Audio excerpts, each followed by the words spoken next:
And if you are just joining us this morning, we're continuing to bring you live coverage of a spacewalk outside the International Space Station to install a mounting bracket ahead of upcoming solar array installation.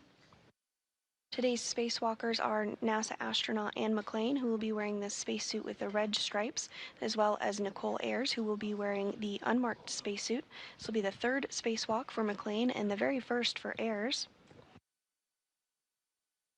Today's spacewalk will be the 275th in support of space station maintenance assembly and upgrades, and it will be the third spacewalk of the year, but the very first for Expedition 73. Here on the ground, there is a team supporting our spacewalking duo being led by Flight Director Diana Trujillo.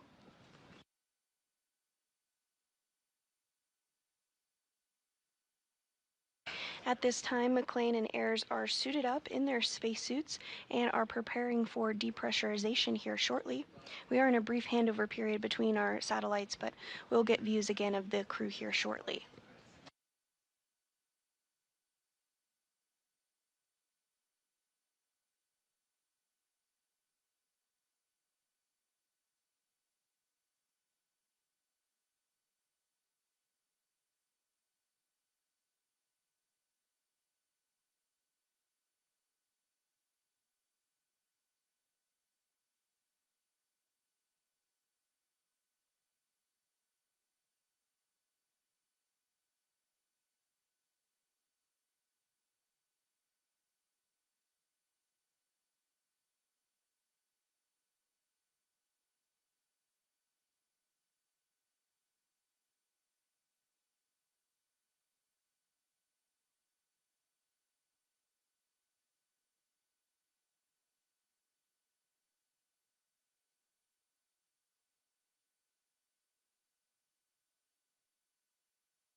And if you're just joining us, we're continuing to bring you live coverage of today's spacewalk, the 275th, in support of space station maintenance, assembly, and upgrades. We are in a handover period between our satellites, but we do expect to gain communications with the crew here in a little less than 8 minutes. So let's take a look at some of the tasks for today's spacewalk. Our day will start with astronaut Anne McClain as EV1 in the red stripes and Nichole Ayers as EV2. Nichole will carry an 8-foot-long strut bag and Anne will carry the tool bag. Both crew members will translate to the port side of the International Space Station, heading to the work site of the modification kit structure or mod kit. At that location, they will secure their tool bags and begin the installation activity. Nichole will start the modification activity by removing the strut out of the bag to assemble the upper triangle. The upper triangle consists of 2 struts and a mounting bracket. Nichole will then hand the triangle to Anne, who will install it on the mast canister of the beta gimbal assembly, or BGA structure. The crew will then proceed with the installation of the right lower strut and the right mid strut on the right side of the mast canister. After that, the crew will move to the left side of the mast canister to perform the same order of operations, beginning with the left lower strut, followed by the left mid strut.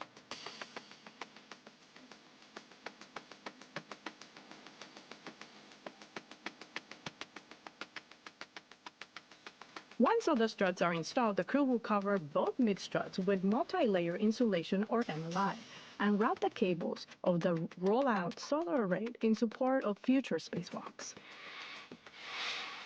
This step concludes the mudkit installation. The next stop is the relocation of the Common Communications for Receiving Vehicle boom, or C2B2. The crew will begin by translating to the worksite located on the PCB truss segment of the integrated truss structure, also on the port side of the vehicle. The crew will start by removing the C2B2 boom from the base, attaching an extension to the base, and installing the boom at the end of the extension.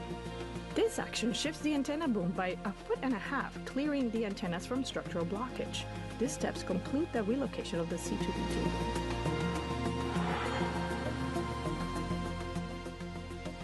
Finally, Nichole translates back to the P4 location to pick up the tool bag, while Anne starts her translation back to the airlock.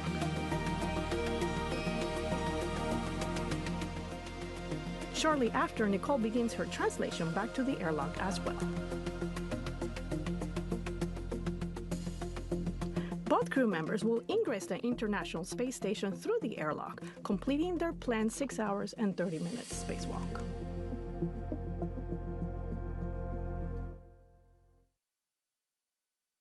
And that was an overview of some of the tasks that we can expect during today's spacewalk. Today's team here in Mission Control Houston is being led by Flight Director Deanna Trujillo.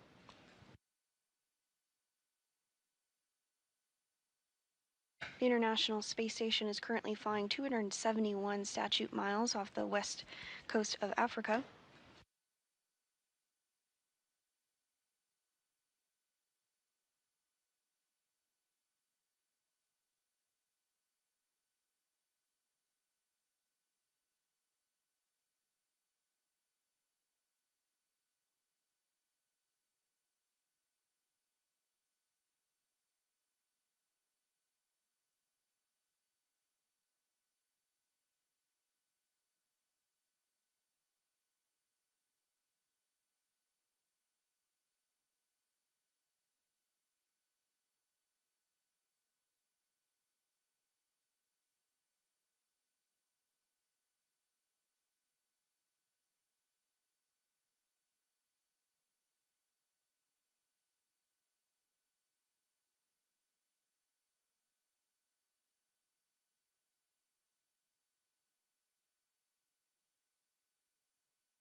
Today's spacewalk will be the 275th in support of space station maintenance, assembly, and upgrades. It will be the third spacewalk for NASA astronaut Anne McClain and the very first for NASA astronaut Nichole Ayers. McClain has previously conducted 2 spacewalks, totaling 13 hours and 8 minutes. Today's spacewalk will be the third of 2025 and the first spacewalk for Expedition 73.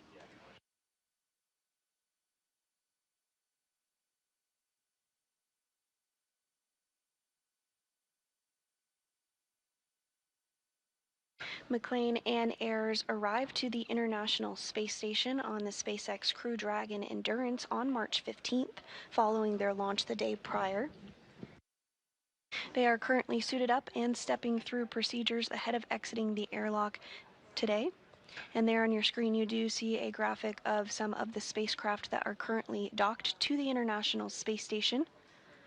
One of the tasks during today's spacewalk is to relocate a communications antenna, common communications for visiting vehicle antenna, just 1.5 feet over to provide better redundancy for communications for all of those visiting spacecraft that you did just see on your screen.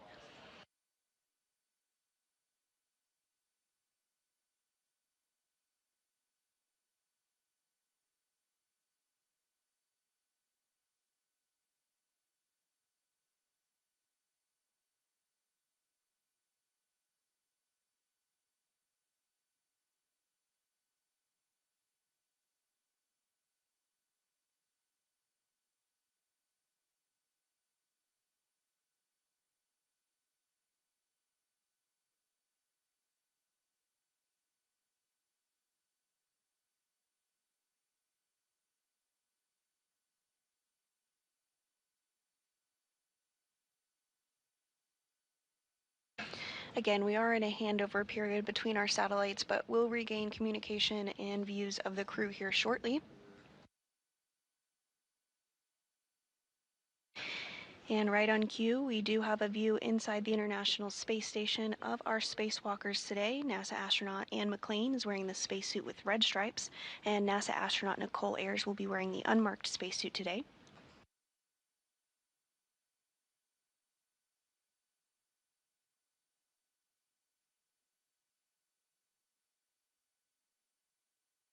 Assisting on your screen is NASA astronaut Johnny Kim, as well as coming into view now JAXA, or Japan Aerospace Exploration Agency astronaut Takuya Onishi.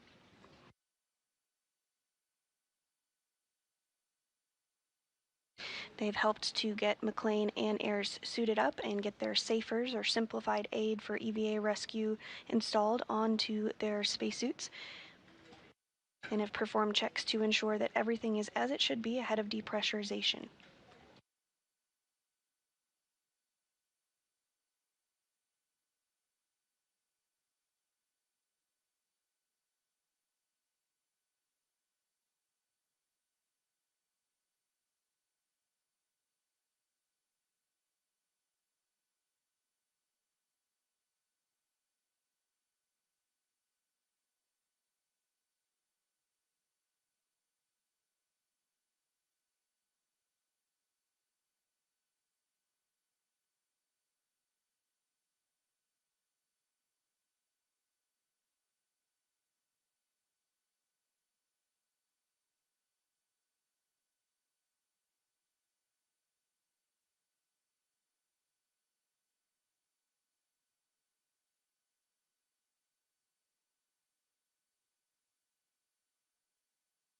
At this time, both McClain and Ayers are in the crew lock portion of the International Space Station.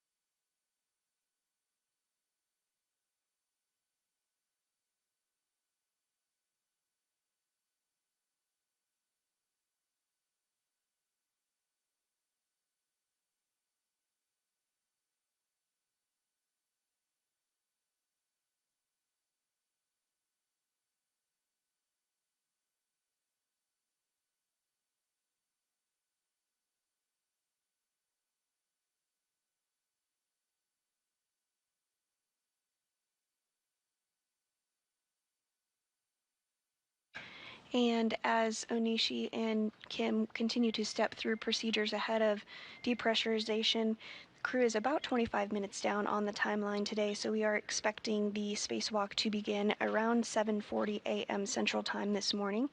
We mark the beginning of the spacewalk from the time that the spacesuits are switched on internal battery power.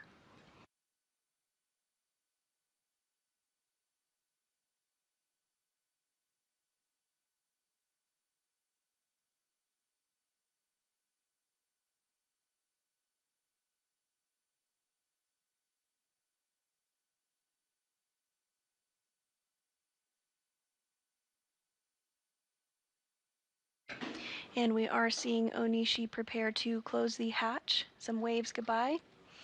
See you soon, more like it.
Kim and Onishi are continuing to work to get the hatch closed today. Following this, McClain and Ayers, who are in the crew lock portion of the International Space Station, will complete some communications checks before getting the go for depressurization.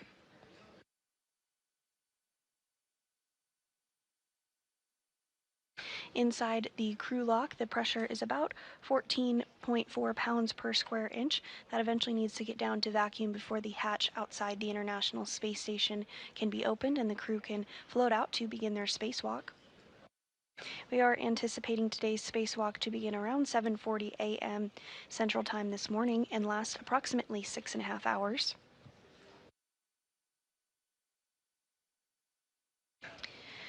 The main tasks for today's spacewalk are to install a modification kit in preparation for ongoing solar array upgrades to the space station, as well as relocate a communications antenna for visiting spacecraft to the orbiting lab.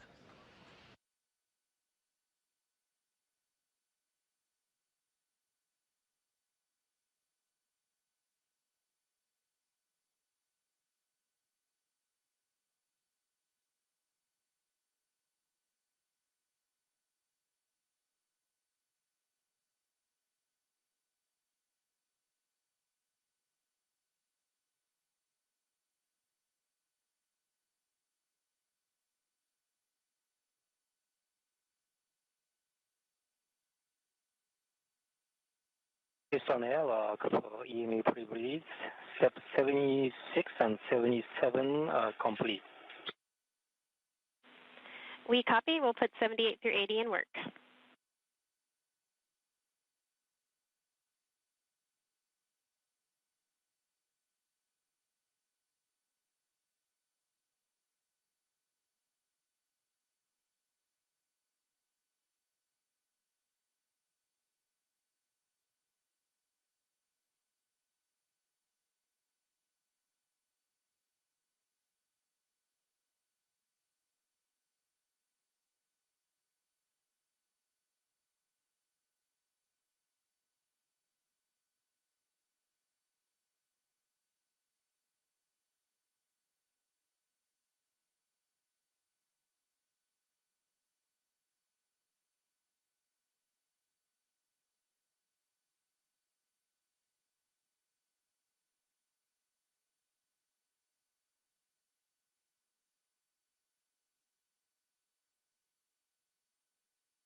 Airlock Houston, EV crew are hot mic'd on space to ground 1.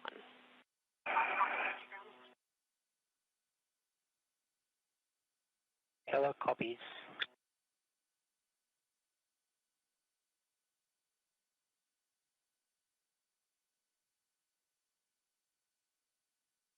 So EV1 and EV2, you guys are now hot mic 2 on SG1, and for EV2 on UIA, check switch depress pump power is off OFF. Depress pump power is off, OFF. Verify depress pump enable LEDs on. The enable LED is on.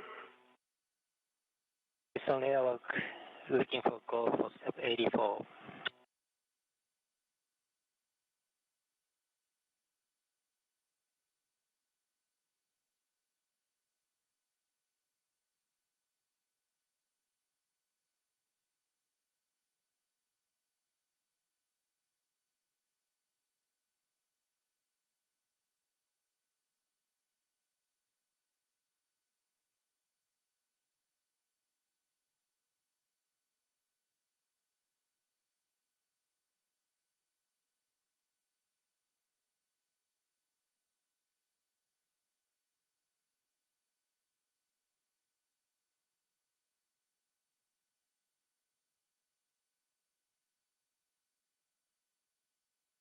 Houston airlock on 1 com check.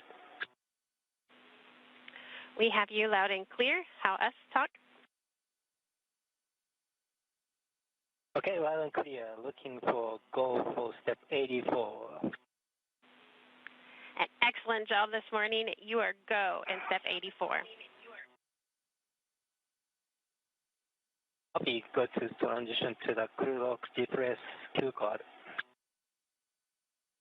Okay, for EV crew members, we are now in a depress Q card, crew lock depress. For EV2 on UIA, switch depress pump power to on and wait 10 seconds for complete startup. Depress pump power switch is on.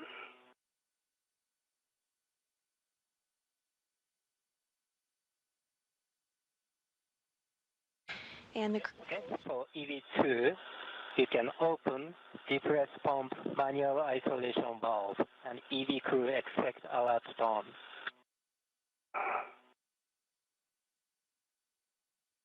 Pump man ISO valve is open. Monitor suit P gauge less than 5.5. V1 copy. V2 copy.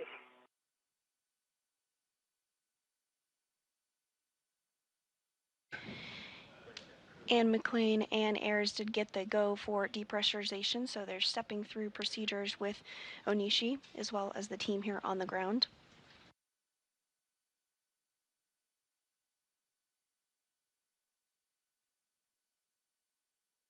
Depressurization is underway. Pressure inside the crew lock is now at about 13 pounds per square inch. As a reminder, it does need to get all the way down to 0, or the equivalent of vacuum, before the airlock can be opened.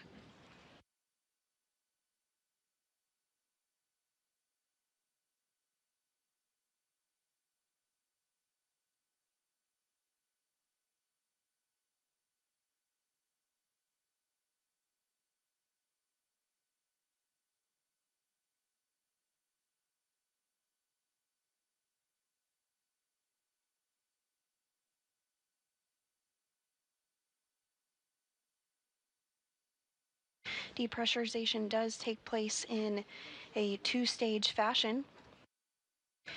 The pressure inside the airlock will get down to 5 pounds per square inch, at which point they'll pause depressurization to do a system check, make sure everything is configured properly before continuing to depress down to 0 or vacuum.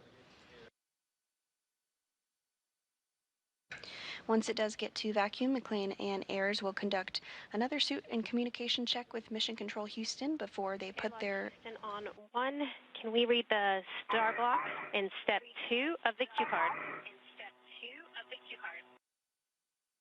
Copy that.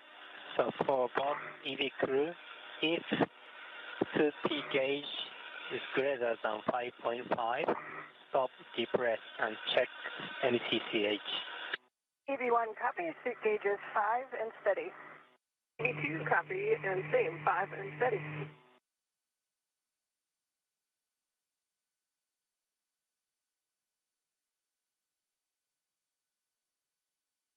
And again, once the suits are switched to internal battery power, that will mark the official start of today's spacewalk.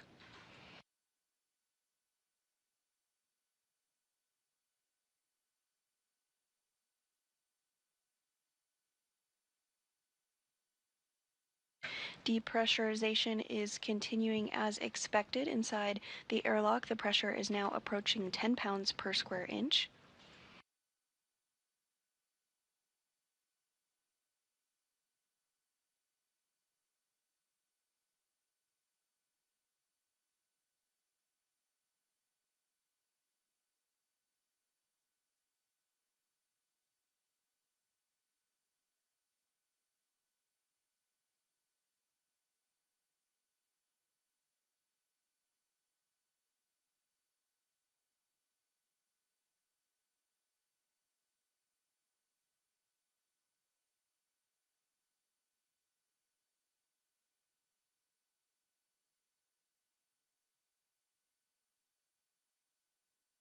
This view on your screen of NASA astronaut Johnny Kim on the left and Japan Aerospace Exploration astronaut Takuya Onishi, who have stepped through procedures to assist McClain and Ayers this morning to get suited up, and now working through depressurization procedures as well.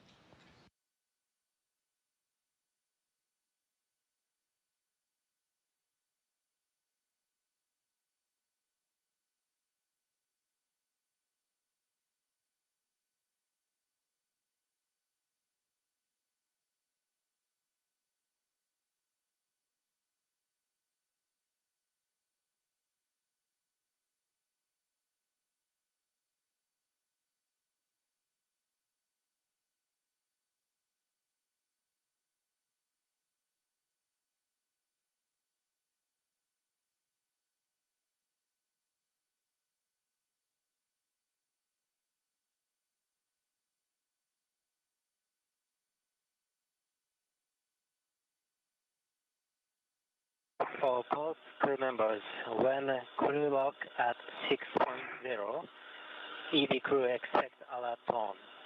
EV1 copy. EV2 copy.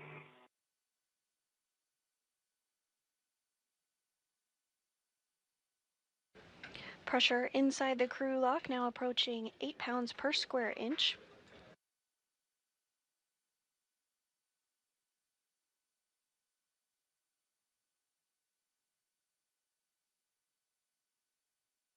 As a reminder, once pressure reaches 5 pounds per square inch, depressurization will pause for some communications and systems checks.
And if you are just joining us this morning, NASA astronauts Anne McClain and Nichole Ayers are in the process of getting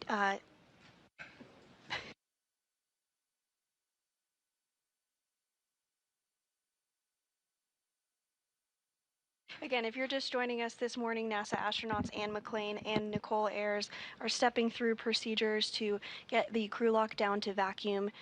The pressure inside is about 6.0 7 pounds per square inch. Today's spacewalk is the 275th in support of space station maintenance, assembly, and upgrades, and the main tasks will be to install a mounting bracket ahead of the installation of an additional set of International Space Station Rollout Solar Arrays, or IROSAs, as well as relocate a communications for visiting vehicle antenna called C2V2.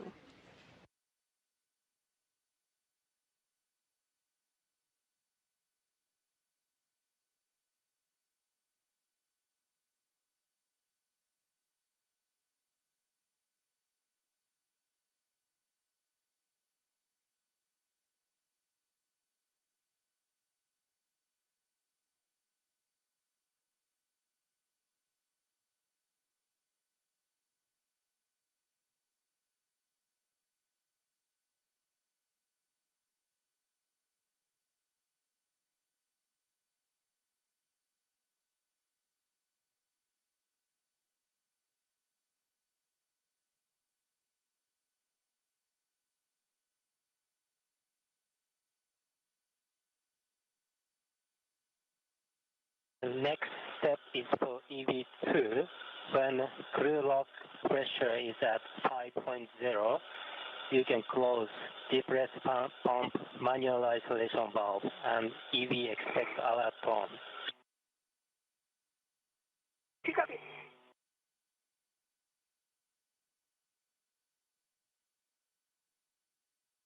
Pressure inside the crew lock now approaching 5 pounds per square inch. As a reminder, once 5 pounds per square inch of pressure is reached, there will be a pause in depressurization for some communications and systems checks.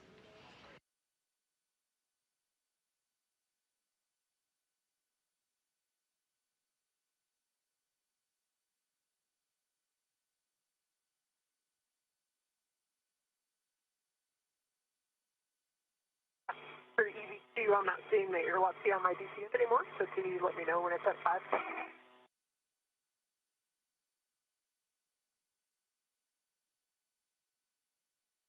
Maybe we can switch data switch. We also have data, so we can tell you when to close. We are close. Yep. See it now. It's 5.3. Copy.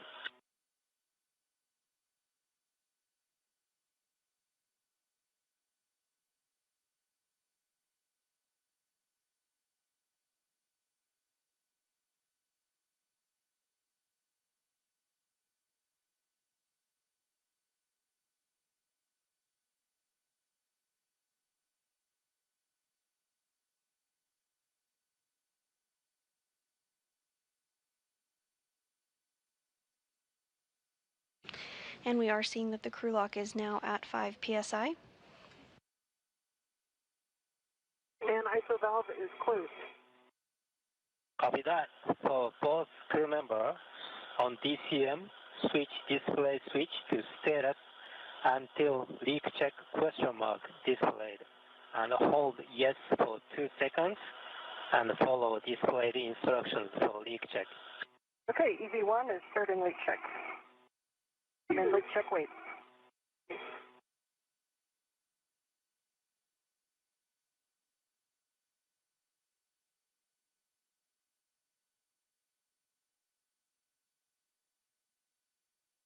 If you see if leakage high should key message, let us know. Okay, copy.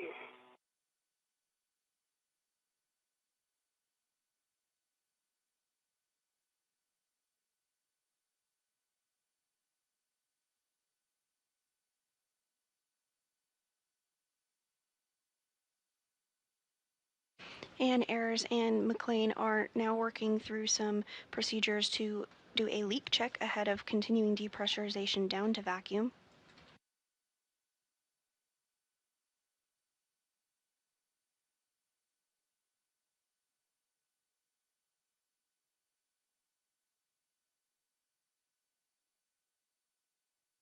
EV1 is going to tracks ready to EVA. 2, same. Good call. So for both crew members, Set O2 actuator to EVA.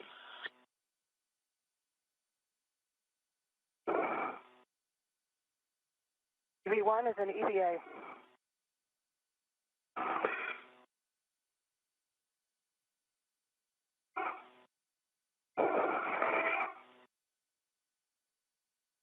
Okay, so just double check EV2, your auto actuator is also in EVA, right?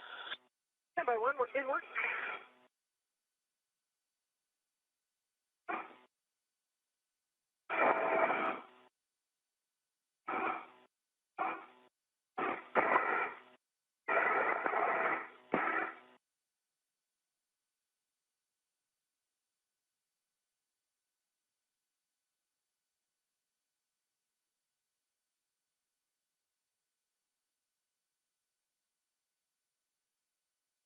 And Vapor, while you're working that, just wanted for baseline glove check.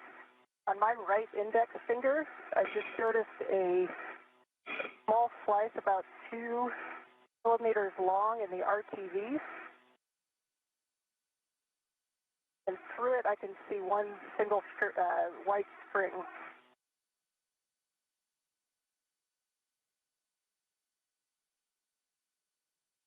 Houston Airlock, did you copy that initial baseline glove report from EV1?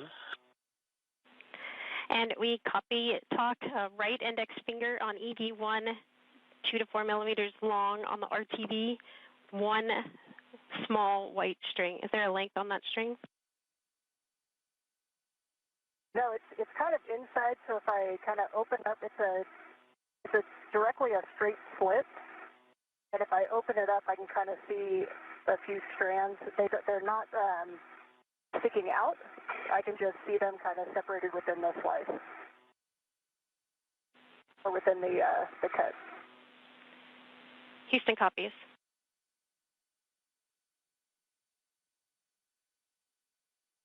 And it was in EVA.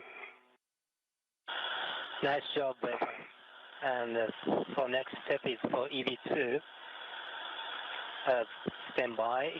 Houston Airlock, do we have go for further depress? And talk, we have additional question for Anne for her right index finger on that string. Is it cut or loose in any way? I'm trying to evaluate. I can't tell if it's cut. It does not look like as tightly woven as the other white string, if you will. I assume, are you allowed to look at HECA right now?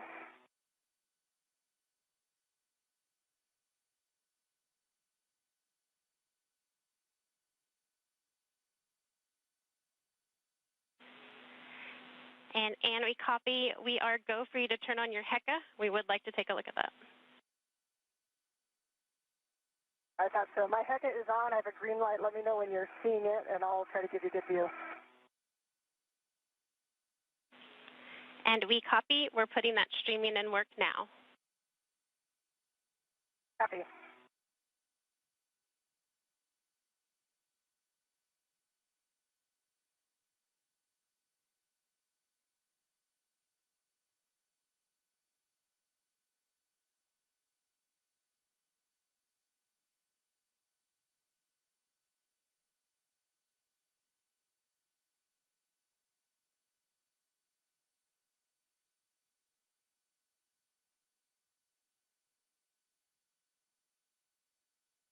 And as part of a baseline glove and HAP check, NASA astronaut Anne McClain did report out some wear on one of her gloves. The team on the ground has asked Anne McClain to turn on her helmet camera and are going to take a look at that to get some more information.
EV1, this is Houston with follow-up question. We're still working on the streaming. It'll be about 3 to 5 minutes. While we wait, we're looking for a more clear location of where that string is. Is it on the middle of your finger or the edge? Okay, if I'm looking at the side of my right index finger, is where the white back of the glove goes to the RTV. It is about half a centimeter below that. If the white is on top and the RTV is on the bottom, it's about half a centimeter below that. And it is not in the very first gap in the RTV toward the fingertip. It's in the next one down. And on the kind of on the edge of where the finger bends. We copy, Ann. Thank you.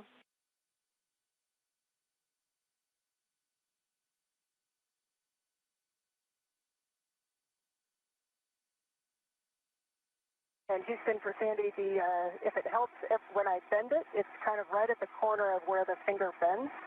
So when I bend it, it kind of opens, the little cut opens up. Perfect description. Thank you. We're chatting it. We'll be back with you in a little bit. Still working on streaming. Okay.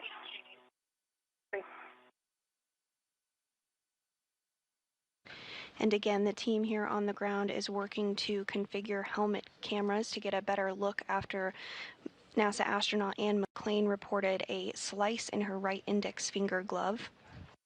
The team on the ground, again, is working to configure those cameras just to get a better look at that.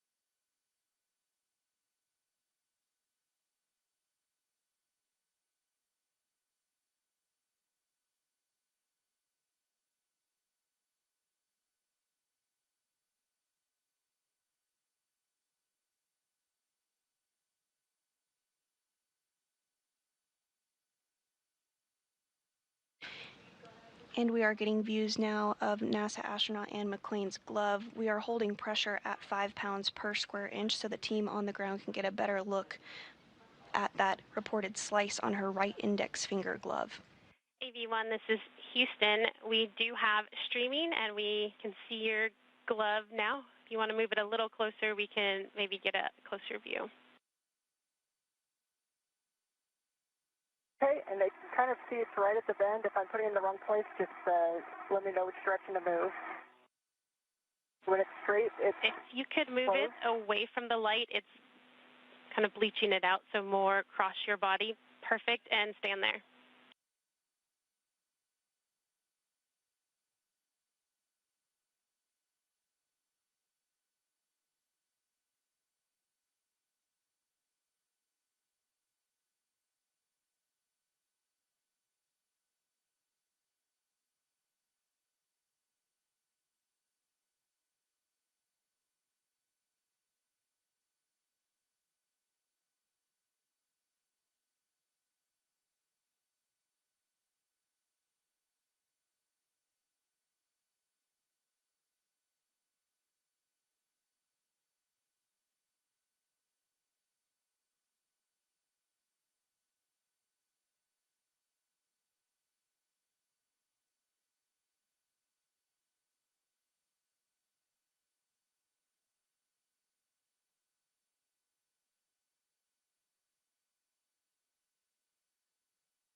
EV1, this is Houston. Thank you so much for your video. We are assessing and discussing it on the grounds.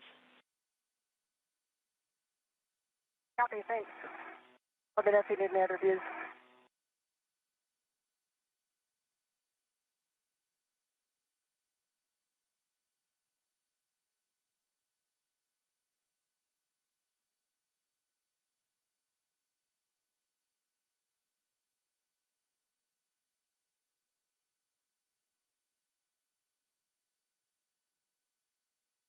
And if you are just joining us this morning, we are holding at 5 pounds per square inch of pressure as the team here on the ground has turned on the helmet camera of NASA astronaut Anne McClain as she reported out a slice on her right index finger glove. The team is continuing to assess on the ground and get some more visual inspection of the glove.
And EV1 Houston, back with you.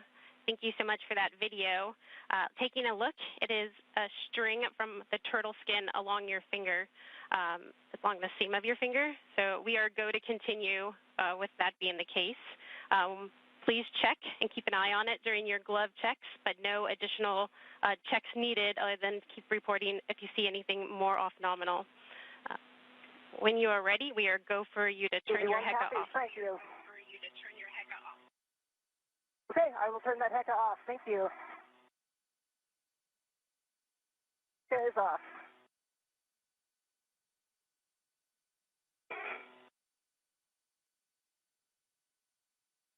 Houston Airlock on 1, we copy that we are still close for picking up at 7.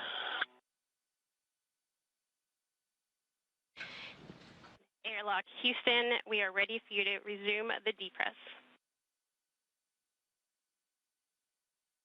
Copy that. So for EV2, you can open depress pump manual isolation valve and EV expect alert pump. Depress pump now, iso valve is open. And we will open emergency MCAB open on this side.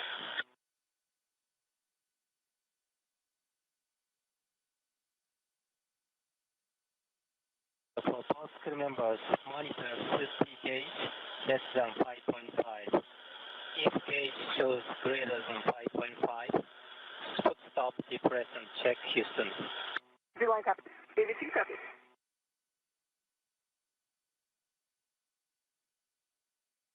And following visual inspection using the helmet camera on NASA astronaut Anne McClain's spacesuit, the team on the ground is comfortable with proceeding with today's spacewalk following a slice reported by NASA astronaut Anne McClain on her right glove. Depressurization has continued and is now back underway, pressure approaching 4 pounds per square inch.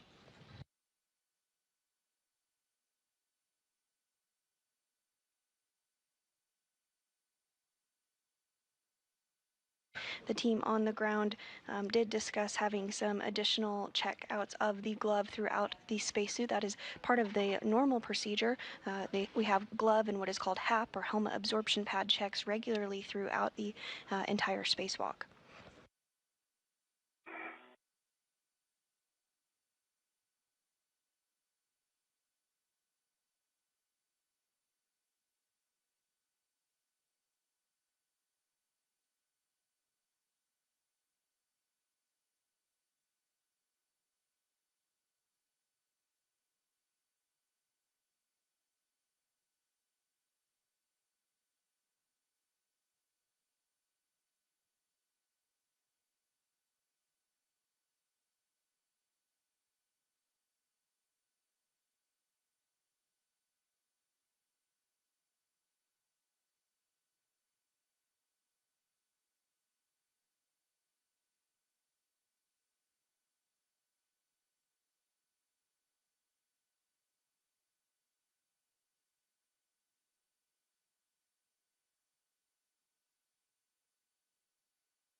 And the pressure inside the crew lock is now 3 pounds per square inch.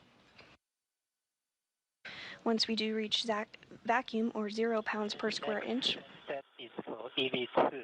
When crew lock at 2.0 psi, you can close depress pump manual isolation valve. Copy.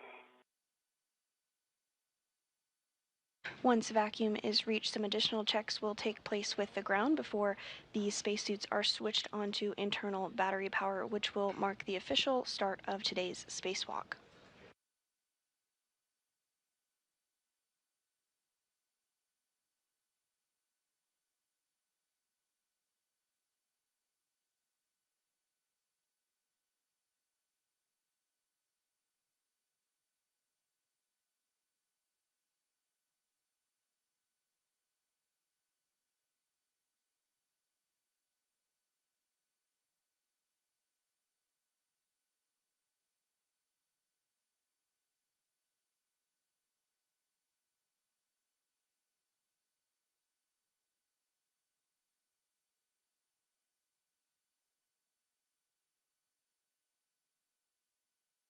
NASA astronaut Johnny Kim and JAXA astronaut Takuya Anushi are continuing to step through procedures ahead of depressurization. We're nearing 2 pounds per square inch of pressure inside the crew lock at this time.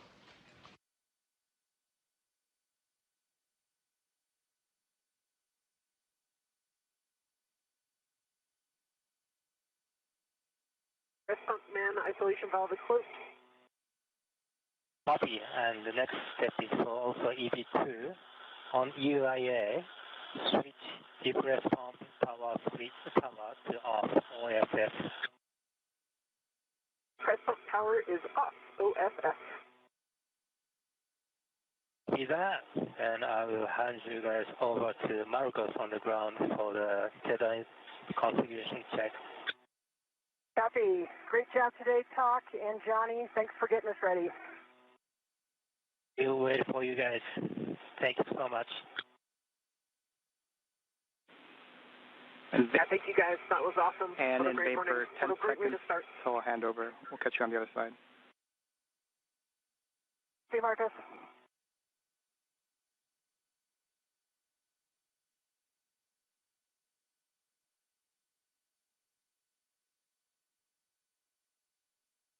And as pressure in the crew lock approaches 1 pound per square inch, we did have a handover to our ground IV, who is NASA astronaut Marcos Barrios, who is going to be communicating with NASA astronauts Anne McClain and Nichole Ayers during today's spacewalk.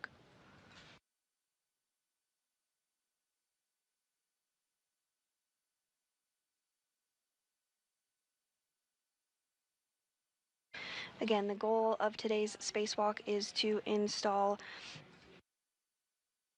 a modification kit ahead of upcoming solar array upgrades, or IROSAs, as well. For your essay, I kind of shifted off to the right, so when we go to open the hatch, we'll have to do a little another shift. Okay.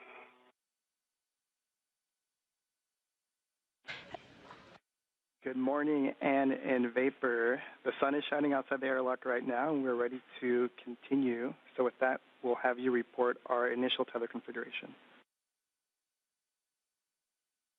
Okay, and good morning, Marcos. This is EV1 Anne. I will start off and then hand off to Vapor. I will start with my right D-ring extender. I have a waist tether, locked, gate closed slider lock, black on black. That right waist tether is connected to the EV2 safety tether. I see my right waist tether, gate closed slider lock, black on black.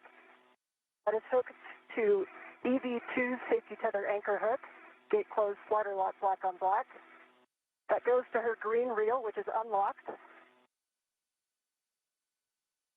See her yellow hook, it's attached to her green reel, gate closed slider lock, black on black. The green hook of the green reel goes to her red reel, which is unlocked. Green hook is also unlocked. And then I'll pass that on to her for the rest of that tether or that path, and then I'll give you my left side. Okay. I've got my small red hook on my right ring extender. It closed the clock, black on black. My right waist tether is on my right ring extender. It closed the clock, black on black. That goes to the airlock ring extender. It is closed, the clock, black on black. And then I've got a left waist tether on my left ring extender. That gate is closed, the clock, black on black. And the large hook of my left waist tether is on my mini workstation. All right, so back to EV1. On my left D-ring extender, I have a waist tether, gate closed, slider lock, black on black. That hook just goes to my mini workstation. And then my safety tether, red hook, is on my left D-ring extender. Gate closed, slider lock, black on black. Goes to my red reel, which is unlocked. Hooked to my red reel is my green hook, which is unlocked. From my red reel, my yellow hook is gate closed, slider lock, black on black, attached to my green reel, which is unlocked, and the anchor is on my workstation.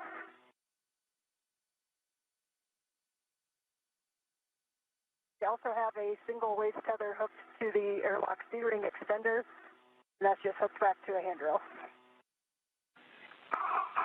Copy, Anne and Vapor, and that is a good configuration. So next, when the change of pressure in the crew lock is approximately 0, expect an alert tone.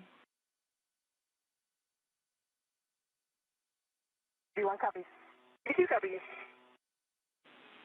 And just as a reminder, we are going to pause for data review and a go from MCC before proceeding with hatch operations, Anne. V1 copies.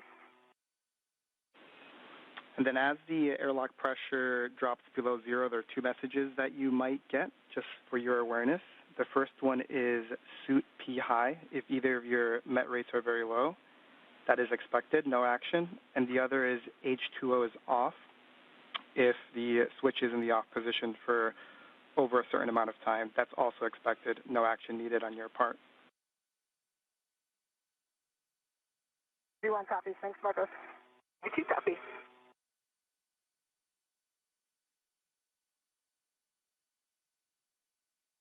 Pressure inside the crew lock now approaching 1 pound per square inch as McClain and Ayers completed some checks here on the ground to make sure that their tethers were all configured properly.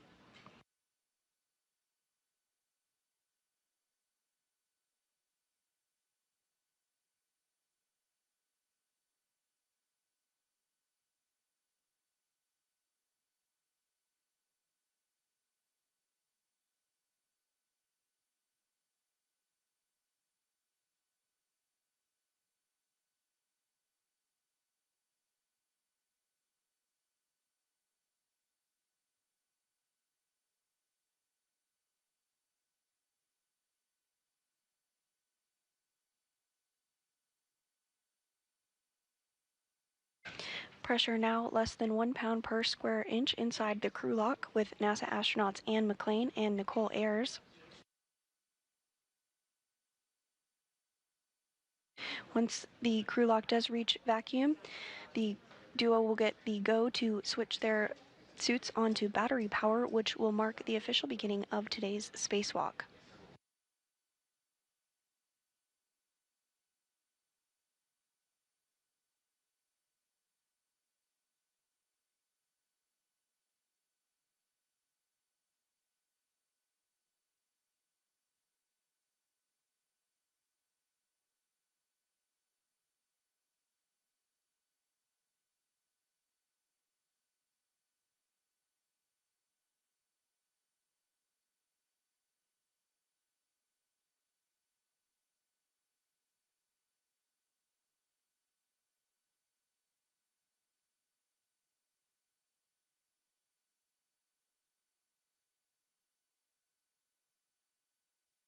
And this view back inside the International Space Station of JAXA astronaut Takuya Onishi, who has been working with McClain and Ayers this morning to get them suited up, ready to go, and inside the crew lock, which is now at 0.86 pounds per square inch of pressure.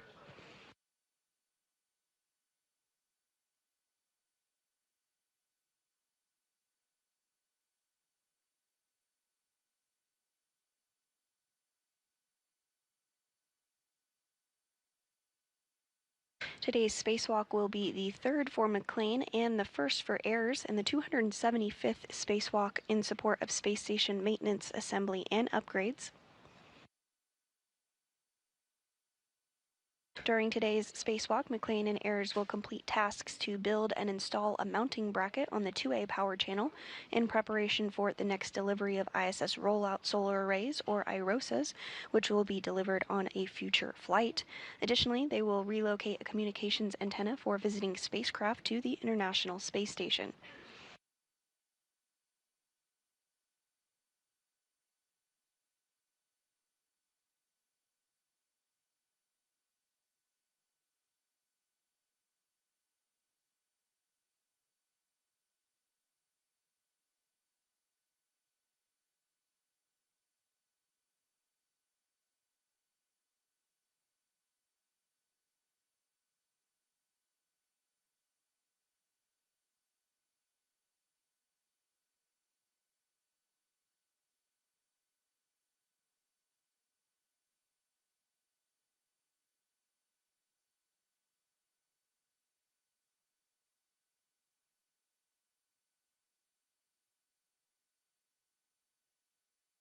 Pressure inside the crew lock now at 0.75 pounds per square inch.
Pressure inside the airlock now at 0.64 pounds per square inch.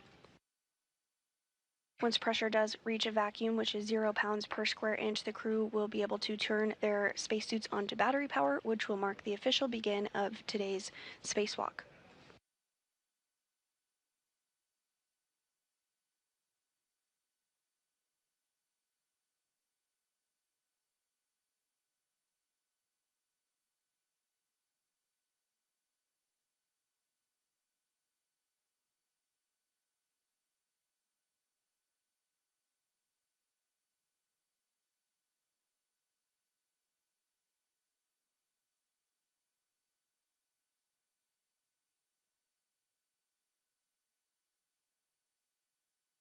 And this view on your screen of NASA astronaut Marcos Berrios, who is the ground IV and will be interfacing with Ayers and McClain this morning. And Vapor, I know you both heard this earlier today, but we just wanted to repeat it for your situational awareness.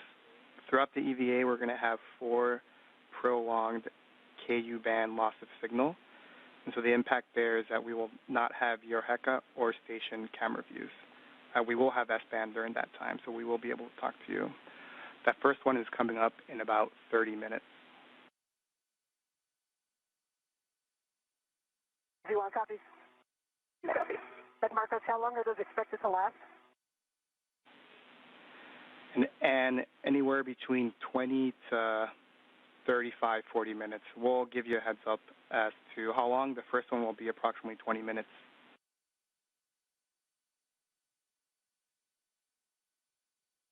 Thanks.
Pressure inside the crew lock now at 0.51 pounds per square inch.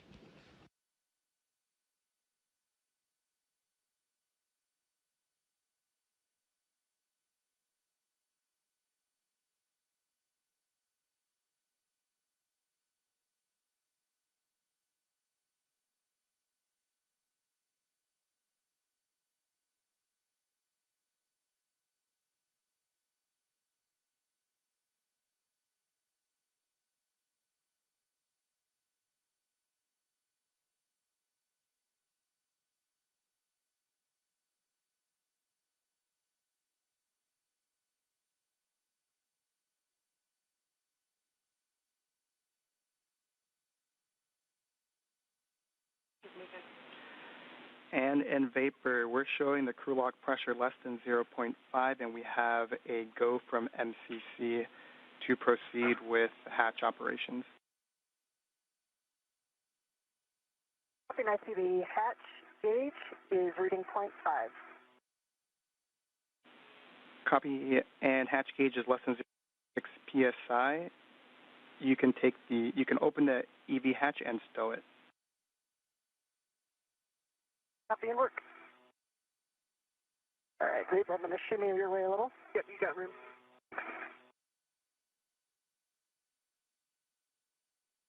And with that, McClain and Ayers did get the go to open up the hatch, so we will see them float out here shortly.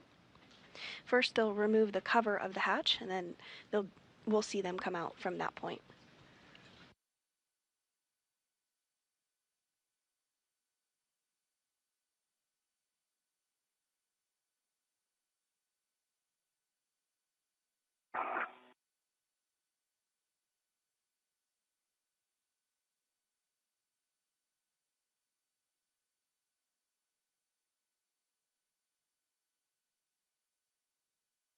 coming down your way a little more.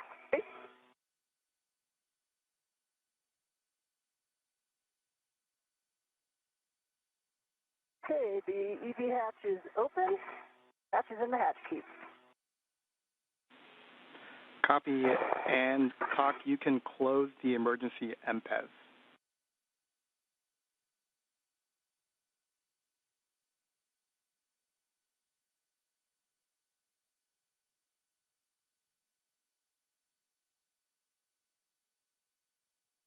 Emergency MPEG is closed. Copy, TOC, and then and Vapor, we're going to pause again here for another data review before continuing with the post-depress procedures. If you want copies. You copy. And Vapor, for your situational awareness, one more message that you might receive is the SCU power avail. That is when we go to the bat on the power switch and the SCU is still connected for a certain amount of time. No action required. You want copies.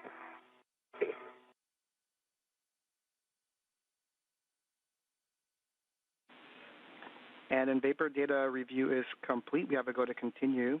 So on your DCM, we're going to stagger these switch throws, and you will go first.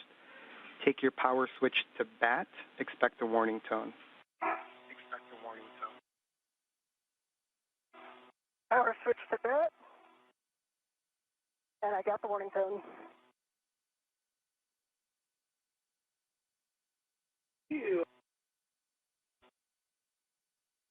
Power is in bat with the warning tone. You can take your display. Marcos, my display is functional. Copy and Vapor, you can take your display switch to Pro. Great, display functional.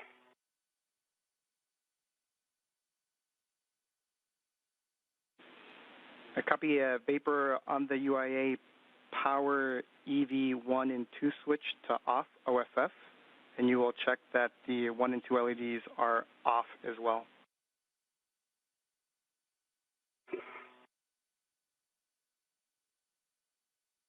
All right, EV1 power is off. LEDs are off and volts are showing 0. The H2O is off message for EV1, that's expected. And the power for EV2 is off, LEDs are off, and volts are showing 0. I also got the H2Os off and the CPI. Copy those messages. All right, for the both of you, you can disconnect your SCU from the DCM. You'll install the cover, and you'll stow the SCU in the pouch.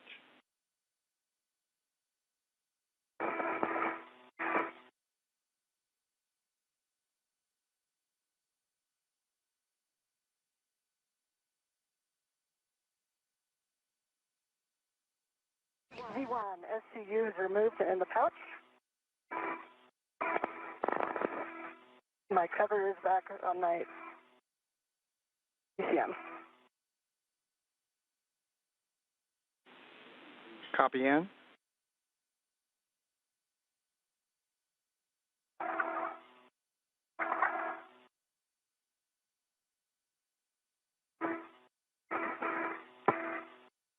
And we are awaiting hatch opening here this morning. But prior to that, NASA astronauts Anne McClain and Nichole Ayers will switch their suits to battery power, which will mark the official begin of today's spacewalk.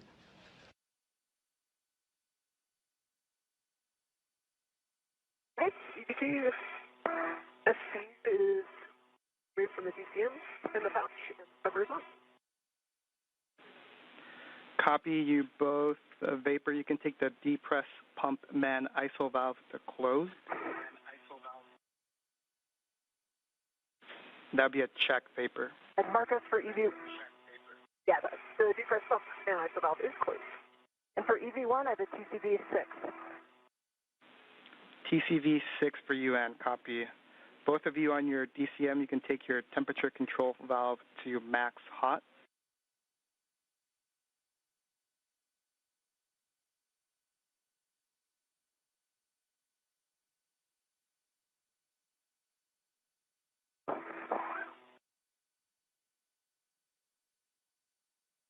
Works, all right.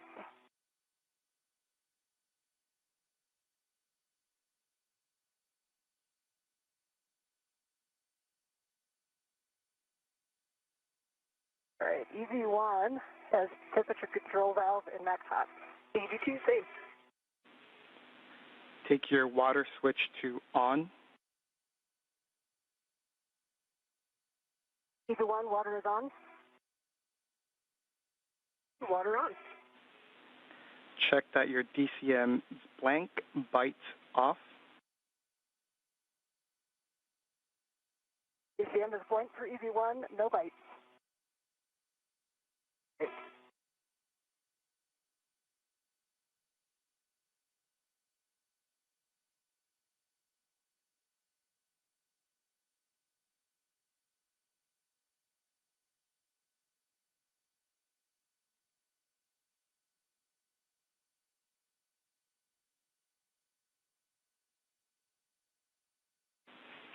And Vapor, apologies, I may have missed it if you called us with your DCM.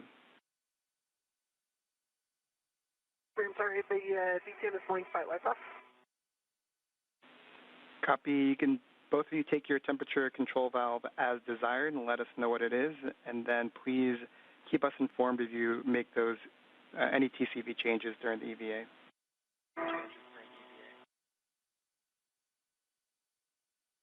Copy, and EV1 is at TCV 6. To TCV 5. Copy 6 and 5 for EV1, EV2 respectively, and both of you can report your P-suit gauge.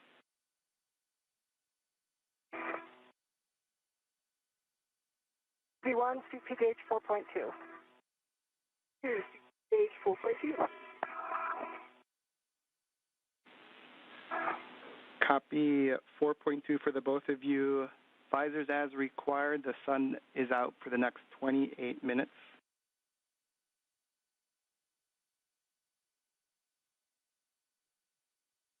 And with suits now on battery power, the official start time of today's spacewalk is 8:05 a.m. Central Time this morning. He's ready.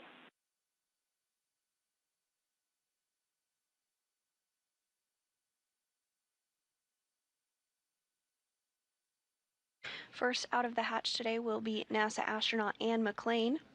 She'll be wearing the spacesuit with the red stripes. We are going to be stepping into the procedures. So with that, and your first step is to open the hatch thermal cover. Copy, I'll be opening the thermal cover, and I do see 6 lines visible on the AET.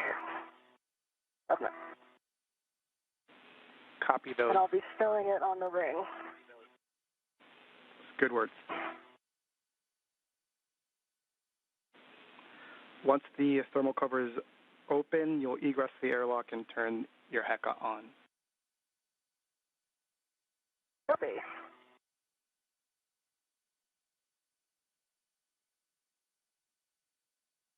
Right, it is stowed back onto the ring, and I still see 1, 2, 3, 4, 5, 6. We copy? And the thermal cover is now open.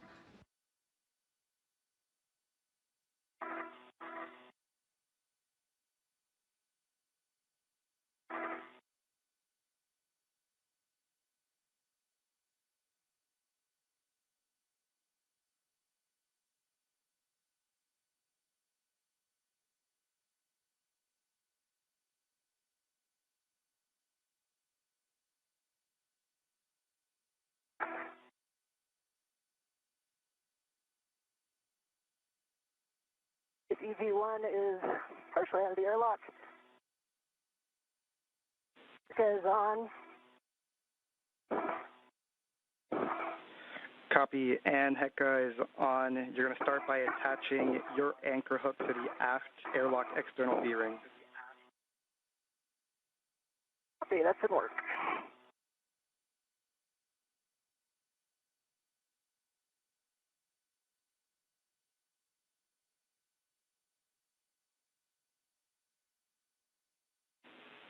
And vapor for you as you wait. Vapor.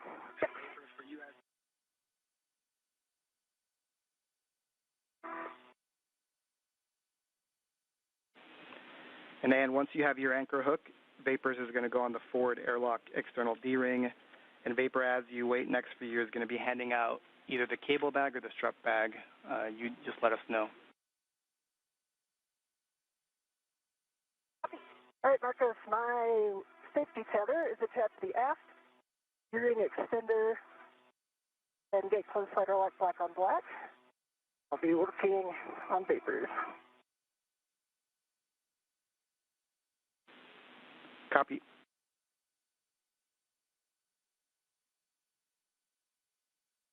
And first out of the airlock is NASA astronaut Anne McClain. This is the third spacewalk of her career. She's again wearing the spacesuit with the red stripes.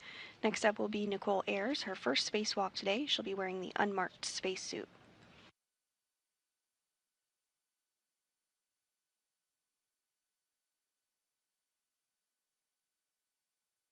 First order of business for our spacewalkers today will be to... Right, EV2, safety tether anchor is on the forward forward airlock D-ring. Gate closed, slider locked, black on black.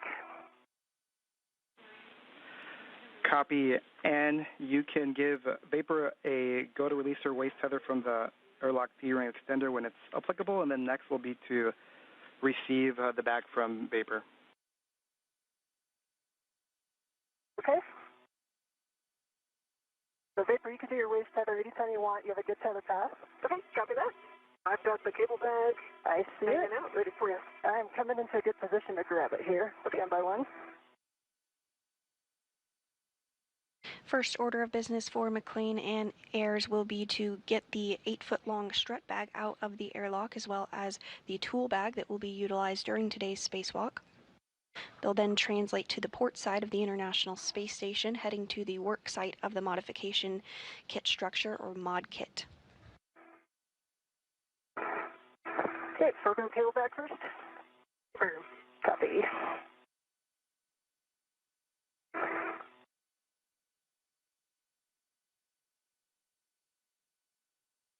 All right, stand by one. I'm about to grab it with my BRT rep. Okay.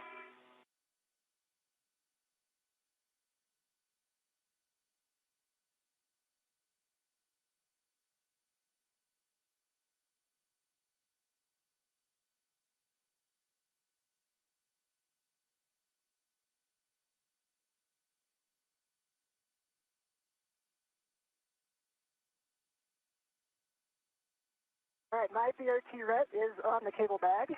You are going to release the airlock, large, small. And I have my BRT on that as well. Okay, the airlock ret is released. Copy. So this for translation, and then my hand to help you with EV3. And Vapor, you'll put that ret on the airlock D-ring extender. Marcus, I threw it on the airlock D-ring to leave the extender free. That works. Copy that. That works. Thanks. And if you're just joining us, we are now 12 minutes into the 275th spacewalk outside the International Space Station. I kind of need back toward you a little bit. Okay. Today's spacewalk began at 8:05 a.m. Central. NASA astronaut Anne McClain is outside of the airlock. She's wearing the spacesuit with the red stripes. Nichole Ayers is working to get out of the airlock as well. She'll be wearing the unmarked spacesuit today. The goal of today's spacewalk is to complete a modification kit build and installation on the International Space Station ahead of upcoming solar array upgrades, as well as relocate a common communications for visiting vehicles antenna, otherwise known as C2V2. And then it kind of got pulled aft. Okay, I do have a hand on it. I'm not ready to it, so don't let any reps go. And to help it, pull on it here.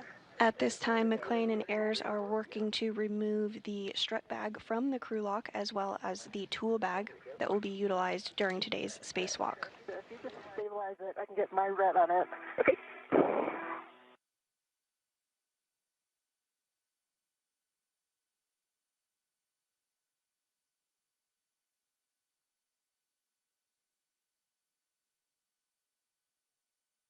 Okay, I have a ret on it. Okay. We'll release the airlock ret. Okay. Okay, the airlock ret is released, and Marcus, I'm just going to let that send back to the handrail. Copy that, Vapor. Should just need one on the way in. Vapor. Right. So I'm going to position myself around to the aft and give you the forward to mount.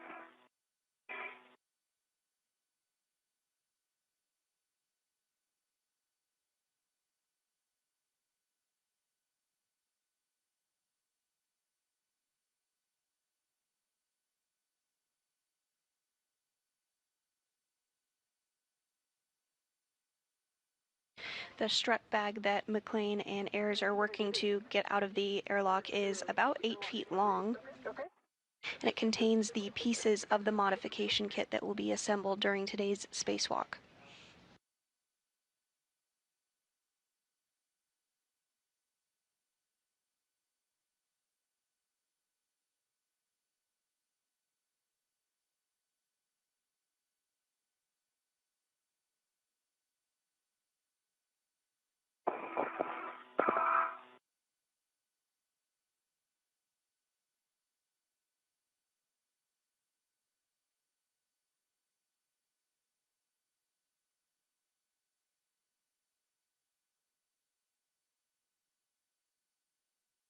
CSC is back in the pouch. Both are good. Copy. I think you're clear to egress. Grab the forward side. And those are good words.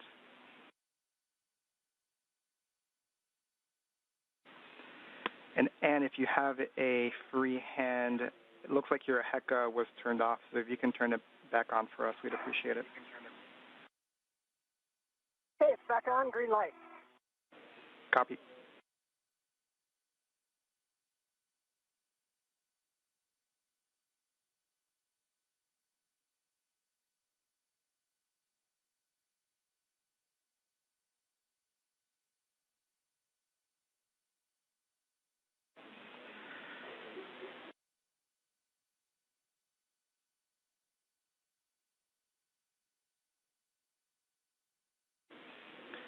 And after you've egressed Vapor, next will be to put that strut bag on your BRT, and I'll have more words for you.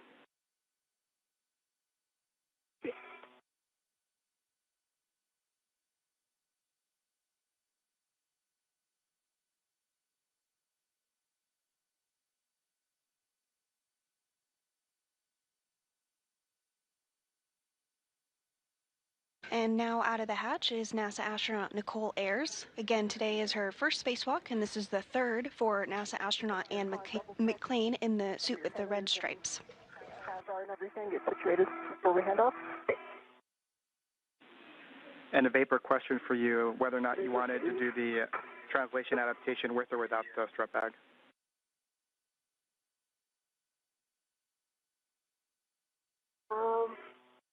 I feel like I did a lot of translation adaptation in the airlock, but Yeah, whatever you feel comfortable I'm feeling is good for you. Copy. Everybody's okay with that, yeah. Copy that. Then you can continue with the strut bag.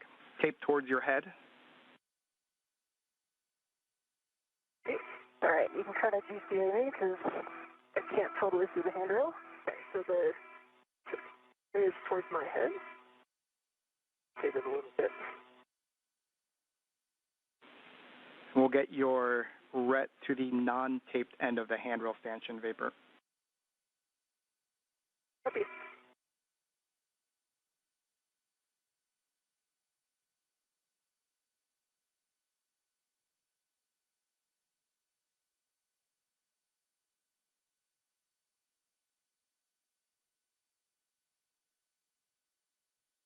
And now, move it, hold it right there. Okay, we're good. Yep.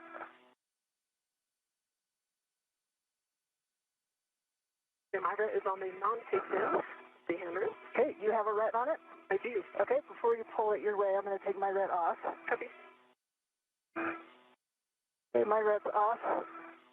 Back on my end of yes. All right, how can I help you get this situated here? My dear T on it now.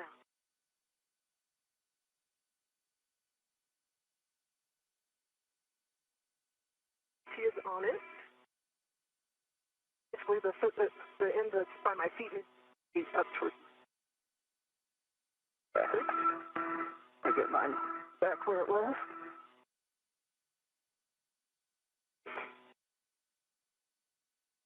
There, I'm going to put this adjustable on my spinning workstation.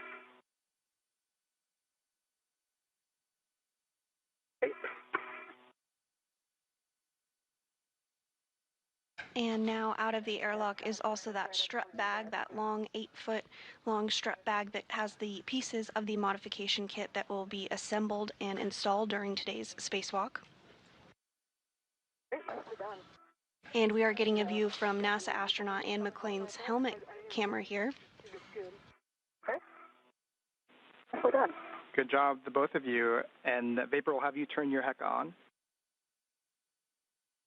Okay. And we'll go with buddy checks after. Okay.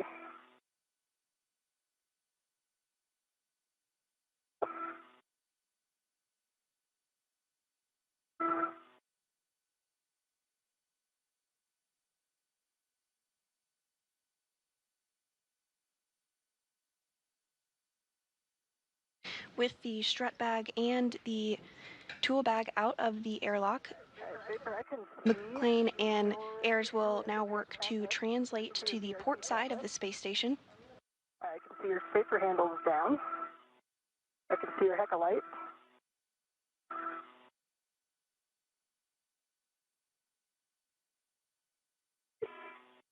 I've got your HEC light, and I've got 3 tabs up. So your left spacer handle is down. Now to your left, the right spacer handle is down, so both spacer handles are down. And your tools and tethers look pretty clean to me. Let me have your camera real quick. Have a tether that. And can you confirm that both of Vapor's safer handles are down? Yes, her safer handles are down. Copy that. We'll get a baseline half check from the both of you. And my half for EV1 is dry.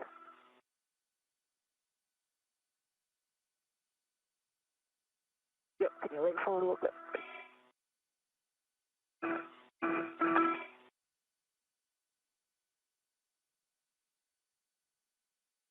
My half is dry as well for EV2.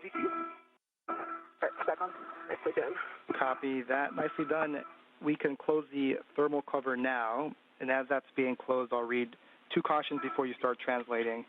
Vapor, for you with a strut bag on, we're going to limit your translation speed, so think very slow, 0.7 feet per second. And then just as a reminder, you've got the tusk cables on phase 1, and nadir and zenith where the cedar rails are. Copy. It's 2 minutes until TDRS handover and also KU handover, so we'll lose video for 16 minutes. 1 copy.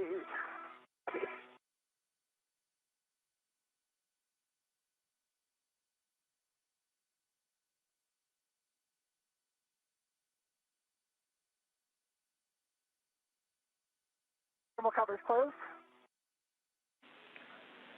Copy, thermal covers closed. We can start translating port for the both of you. Vapor, you are going to lead. First step is going to be green hook drop off.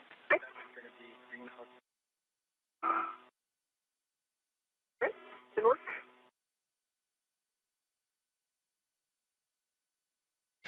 And with the thermal cover now closed, both McClain and Ayers will work to translate to the port side of the International Space Station, which is the work site of the modification kit structure for today.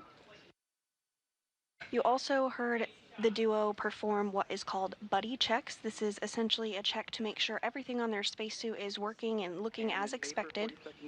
These will take place throughout the spacewalk and include looking at gloves, looking at the helmet absorption pad, as well as making sure that their safer is in the proper configuration. Copy.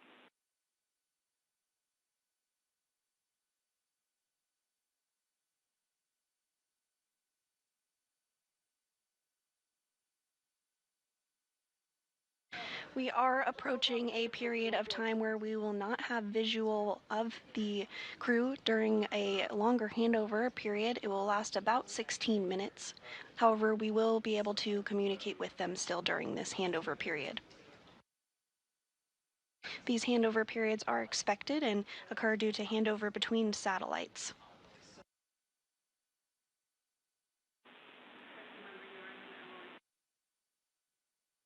On the speed of right.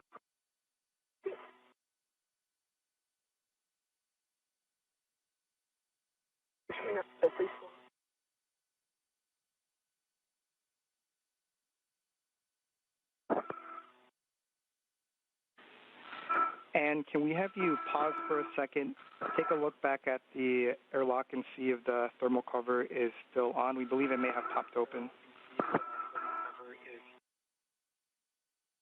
It pop open. Copy that. If you don't mind going back to close it, we'd appreciate it. More.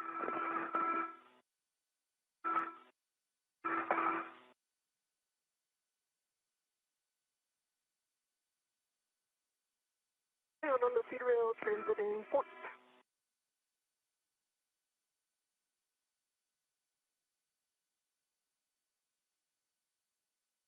And before the loss of signal, the team on the ground did notice that the thermal cover had opened back up, so McClain is going to translate back over to the airlock to ensure that that thermal cover is closed.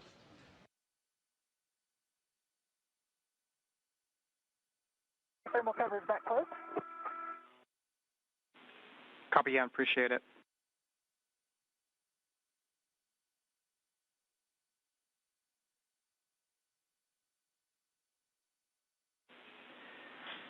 And Vapor, as you approach the FHRC, your green hook is going to be handrail 3651. It is the nadir one.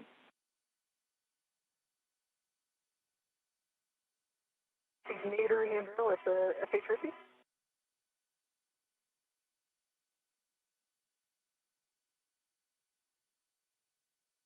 Can I come back up to see the spur? Copy, Ann.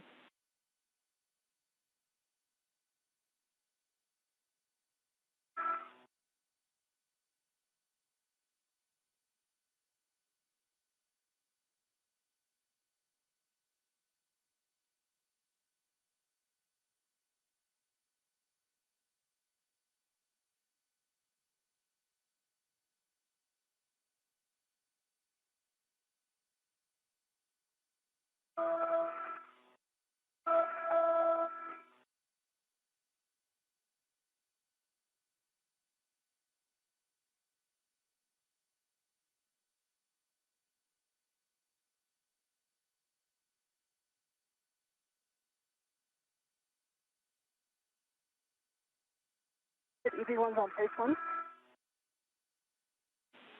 Copy, Ann. You'll continue port to your green hook location. It'll be the Zenith handrail 3652. Copy.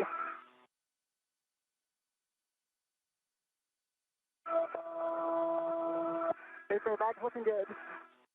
It's big. I will say that much. What? It's a large bag. Yes, it is.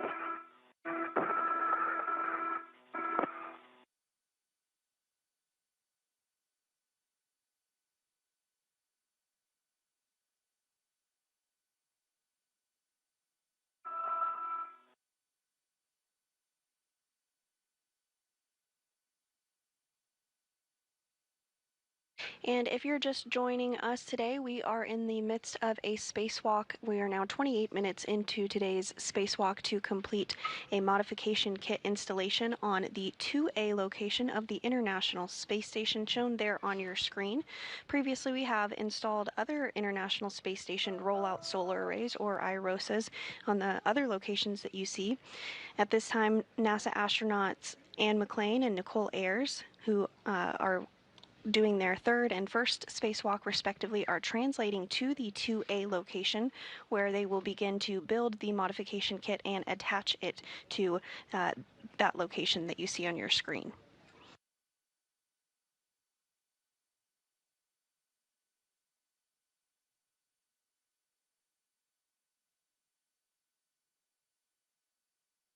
And you may recall that over the past couple of years, we've continued to work to upgrade the power channels on the space station. Today's mounting bracket installation on 2A sets us up to have that array installed at a later date. The current solar arrays are functioning well, but have begun to show signs of degradation as expected, as they were designed for a 15-year service life. And this year we are celebrating 25 years of continuous human presence on board the International Space Station. Once the new solar arrays are positioned in front of the other arrays, the current arrays, the station's total available power will increase from 160 kilowatts to a maximum of 215 kilowatts. Copy vapor. Handrail 3651 to Nader 1.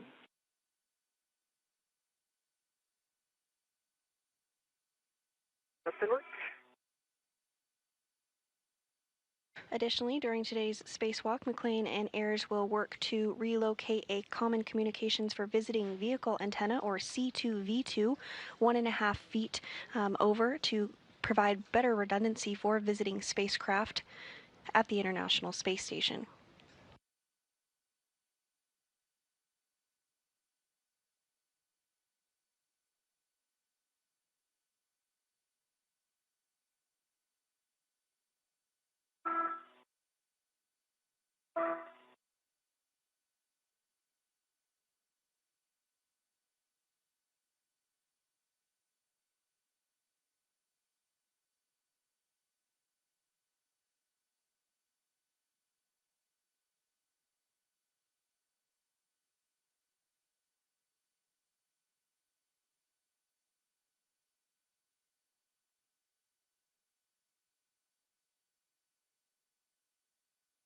My green hook is on 3651.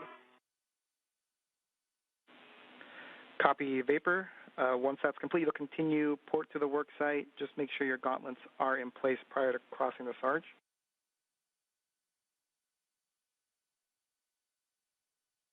Gauntlets are in place. Copy vapor, and then 2 cautions at the work site. Do not touch the radiator or the flex hoses, and do not translate on that PVR base handrail.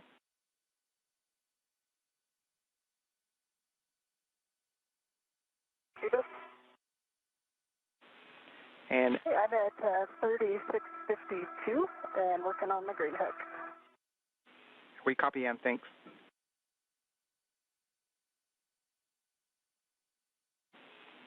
And the vapor, you're going to be going nadir at the Sarge to your work site, and you will be fair leading along the inboard non-radiator corner of the IEA before dropping the strut back.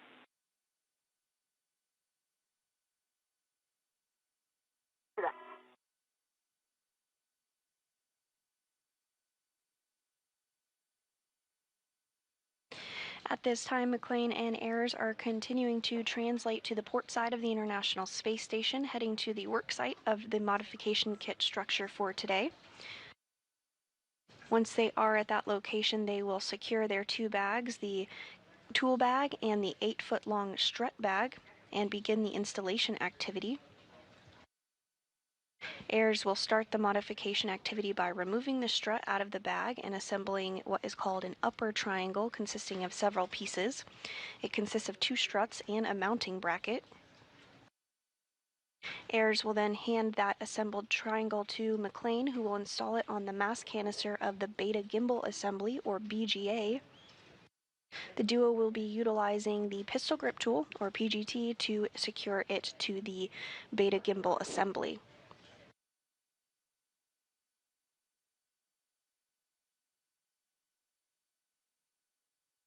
The method charge Scotland is still down. Say again for ground IV. ET's SSR Scotland still down. And ED1's got green hook on 3652. Copy, and just ensure that your gauntlets are down and do not touch the radiator or flick hoses or the base handrail.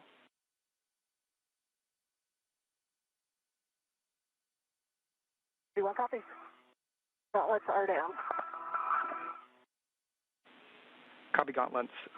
Next for you then, Ann, is continue to translate port to the worksite. You're going to be stowing the cable bag and putting the IROSA cables just external to the bag. No fair lead required.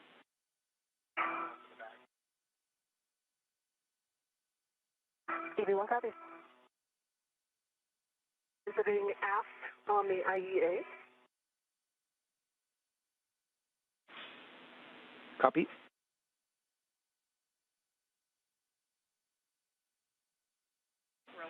And as a reminder, you'll fair lead there at that inboard corner vapor, and then you'll proceed with the strut bag drop-off.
And I'm at the start.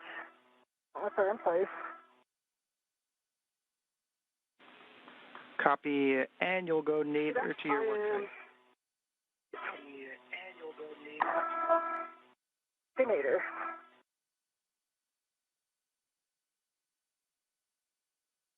I'm looking at handrail 5136. I tried to put a fairly in, and you'll have to take a look at it when you get there. Make sure it's not your way.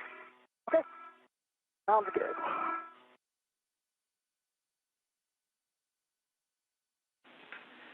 And vapor, I guess a copy, you are dropping the strut bag. Looks like you already started with one handrail. We can give the other ones if you need it. Just make sure that the handrail is towards the center of the IEA.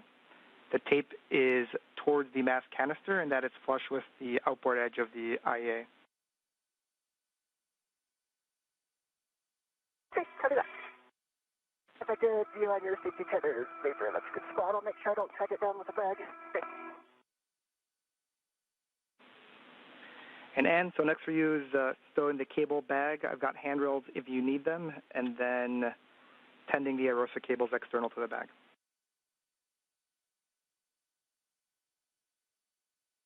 See.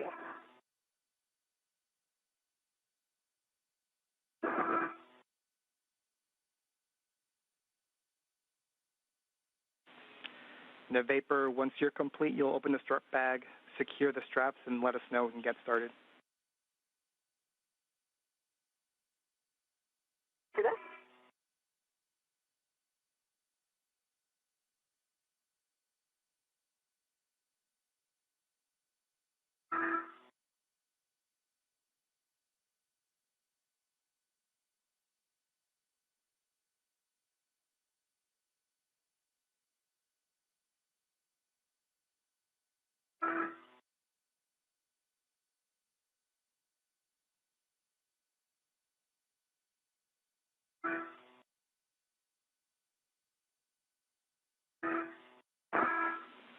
And in vapor, 2 minutes until a TDRS handover.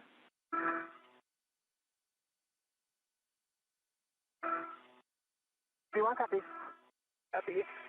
I've got the bag tied down at 5126 and 5136 on the platform. Copy that, vapor.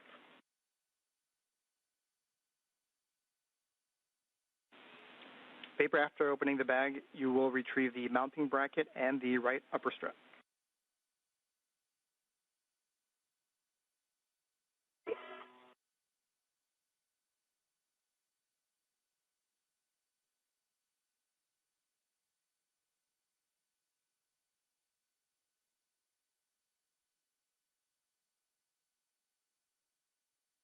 All right, I have one corner of the cable bag on 5117. Copy.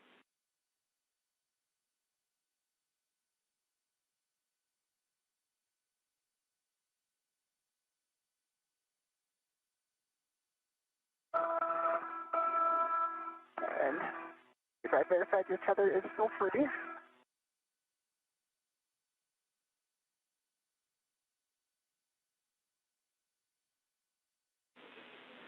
"40 seconds until TDRS handover, and once you're complete putting the ROSA cables outside of the bag, you're translating starboard to the pseudocart.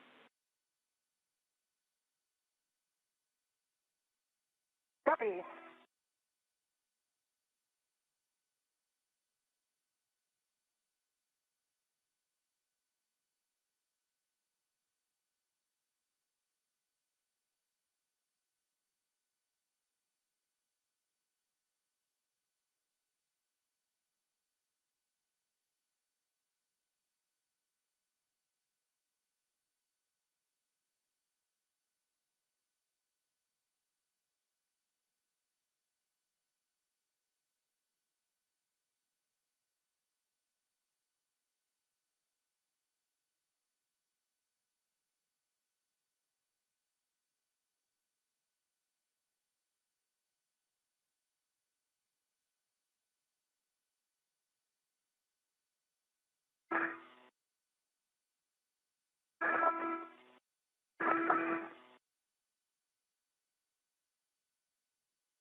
Is that back going?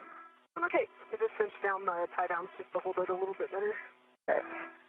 I'm just getting a second tie down here on the cable bed. And in vapor, we're back with you. And we have your heck of use. Awesome.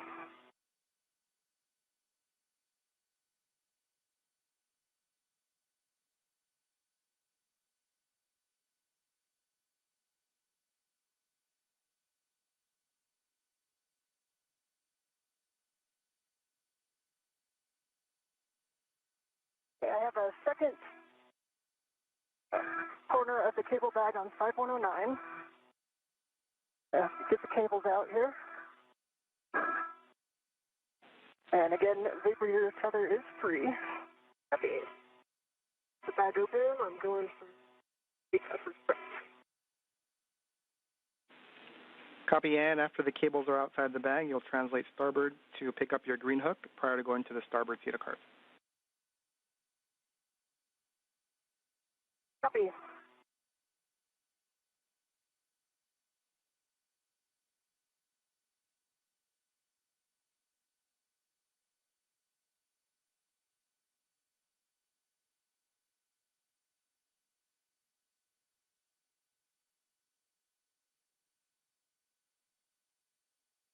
All right, cables are out. And vapor, I think that our original plan, I think these will reach over there. Okay, you need it. And we are getting some views now on our screen of some of those cables that NASA astronaut Ann McClain is working to remove ahead of the build of the modification kit this morning.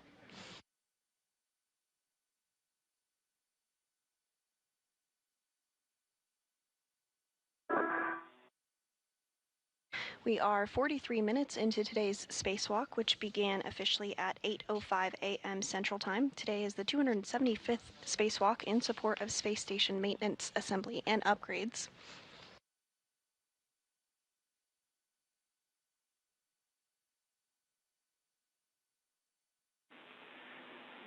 And we are not receiving your HECA stream. Do you mind pressing the HECA button again? Sure.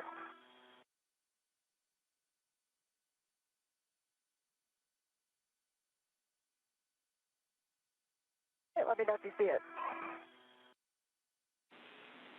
Copy.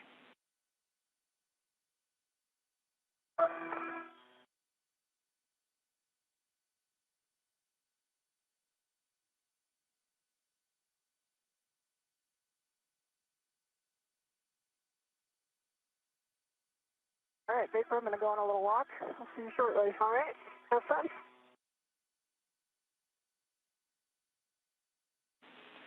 And we copy, and you'll translate starboard, pick up green hook.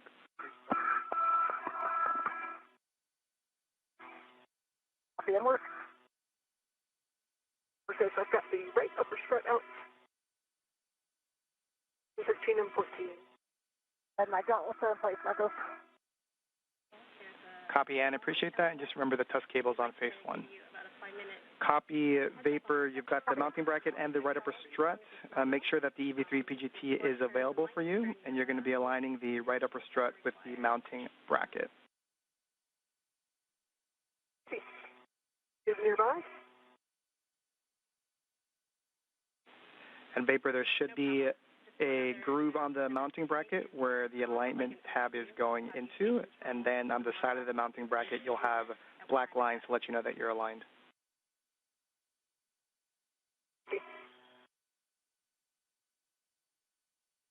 And this view of NASA astronaut Nichole Ayers' helmet cam as she works to prepare and assemble the strut to the mass canister.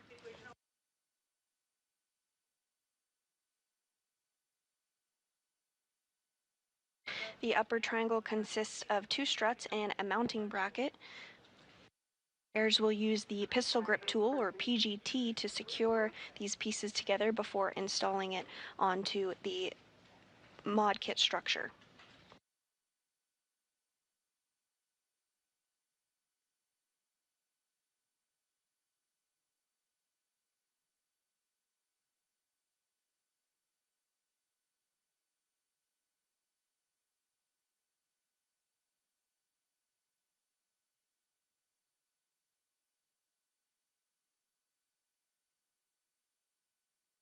EV1 is at the green hook, and I'll work on picking mine up.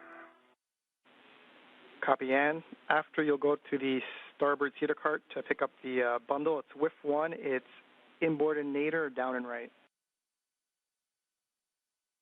Copy, thank you.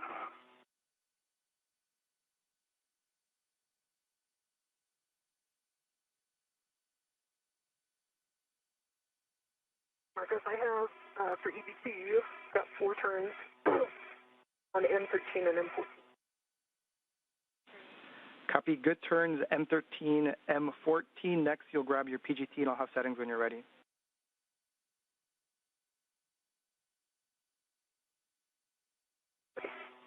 The next bolt is 17.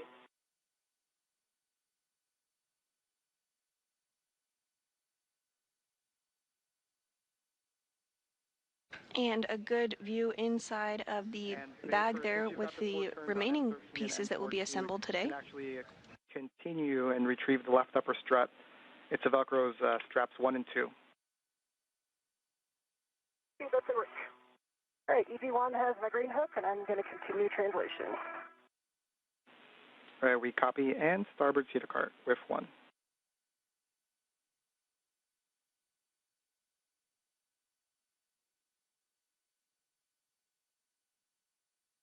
While Ayers is working on assembly of the modification kit, NASA astronaut McClain is translating to pick up an APFR, or articulating portable foot restraint, that will be utilized during later portions of today's spacewalk to help secure the assembled triangle to the modification kit.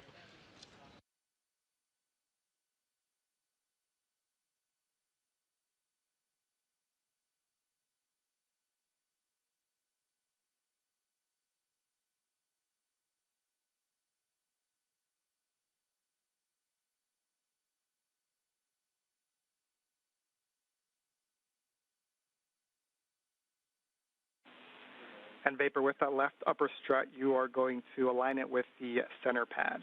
And you'll check that the pin lanyard is free of the clevis before we do PGT ops. The pin lanyard is clear of the clevis.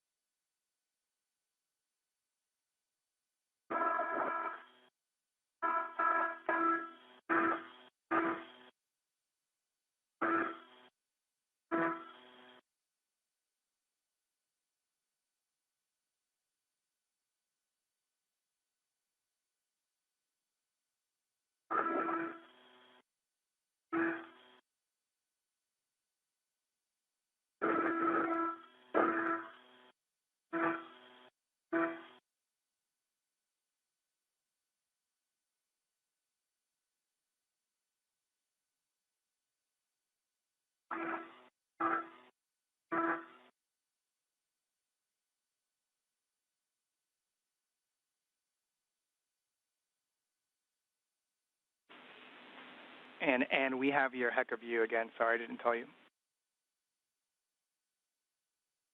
All good. Welcome back.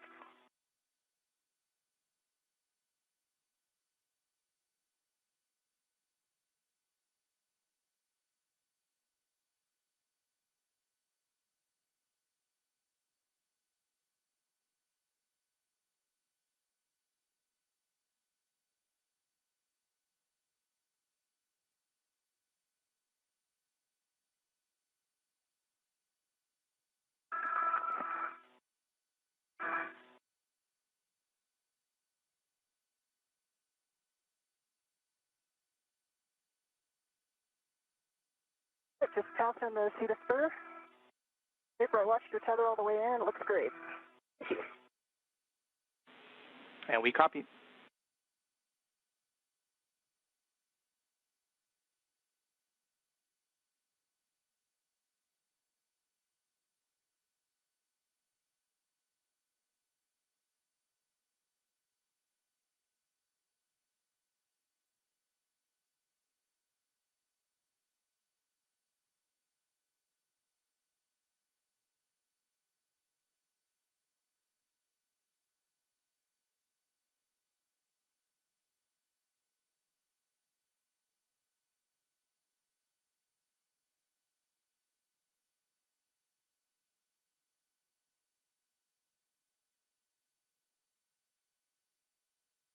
Passing the port Kita cart. And if you're just joining us this morning, we are approaching the 1 hour mark of today's spacewalk with NASA astronauts Anne McClain, who is serving as EV1 wearing a spacesuit with red stripes, as well as NASA astronaut Nichole Ayers, who you see a helmet view on your screen there as she works to use the pistol grip tool to assemble the upper triangle. And looking for whiff 1, bottom right, inboardinator. Today's spacewalk is the third for McClain and the first for Ayers. The hand start on my clevis. Tina's give me a little time on that one quick. The goal of today's spacewalk is to install a modification kit in preparation for ongoing solar array upgrades to the International Space Station and relocate a communications antenna for visiting spacecraft to the orbiting lab.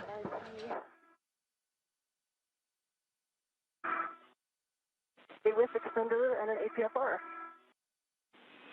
That is the one, and you're going to put that on your BRT. Once that's complete, you'll head starboard, but first you'll do the brake release. Copy.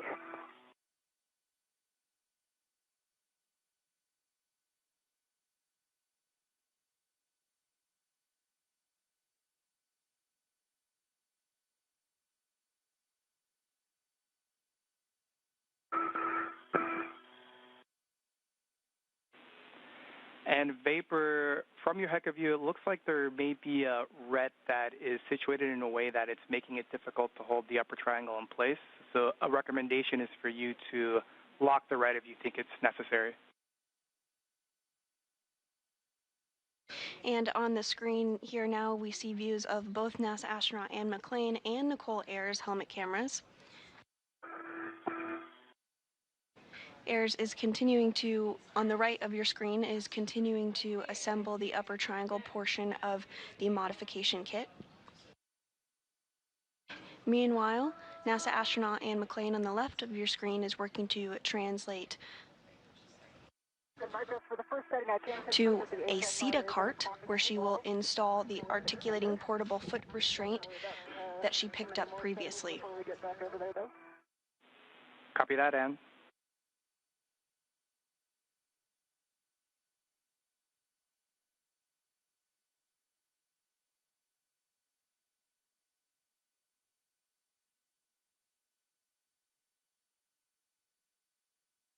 We have a VRT ret on it. And getting a good view now as Nichole Ayers works to assemble that upper triangle, you can really see it start to take shape.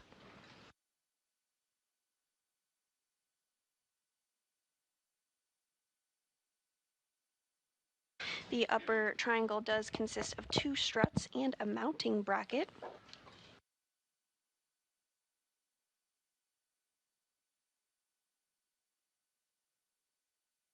Once McClain joins Ayers, Ayers will hand that upper triangle to McClain, who will install it on the mass canister of the beta gimbly assembly, or BGA structure.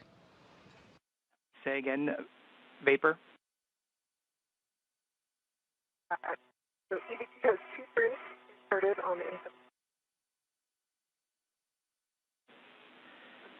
Vapor, we heard 2 turns started on M17. Looks like you have your PGT settings are Bravo 1 clockwise 2.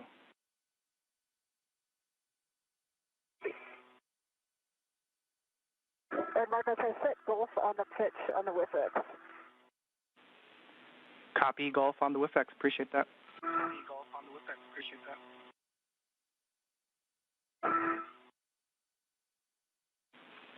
And again, Ann, once that's complete, you'll be headed back to your work site. Green hook, but first SETA brakes. Copy. On the EV, the good count, good LED test, and 41.7. And Vapor, can you say again, you're coming in kind of broken? Got a good cal test on the PG 41.2 volts. A good LED test. I've got Bravo 1 clockwise 2 set. Copy good cal, Bravo 1 clockwise 2. Looking for an additional 5 to 7 turns. You'll drive M17 to torque.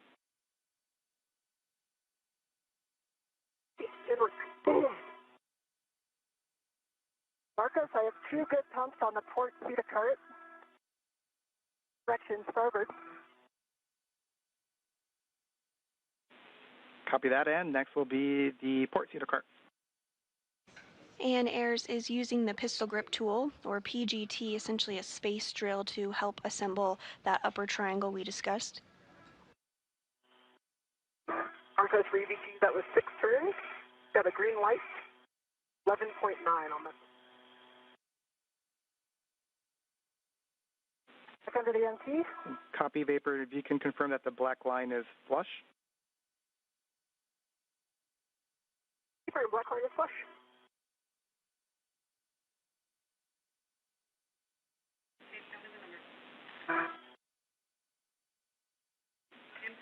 And Vapor, that is a good M17. You can release the ret from the right upper strut.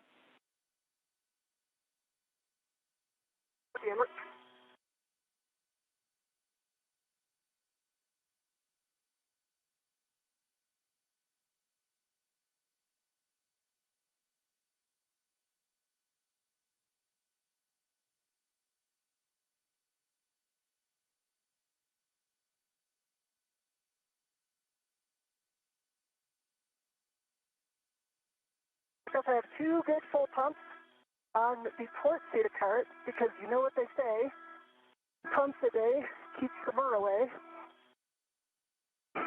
Oh, we agree with that statement. Good job And next will be to continue translating port to your green hook location, just the nadir of the FHRC. Same place as previous. Okay, copy. I'm going to pause here and get this APFR in a little bit of a different config. Just wanting to jump around a little more than I expected. And we copy.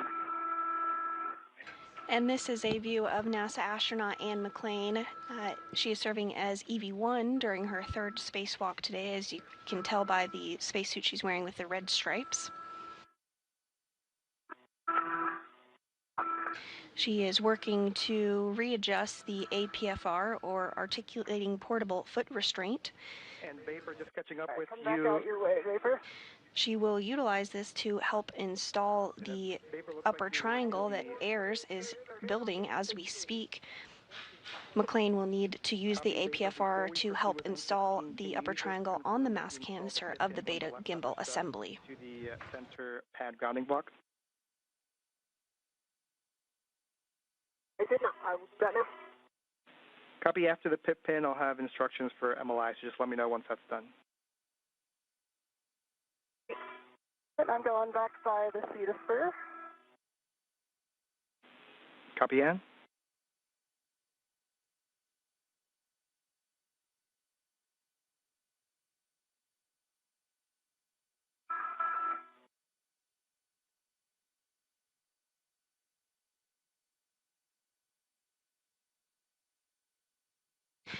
And as we get this pan of the International Space Station truss structure, you're getting a good view of the handrails, which is what the crew utilizes when they translate or move from one location of the International Space Station to the other.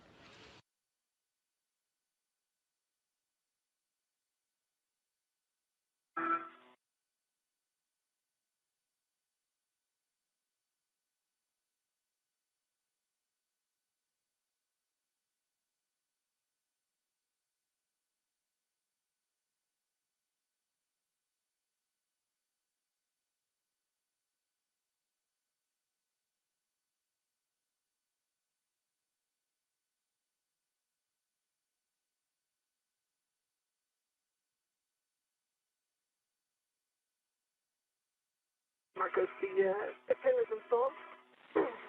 Copy, Vapor. Can you verify that the pip pin for the right upper strut is still installed? Yes. Sweet. And then you can install the left upper strut MLI on the center pad, covering the L2 clevis, as well as the right upper strut MLI. What?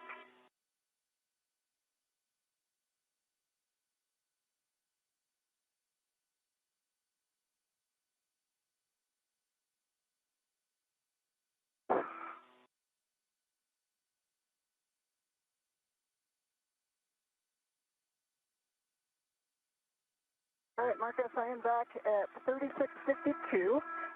Work on the green hook again. Copy. And after that, you'll be continuing starboard to your work site to install the bundle. In this view of Nichole Ayers' helmet cam of the upper triangle, she has been in the process of installing multi-layer insulation, or MLI, around the upper triangle. It's that white fabric material that you do see. How many turns you started on M15? 4. Copy. That's good turns on M15. We'll work on M16. I've got PGT settings when you're ready.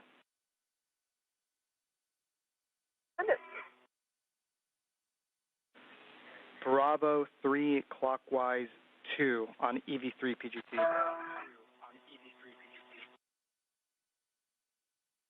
I've got Bravo 3. Clockwise 2.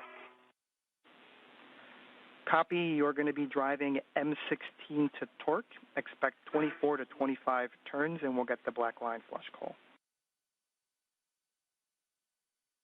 Yeah, it looks. Green hook, EV1 on 3652.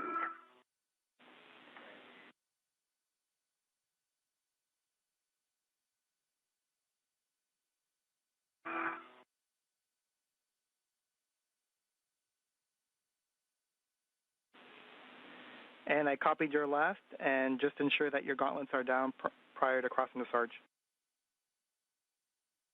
Copy, will do.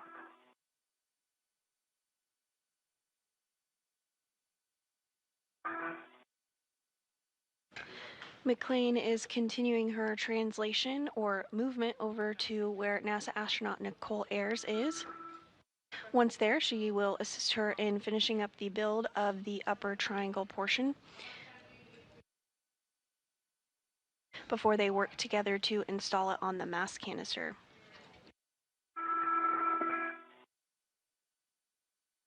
Okay, we're good for EDC M16, about 22.5 turns. Green light for the torque. And the black line is push. And Vapor, can you say those numbers again for us, please? At 22.5, 22.5 turns, 0.8 on the torque. Right, black line flush.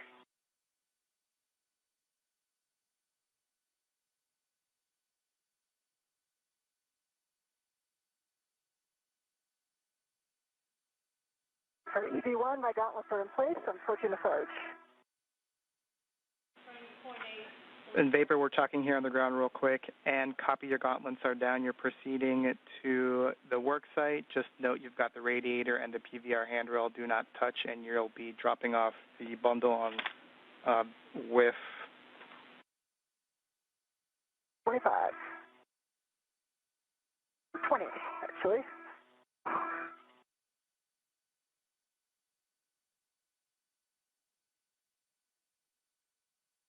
And we are approaching a day pass here, as you can tell on your screen as it is getting brighter. Slowly. We're just having a hard time reading you. It's coming in a little broken. The International Space Station is currently flying 262 statute miles over the North Pacific Ocean off the coast of Alaska. Green light, black line, big flush.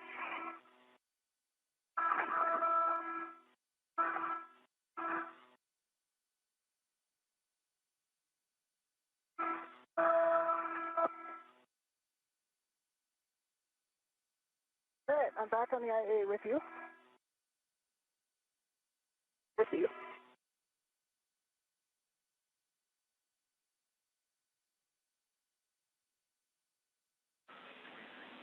And we're discussing Vapor.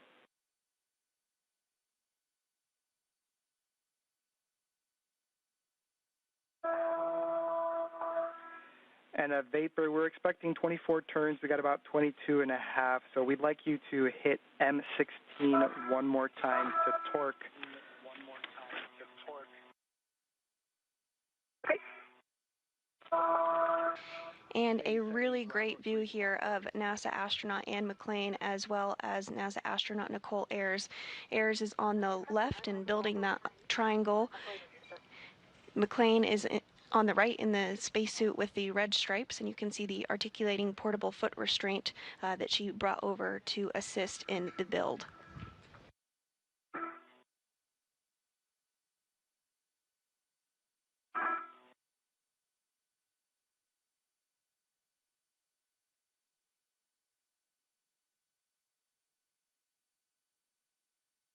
Our work sites are going to get kind of close together, so let me know if I'm in your way. Okay. That's for easy. Out 18.3 light, and that was no turn. Copy, no additional turns. We'll discuss.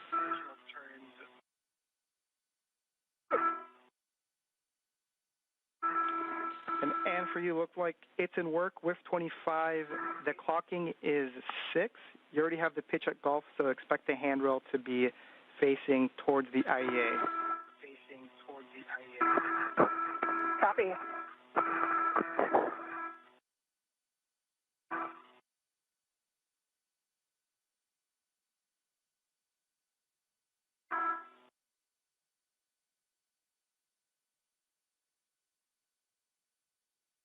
I'm stopping at 5145 to get a rich man's fairly in. And we copy in. Thanks.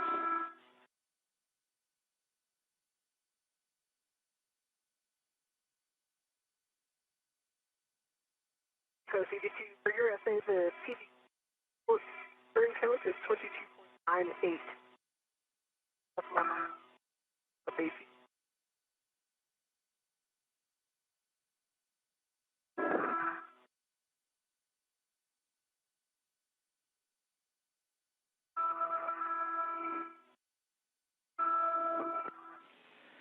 And in Vapor, we're going to proceed driving M15 to torque.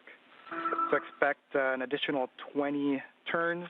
It is Bravo 3 clockwise 2. Okay. I have Bravo 3 clockwise 2 set and 15 on 5. Copy.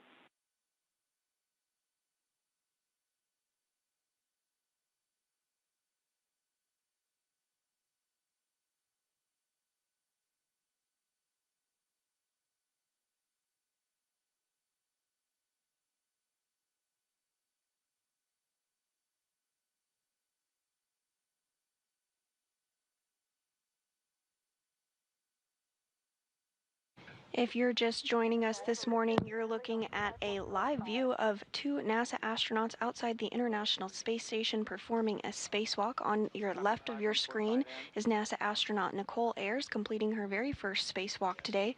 On the right of your screen is NASA astronaut McClain with a spacesuit in red stripes on her third spacewalk.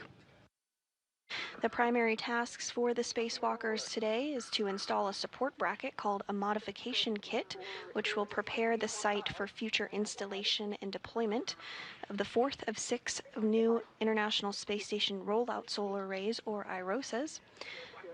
Additionally, the duo will relocate a communications antenna called the Common Communications for Visiting Vehicles, or C2V2 antenna, to ensure better redundancy in communication with visiting spacecraft to the International Space Station.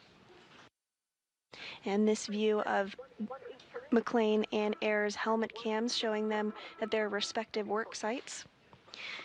McClain is working to translate or move over to where Ayers is at to continue to help with the triangle build as well as install it to the mass canister.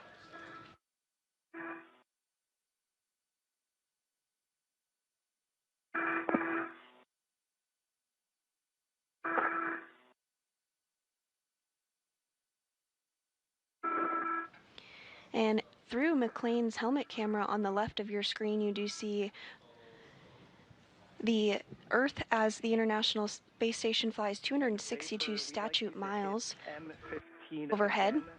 To torque. Same settings, Bravo 3 clockwise 2. Bravo 3 clockwise 2, looking M15 on 5 again.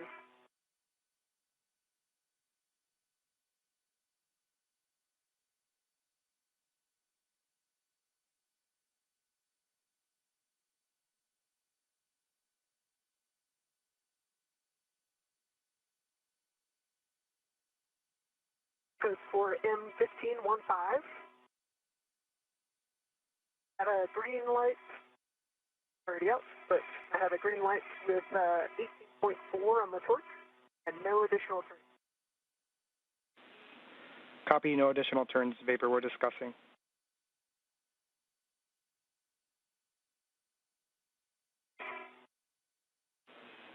And Vapor, just give us a minute, we're checking.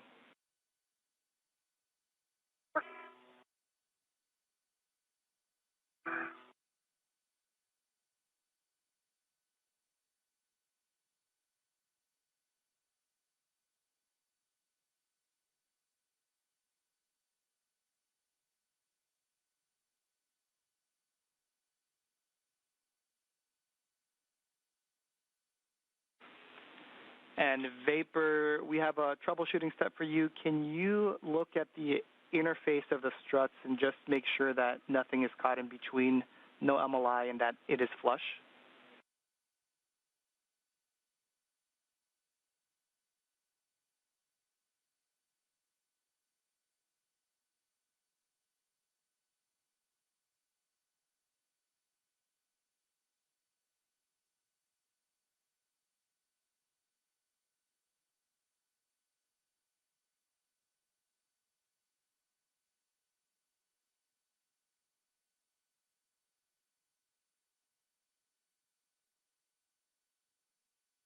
Because the MOI is not in between mountain bracket and the upper strut.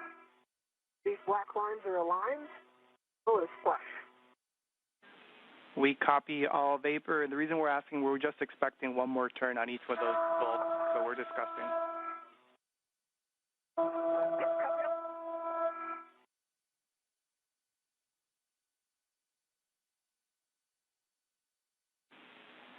And looks like it's in work. The extension will be 5. Yes, I have the settings set, just working on getting it locked in the whiff. Copy.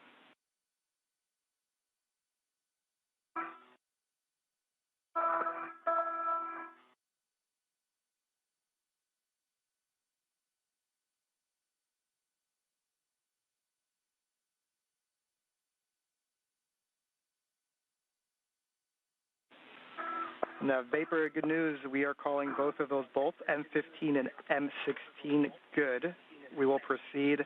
We'll have you release the ret from the left upper strut. Okay. See, good bolts and work. All right, Marcos, I have 6 set on the whiff extender, good pull and twist test. Got a golf on the pitch and a 5 on the extension.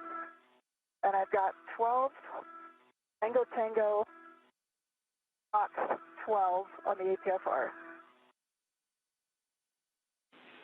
We copy, and I may have missed it, but can you confirm that the pitch knob of the APFR can be depressed? Yes, I will go do that now. And this view from Ayers' helmet camera as she works to continue the build of the upper triangle.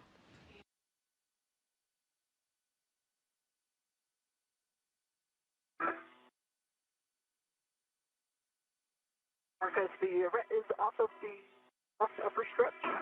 Got the MLI over the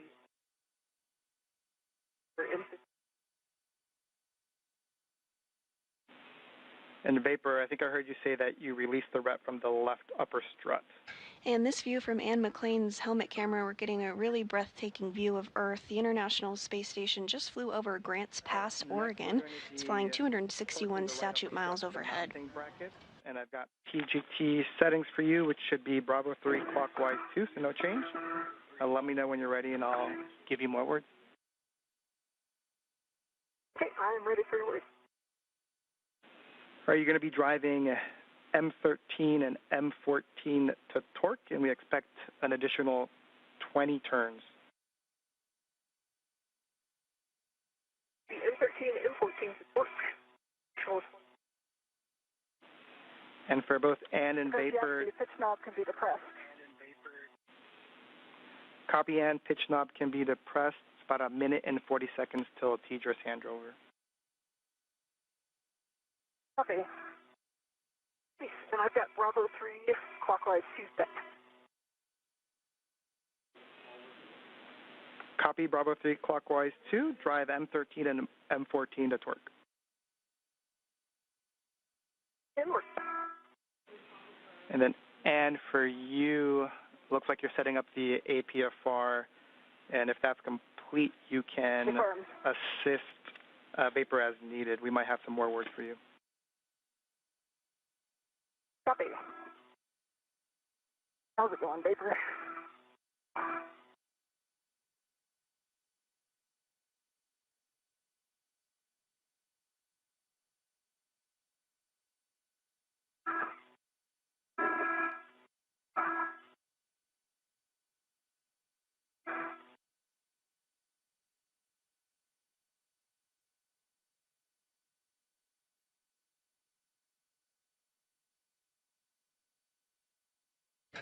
And we are seeing that upper triangle that NASA astronaut Nichole Ayers has been working to build. She's wrapping up that task as we speak.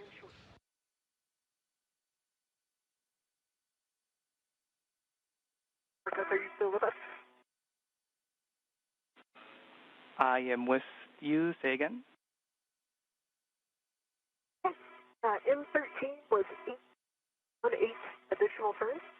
The green light, an 8 decimal 3. And these black lines, flush. Vapor, I heard torque 18.3, turns 18, green light, black line flush for M13.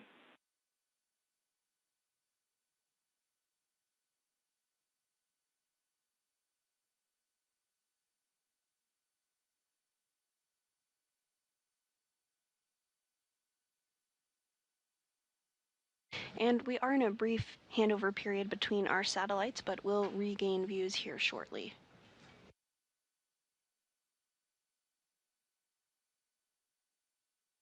The team here in Mission Control Houston is being led by Flight Director Diana Trujillo today.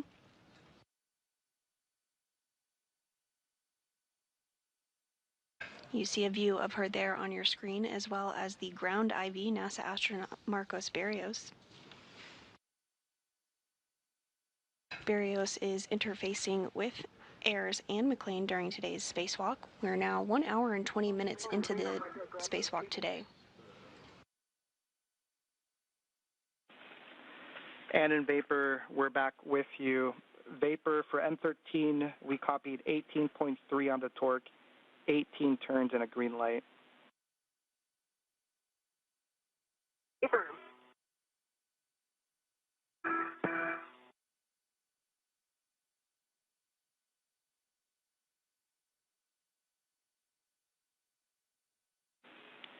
And Vapor, that's a turn short, but we're going to press to M14. So you can drive M14. It should be an additional 20 turns. Okay, copy that. I've got Bravo 3, twice 2 set for M14. Copy. And once we pick back up with you, I think I heard you say you're going to be working the IROSA cable? Negative. Vapor went to grab those. I can assist where you need it, Vapor. And we copy. Thanks. All right, stand by 1 second.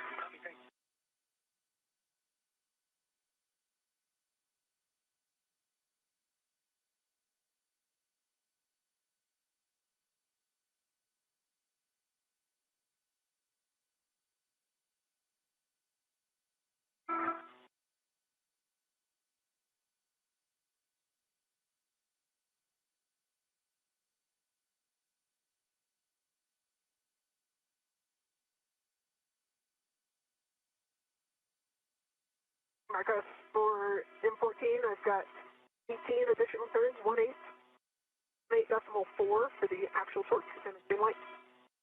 The black line is flush. 18.4 on torque, 18 turns, green light, black line is flush. I've rebased this off the whiff extender. Sure. Yeah, I got the other end of the AET right here. I can take it. I've already read it to it. Okay. And a Vapor, we are assessing. That's also turn short. And just in the meantime, we're trying to figure out good and bad times when we have comm with you. And so that last call was good comms. And so we don't know if when you rotate your head, the mic might get snagged with anything inside the helmet or the airflow. But we'll tell you when we have good comms, just so you can gauge what position that is. Okay. Yeah, that sounds good. While you guys discuss the bolts, I'm going to pick up the cable. Copy.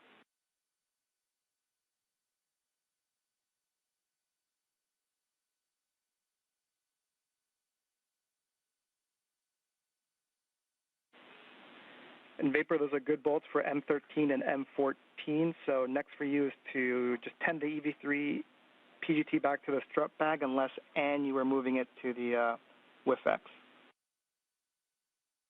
And the PGT and torque wrench are on an AET to the WIFX already. Sorry about that. Was calling. I think that was you doing the bolt. And while I have you, Marcos, I'm redoing my glove check.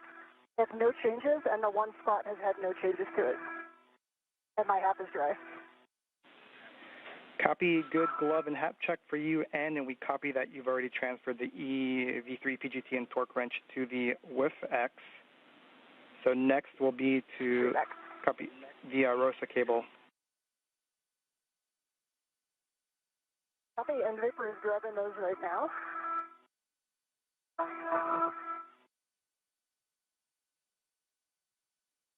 After the completion of the upper triangle build by Ayers, she's now working to remove some of the cables that will be installed. You see her on the left of your screen there, gathering those cables.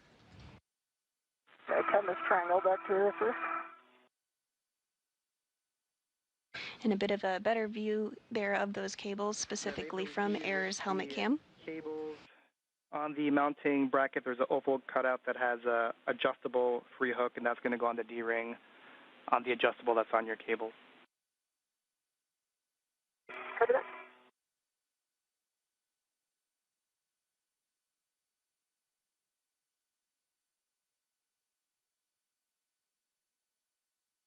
These cables will be routed on the rollout, so will be routed for future installation for the rollout solar array.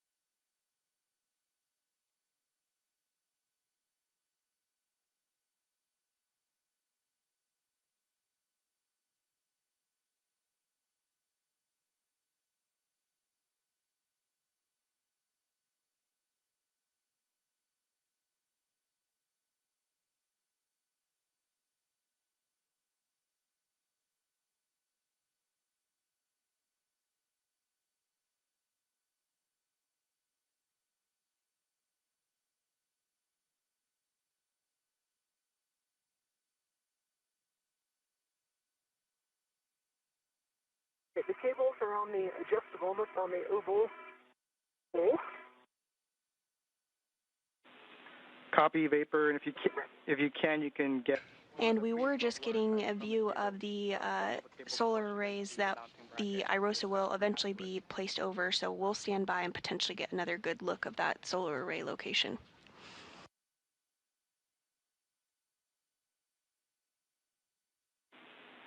And Vapor, there should be one pre-installed wire tie per bundle that you can attach to the mounting bracket. Yeah, that's in order.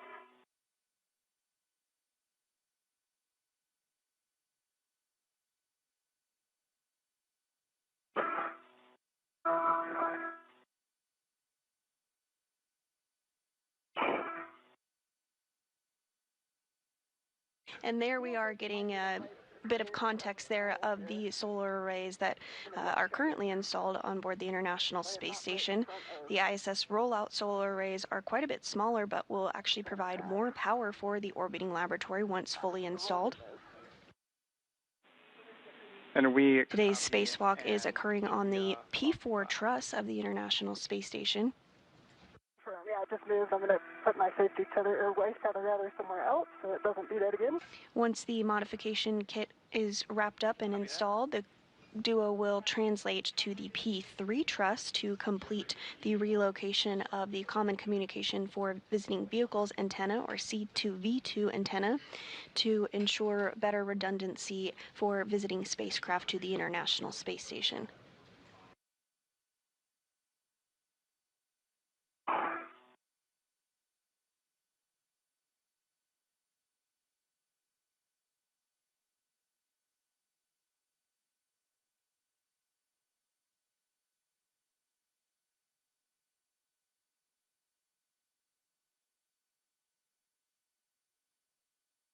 Big.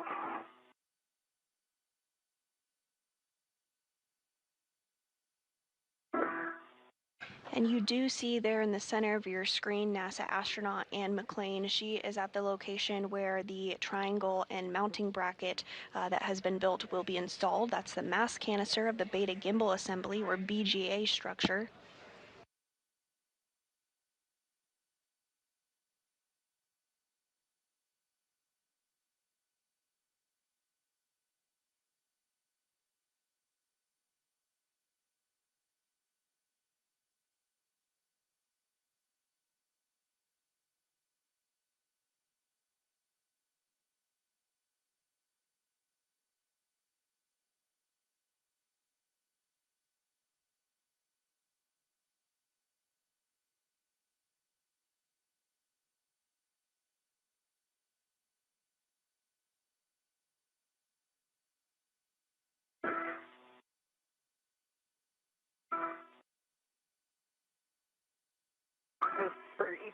while I'm working, or while Anne's working the. And a bit of a better view there of NASA astronaut Anne McClain in the spacesuit with the red stripes working to get into the articulating portable foot restraint, or APFR. That will help her as she works with Ayers to install the triangle on the mast canister of that beta gimbal assembly. Hand the upper triangle to Anne, and we'll have more words for you with cautions before we proceed. Yeah, and before you just verify my feet, please. Yeah, let me get into a better spot here where I can see you.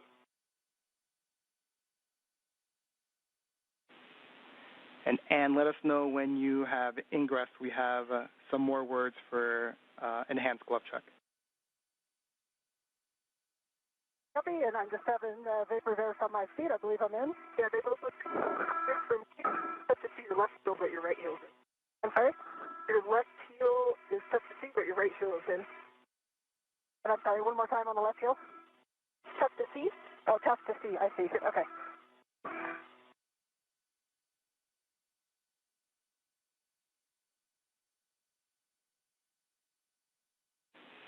All right, and good job ingressing the APFR.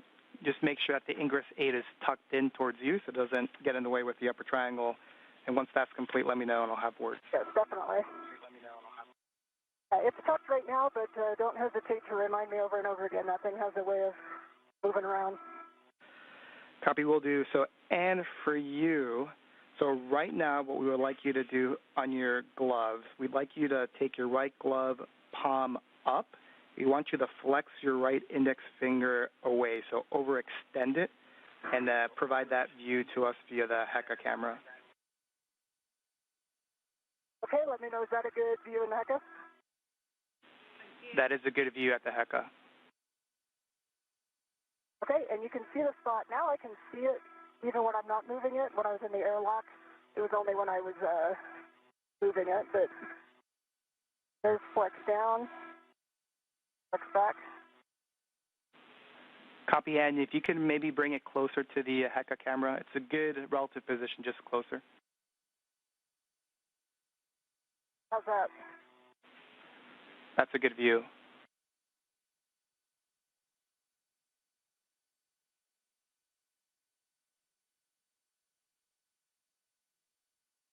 And teams here on the ground taking another look at Anne McClain's glove following a report of a slice in her right index finger prior to exiting the airlock.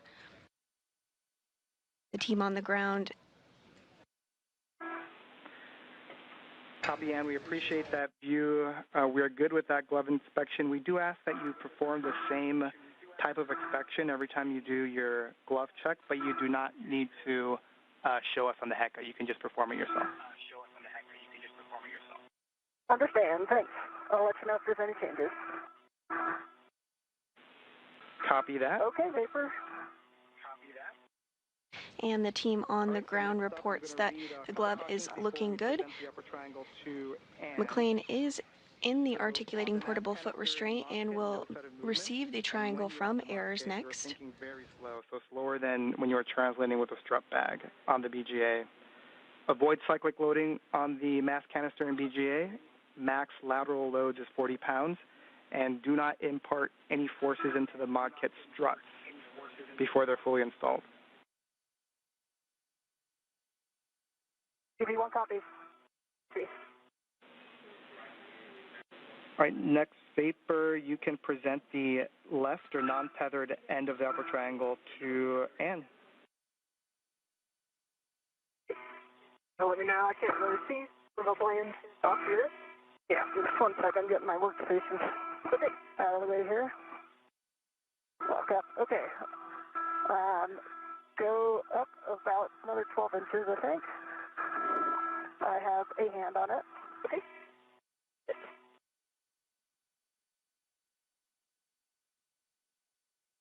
All right. This isn't small, is it?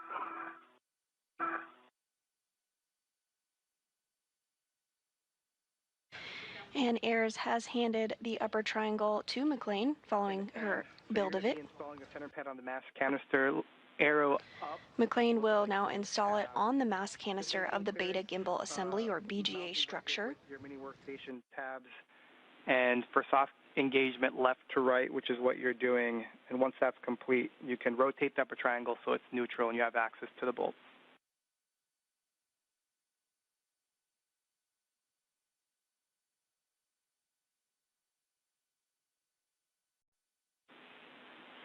And vapor, since the EV3 PGT and torque wrench is already on the AET, we can have you go to the right saw bracket and get a visual alignment of the bearing. And just as an FYI, we've got that RET series from the bag to the mounting bracket that we want to keep eyes on as you go away and to the strut bag.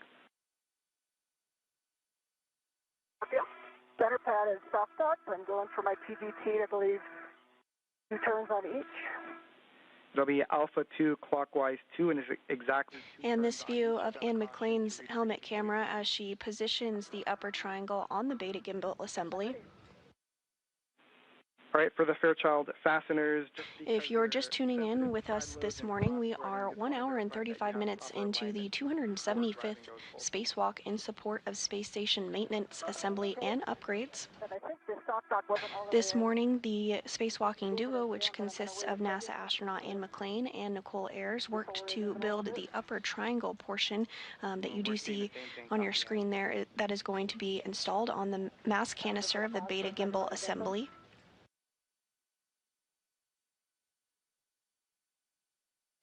The primary tasks for our spacewalkers today is to install this support bracket, which we call a modification kit, in anticipation of future solar array upgrades of the International Space Station rollout solar arrays.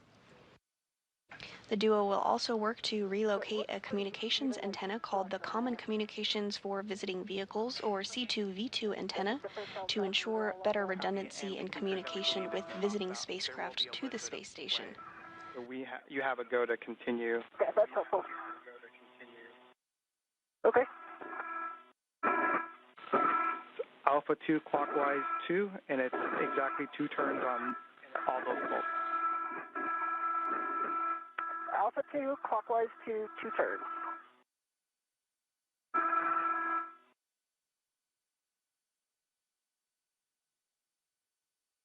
Because for EV2, the right stop bearing looks pretty thin. So it's at and parallel with. And we copy vapor, and just for your SA, that last comm is in and out.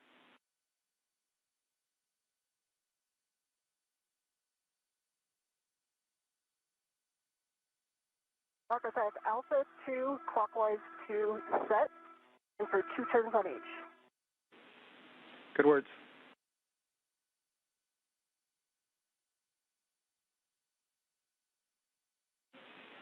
And that vapor, we are now waiting for the center pad install before proceeding. Copy that. I have 2 turns on M6 and M5, and for 2 turns on M8. Copy, good turns on 5 and 6.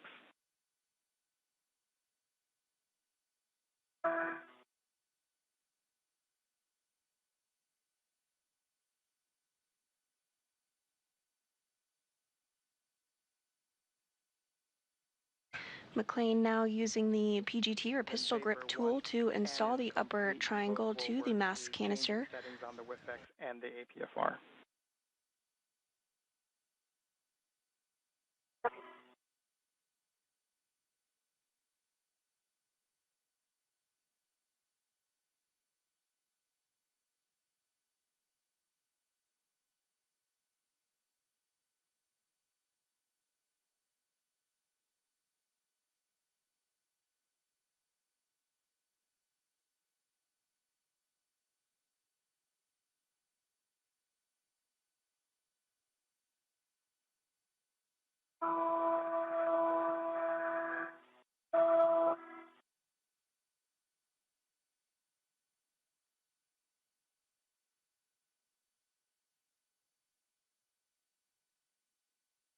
I have 2 turns on 8 and 5, especially top back out. I don't think it was all the way in to get those 2 turns again. And we concur, Ann. Thanks.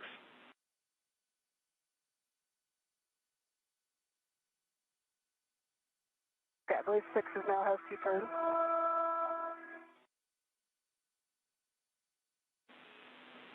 And copy, Ann. We're following. All right, 7 has 2 turns. I believe now it's torquing alpha 2 clockwise 2. Alpha 2 clockwise 2, M5 through 8 to torque. Expect an additional 3 to 8 turns. Copy, and there's no order, right? Order does not matter. Copy. Starting with M6.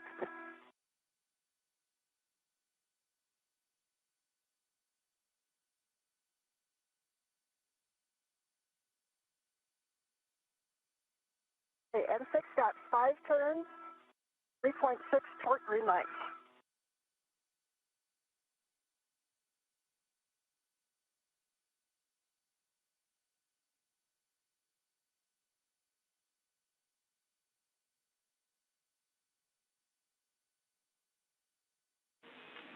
And Ann, we're checking. Give us 20 seconds. Okay. That's a good M6. You can proceed, Ann. Copy, good M6.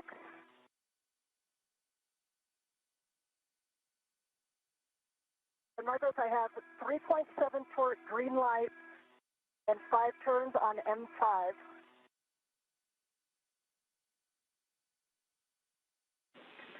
That is a good M5. Proceed. Copy, good M5. Going with M8.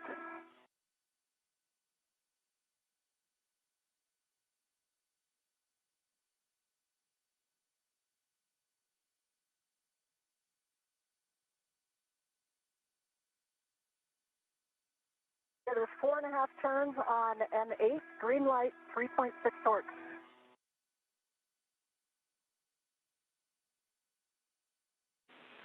It's a good M8. Copy. Last golden work.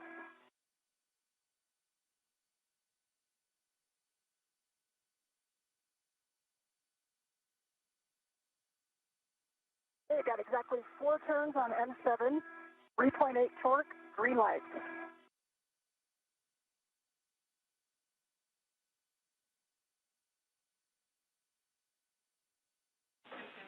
And that's a good M7. And we'll have you check that the center pad MOI and the pit pins, 2 of them are still installed.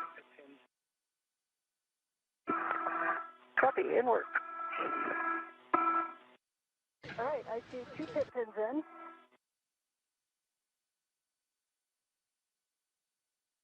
Good job on the MOI. Vapors nice and tight.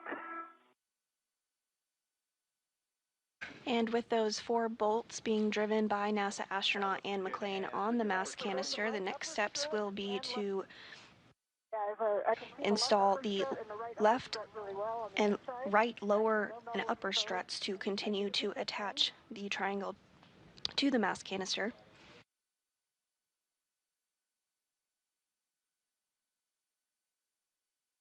And if you agree, I think it's And that's a good upper triangle install. And yep, you're going to get out of the APFR, and you will be changing the WIFX and APFR settings. First, WIFX is going to be shortened to an extension of 1. Copy. Safely done. There's no workout at the gym that prepares you for that twist.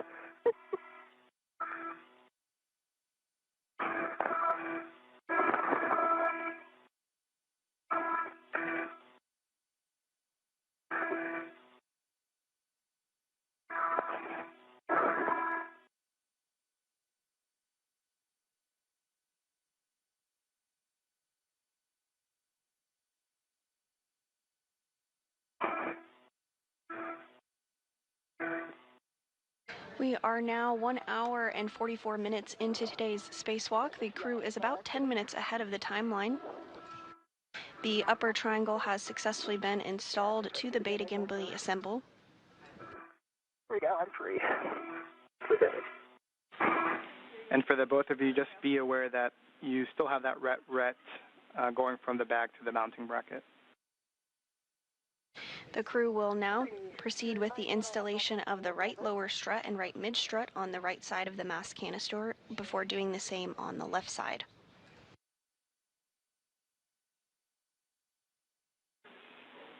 And just for your awareness, we turned your HECA off.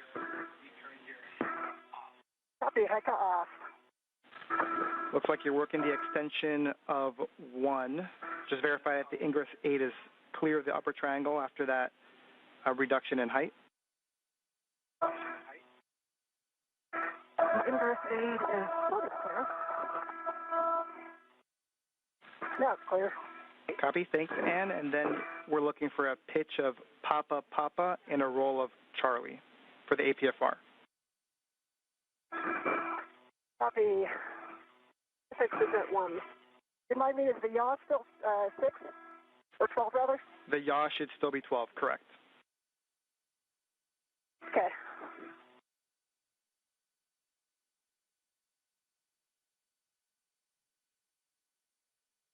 All right, so 12 Papa Papa, Charlie 12.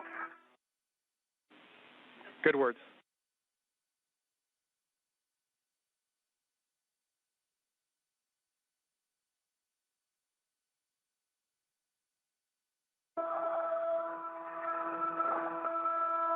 There's Charlie 12.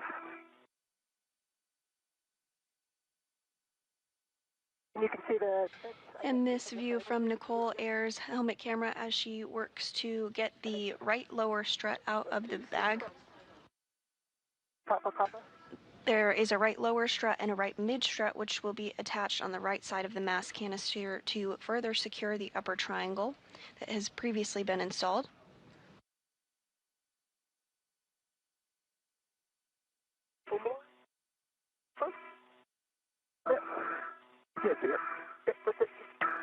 That was 1.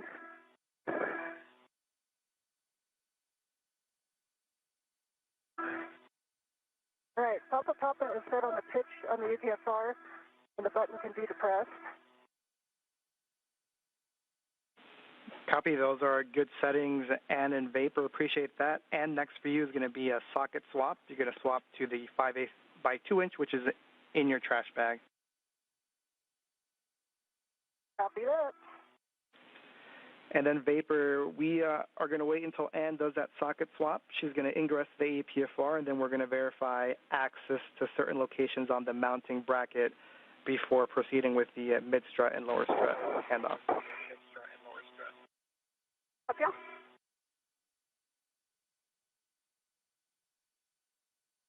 And Marcos, if it's okay, I'm going to get in the APFR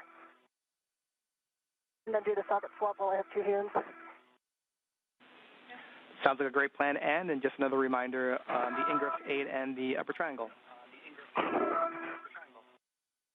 Copy that.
So for an update on the gloves, I've got a smudge on my right index finger.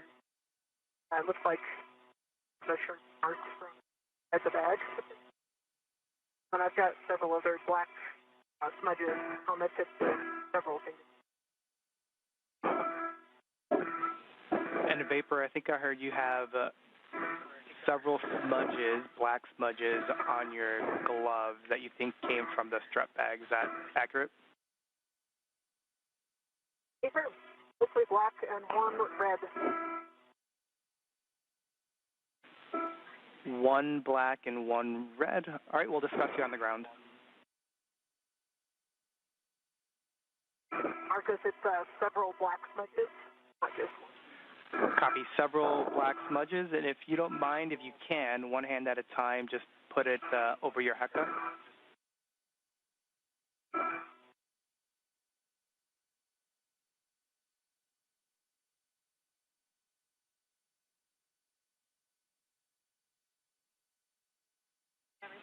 And that's a good view, Vapor. We see the red one, and we also see kind of two black on your right ring finger.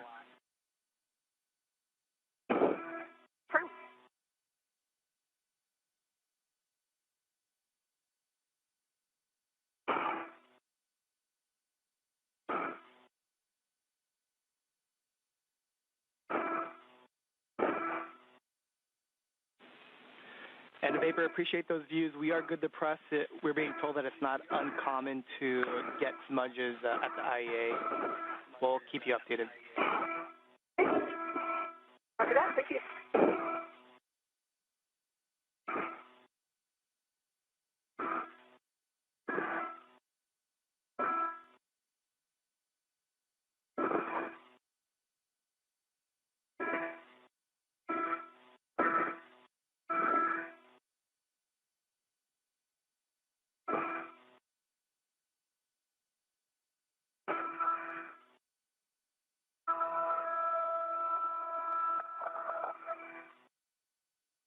You were just to the right of the two loop, like you might have yachted a little bit. Okay. And Vapor, just as a reminder for you, we're just waiting on the ingress and socket swap, but if you have the bandwidth, you can help Ann with the ingress. Copy. Work. There we go. The ret series is clear. And did you say you think it yawed? I think it did, yeah. And Ann, we're seeing that your met rates are high, so we would like you to take a break. We'll let you know for how long. Okay. Not surprised. And the yaw's the same. Now it's back at 12. Right? Yeah, it's at 12. Okay. And Vapor, looks like you're already doing it, but while Ann's taking a break, you can redo the APFR settings. So if you need those, I'll let you know. Copy. I think the APFR is set correctly. I think so, Chief. Disregard. Now approaching the 2-hour mark of today's spacewalk. NASA astronauts Nichole, Ayers, and McClain are working to install the right lower strut and right mid strut on the right side of the mass canister.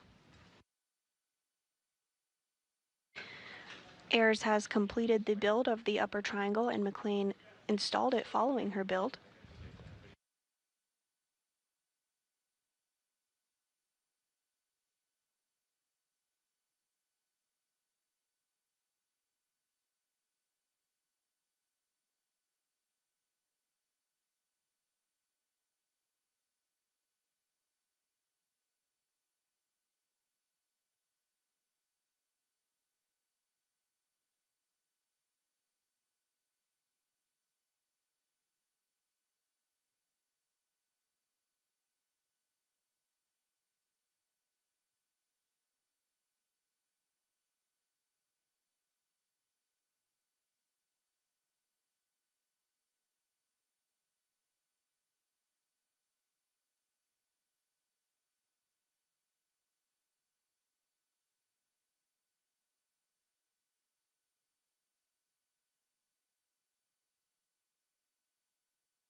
And Ann, we're going to hold you still for about approximately 5 minutes. We'll let you know.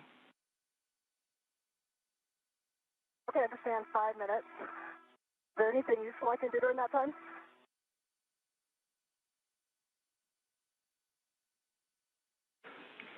I think that's safer. Pictures, whatever minimizes your movement. Copy and Smile, understand. yeah. Laugh.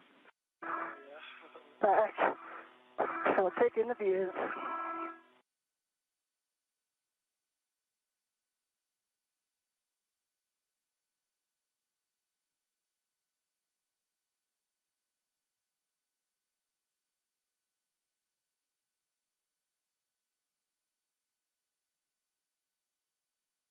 And McClain getting the opportunity to enjoy the views for a minute, as well as take some photos.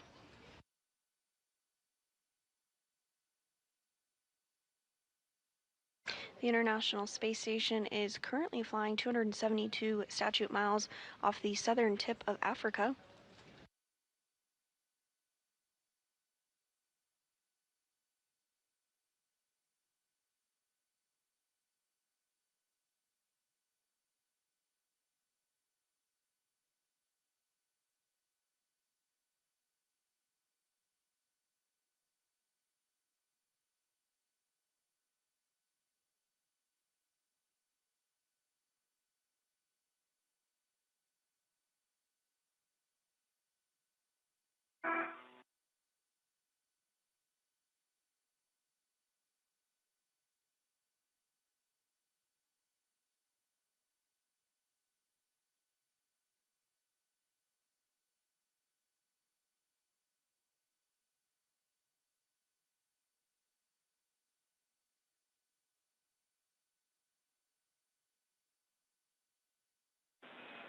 And in Vapor, we have a couple recommendations for you for the APFR ingress for you two to work together. The first one is to lock out your safety tether in case that is creating moments and pulling you over. The second is for Vapor to, at a minimum, get eyes to guide you in and or physically be there to support if you need it. Okay. Does that mean that we have a green light to go?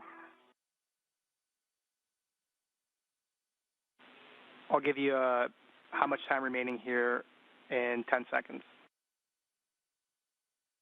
Copy. And just like that, 5 minutes are up. Got a good view from here. You have a go to continue. So next up, ingress to APFR.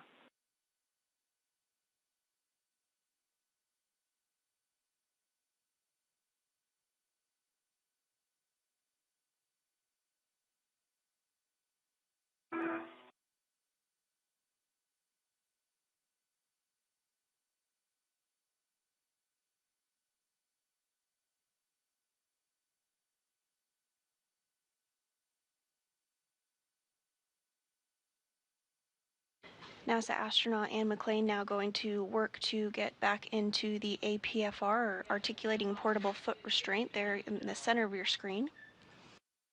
2 minutes until a TDRS Okay, my red handover. reel's locked.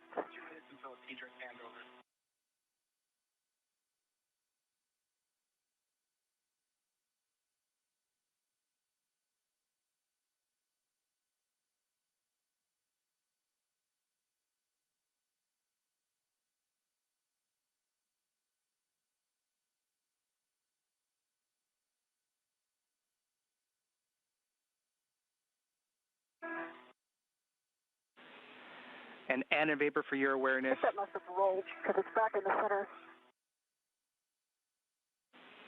Go ahead, Marcus. Ann and Vapor, it's a minute and 20 seconds until a TDRS handover, but we'll also have a KU handover, so we're going to lose all video for approximately 30 minutes. Copy.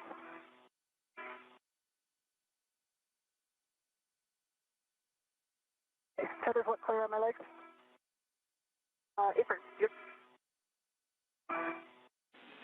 And before this handover, for the both of you, we'd like Vapor to come over and help out with the APFR ingress. We'll get you on the other side. Yep, the left is the Tony. Your left foot to the right a little bit. Your right foot is in the middle.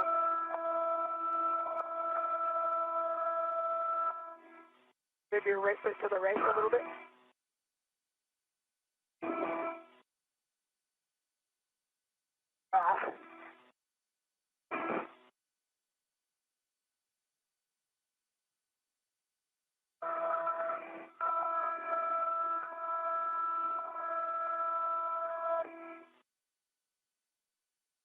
Are you able to hear me fairly clearly?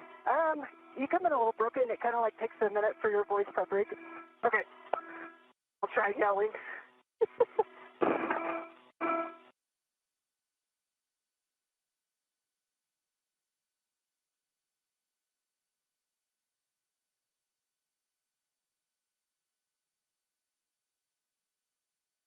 And we are in a handover period between our satellites.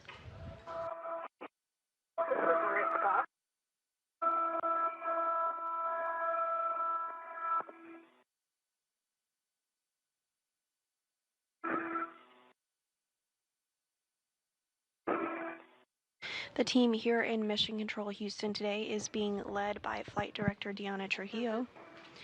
We are now 2 hours into today's spacewalk, the 275th in support of space station maintenance, repairs, and upgrades. Right foot in. Right foot in.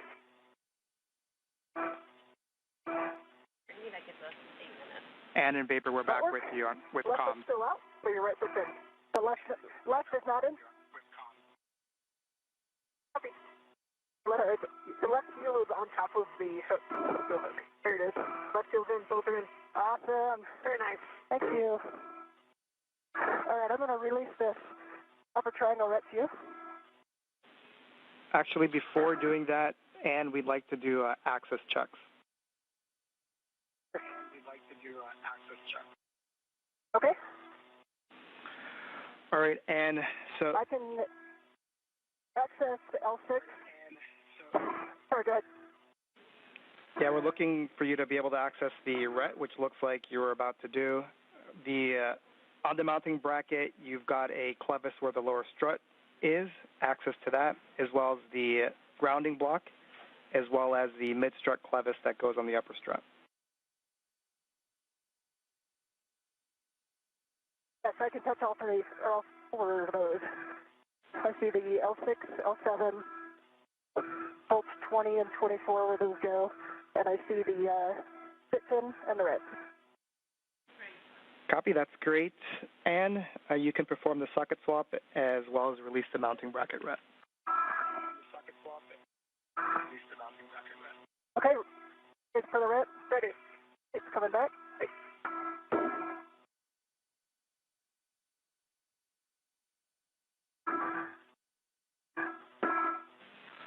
And Vapor, once you have that RET safely in the bag, we're going to have you start working the right mid-strut, straps 12 and 13.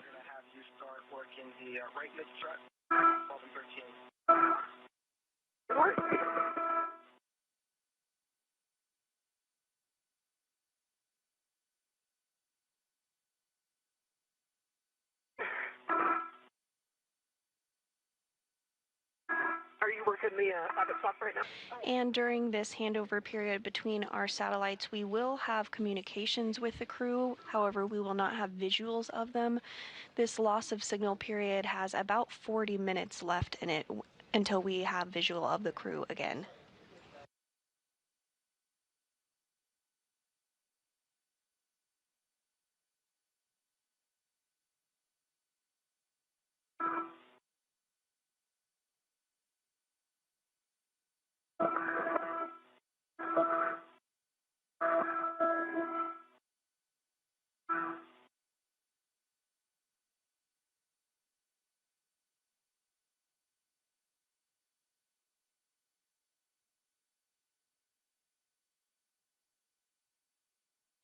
At this time, NASA astronaut Ann McClain, who is serving as EV1 today, has ingressed the APFR, or Articulating Portable Foot Restraint.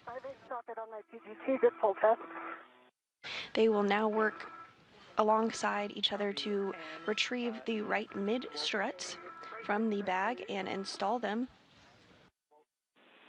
Yep, right mid-strut, and you'll receive that from so it's not foiling. Vapor. You'll put that on your BRT ret.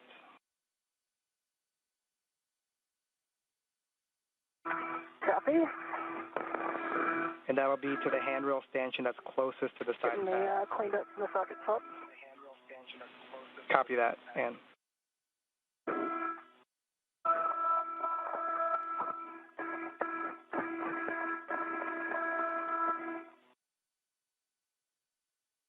All right, Viper, I am ready for the right mid strut. The BRT ret ready. A little further, yeah, and you said a ret furthest or closest to the mid pad, is that right? It seems opposite. Can I release it for you? Okay, if you release it, I'll put it over there closer to you. And here comes the large soak back. Okay. And while Ann is putting that on her BRT Vapor, you can go ahead and grab Okay, the the right strut lower is on my strut. BRT. BRT Vapor, you can go ahead and grab the right lower strut. Okay.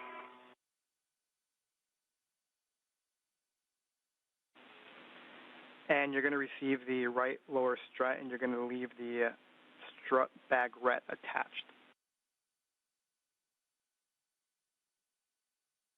Okay, strut bag ret attached.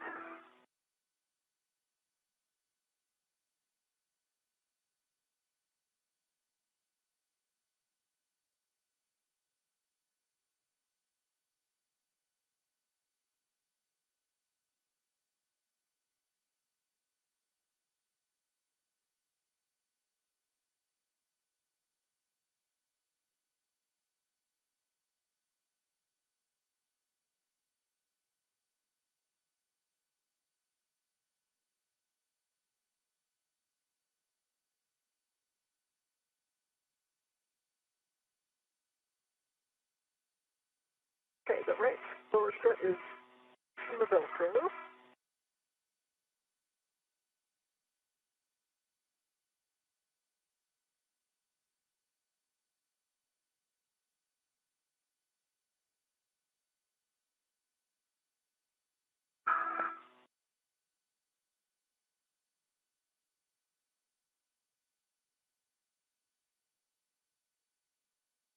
Now pivot the, it looks like that ret swapped out. And if you're just joining us today, we are 2 hours and 7 minutes into a spacewalk where NASA astronauts Ann McClain and Nichole Ayers are working to install a modification kit ahead of upcoming deployment of the fourth of the 6 new International Space Station rollout solar arrays, or IROSAs. Additionally, the duo will relocate a communications antenna called the Common Communications for Visiting Vehicles, or C2V2 antenna, which will ensure better redundancy in communication with visiting spacecraft to the space station. I think I have the saw bolt in my hand. So far this morning, NASA astronaut Nichole Ayers worked to start the modification activity by building the upper triangle portion of the modification kit, which consists of 2 struts and a mounting bracket. McClain then installed the upper triangle on the mass canister of the beta gimbal assembly, or BGA structure. And the crew is now working to install the right lower strut, and then we'll move on to the right mid strut on the right side of the mass canister before doing the same on the left side. Once the handoff is complete, we are in a handover period where we do not have views of the crew. We have about 35 minutes left in this loss of signal, but we do have communications with the crew at this time.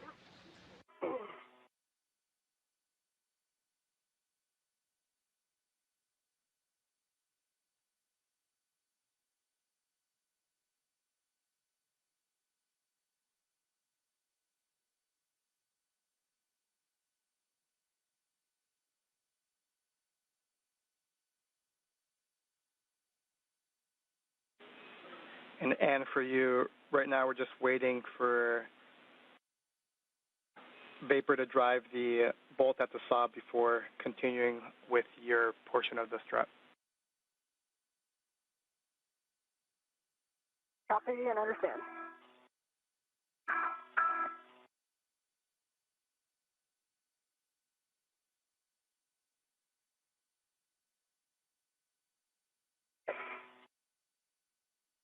Stop here.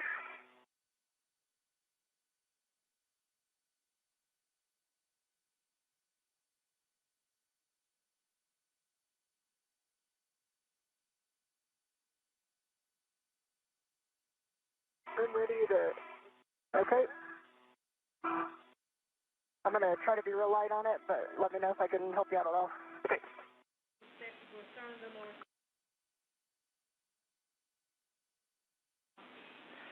And Tilt it towards the bolt for me. Tilt it toward the bolt. Yeah, it's like 3 feet from the bolt right now. Yeah, thank you. I don't know how much you can down here. Can when I lean back. But here we go. Here we go.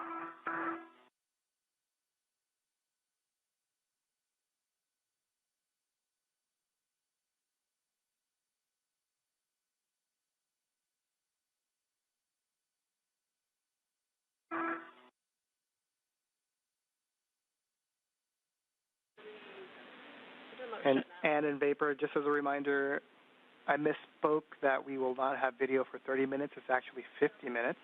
And so we won't have any video for the next about 30 minutes. Okay. Vapor's working the stop right now. Copy that. I'll have a warning to read before we start doing any bolt operations. Okay, we're ready for the warning. Copy. So it's a pinch point warning, Vapor. You want make sure you keep your fingers clear of that interface, strut, and BGA.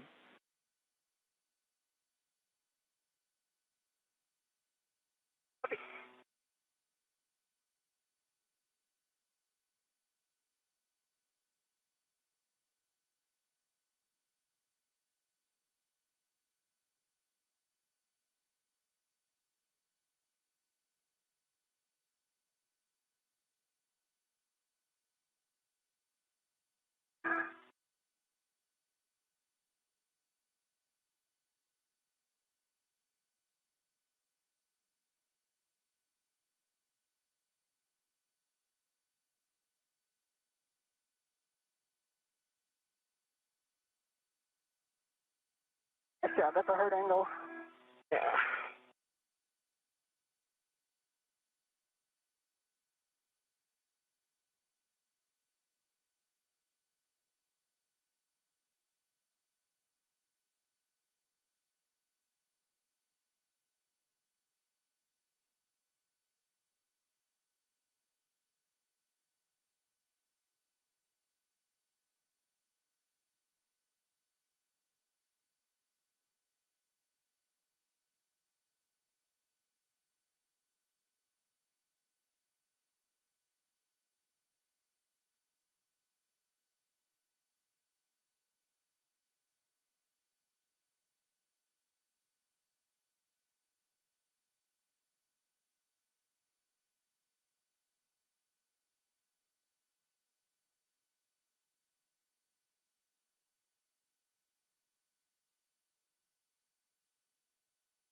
If you don't mind, can you just hold it up towards the bolt a little bit? The ret is pulling it back? Yeah, the block for the ret is right next to your left, right next to your hecker if you want to lock it.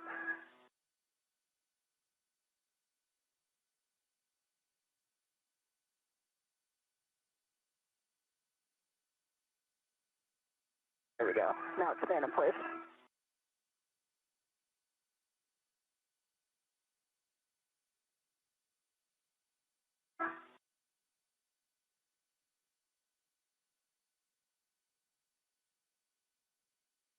Your end effector on that handrail may also provide you some leverage. It's for the just getting it turned without it popping out. I see. If you're just joining us today, we are 2 hours and 14 minutes into the 275th spacewalk in support of space station maintenance, assembly, and upgrades. This is the third spacewalk of the year, and also the third spacewalk for NASA astronaut Anne McClain, and the very first for Nichole Ayers. This is the first spacewalk of Expedition 73. The primary tasks for the spacewalkers today is to install a support bracket called a modification kit, which will prepare for future installation and deployment of the fourth of 6 new solar arrays called IROSAs. The crew will also work to relocate a communications antenna called the Common Communications for Visiting Vehicles, which will provide better redundancy in communication with visiting spacecraft to the International Space Station. Once Vapor is done finishing with the turns, you'll be driving M20 exactly 2 turns. Okay, exactly 2 turns on M20 until 6. So far this morning, the duo has worked to build and install a upper triangle portion of the modification kit and are now working to install the right lower strut and the right mid strut on the right side of the mass canister. 2 additional turns.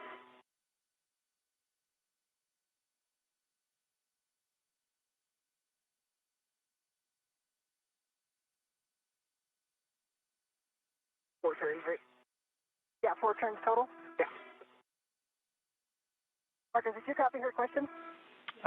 It is 4 turns total, so 2 hand start and then 2 with the PGT. Okay. Thank you. Okay, there's your 4 turns total.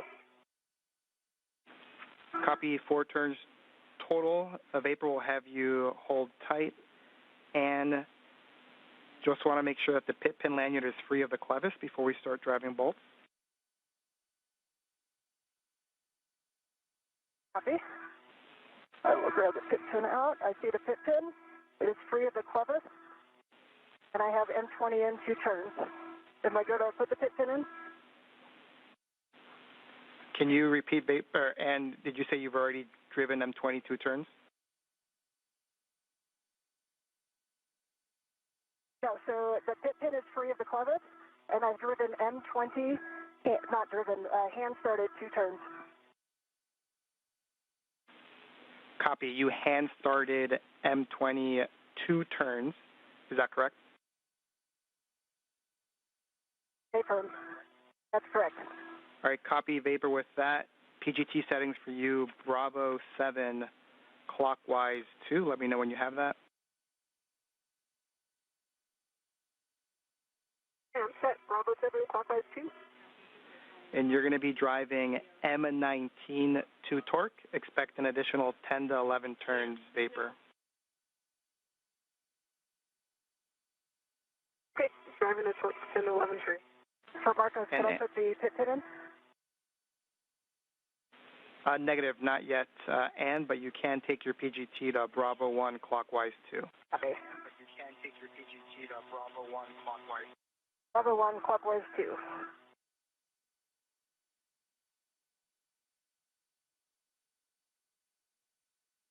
Okay, that was 8 additional turns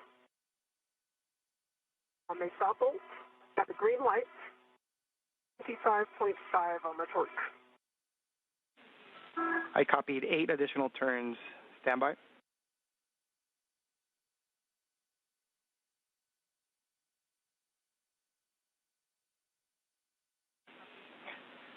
Vapor, that's a good PGT. We'll go for the torque wrench. And those words from the ground IV there on the center of your screen, NASA astronaut Marcos Barrios, relaying up to Nichole Ayers, who is working to install the right lower struts.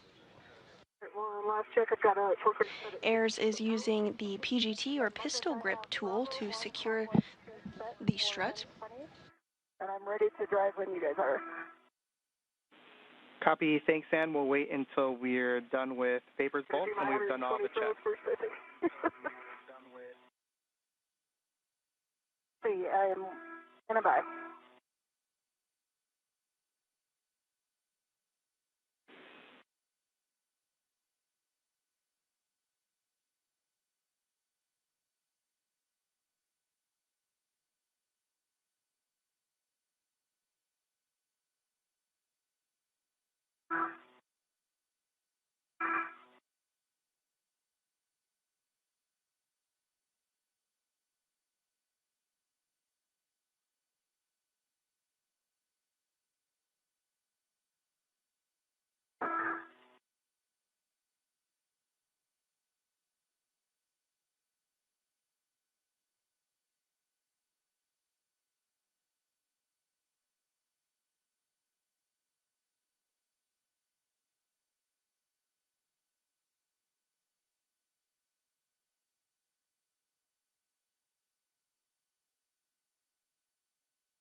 Marcos, that was 2 breakovers, like a quarter turn. 2 breakovers, quarter turn, we'll discuss. And for the both of you, just for our latest consumables check, limiting consumable is Medox for EV1 with a PET of 622.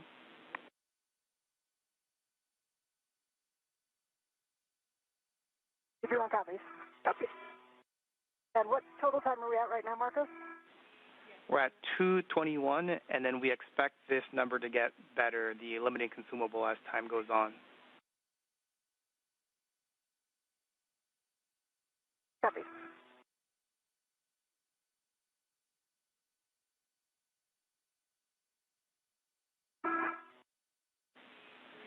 And Vapor, we're still talking the torque wrench.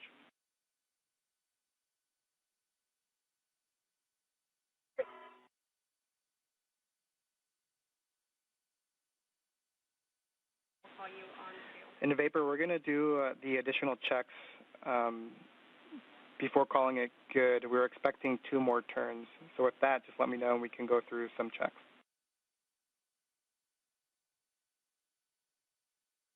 I see the black line is flush. The gap check actually looks good. And can you give it a wiggle? Yep. Again.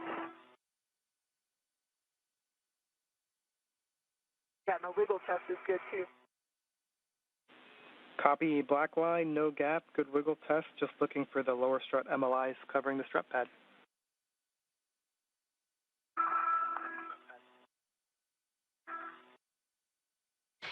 McClain and Ayers now working to ensure that there is a good connection on that lower right strut.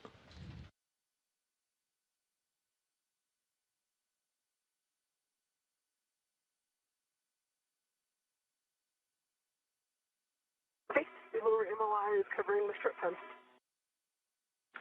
Copy about the MLI, and we were just told that that is a good M19, and so, and you have a go to drive M20 to torque. Expect an additional 5 to 7 turns. Bravo 1 clockwise 2. Copy, Bravo 1 clockwise 2 set M20.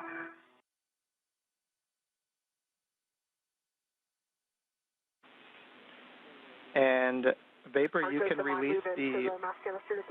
release the rep from the lower strut. McClain now using the pistol grip tool to secure the lower strut to the mounting bracket. 12.1 torque, green lights on M20.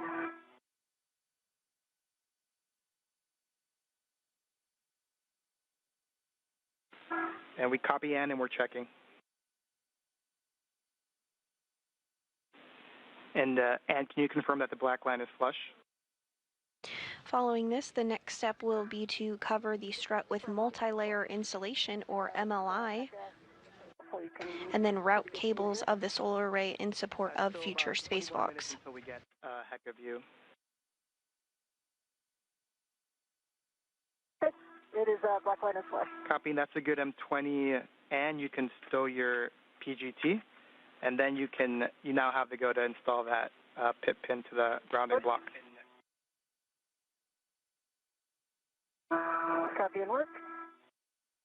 Marcos, the ret is released from the lower right strut. Copy, Vapor, you can go ahead and translate to the right side pad location for the mid strut. The pit pin is installed, and I'll work on the MLI around.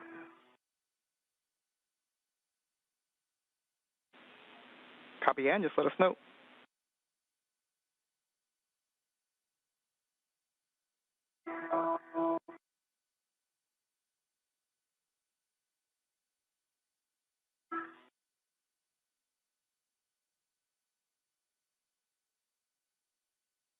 If you're just joining us this morning, we are approaching the 2-hour and 30-minute mark into today's spacewalk to install a support bracket called a modification kit in preparation for future installation and deployment of International Space Station Rollout Solar Arrays, or IROSAs.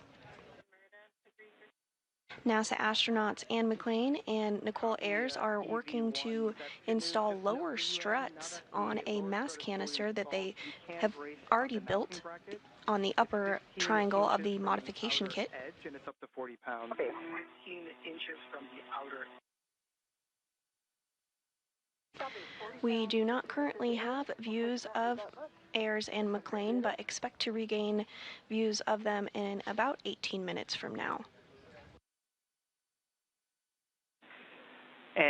And we're currently just discussing things on the ground to look at the config of the mod kit. In the meantime, you do have a go to execute the IROSA cable routing on the right side.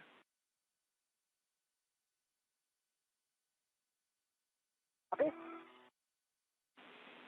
And Vapor once. And I do have the IROSA's wire tied with 3 wire ties. Go ahead.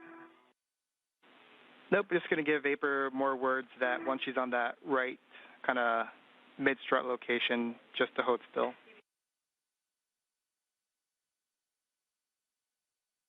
Here.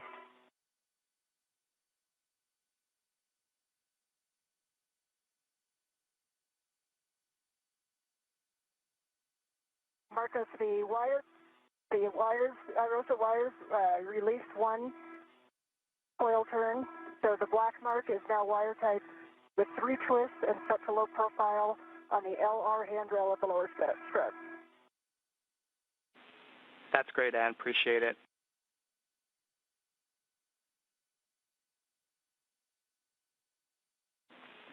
And Ann and Vapor. My red is stronger than the force that collapsed his back. Ann and Vapor, just wanted to give you an update for the day. We have reached min config. The target was 2:30 PET, and we're at 2:27, so we're about 3 minutes ahead of the timeline, and so we're going to proceed. Proceed with the day, and we'll get you more words on what we're doing next. Good news. Copy all.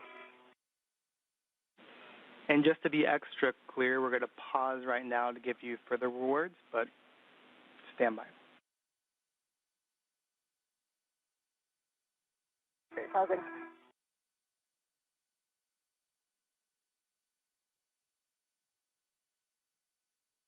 NASA astronaut Anne McClain has successfully routed cables on the right IROSA strut.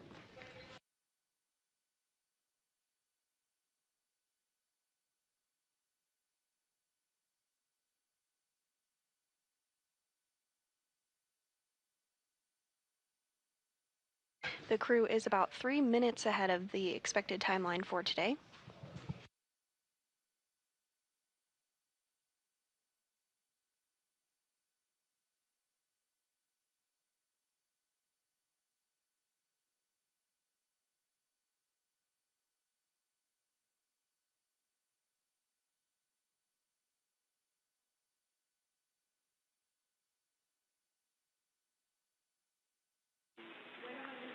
And in Vapor, we're still discussing what our going ahead plan is.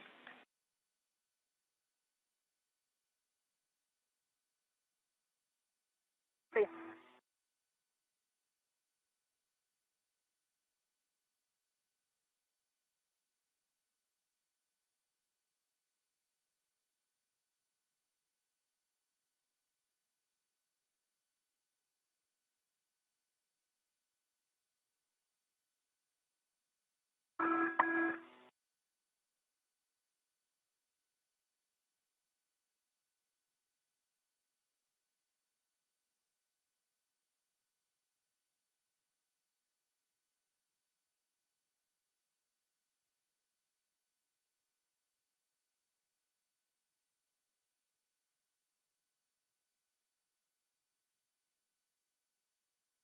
Look this way.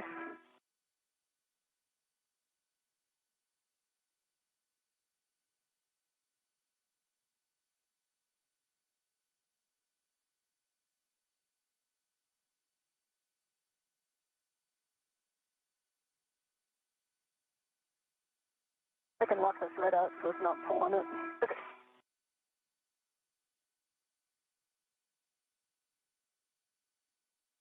All right. Go.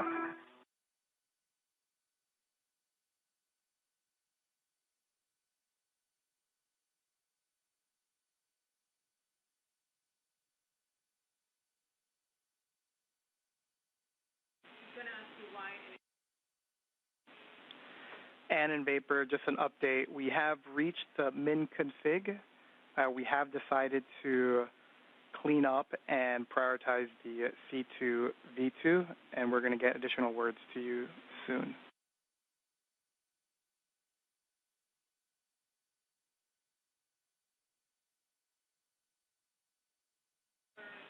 And in vapor, the rationale behind that is current limiting consumable is MEDOX for EV1, which is right now at a 630.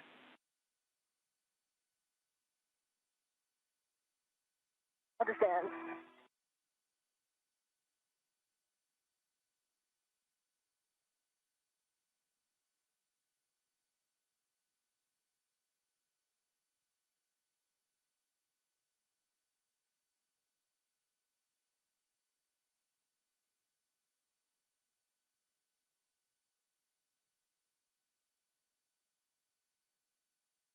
My way back down the mass chemistry.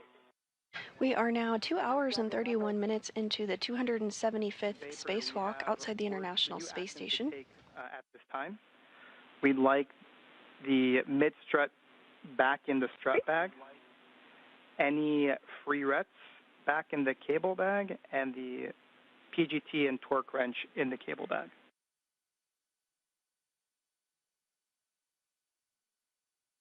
Okay, copy. So mid-strut is going back to the bag, and then the wrench going cable back. And I've got the mid-strut when you want it cut off your right hand. Okay. Good words, Vapor.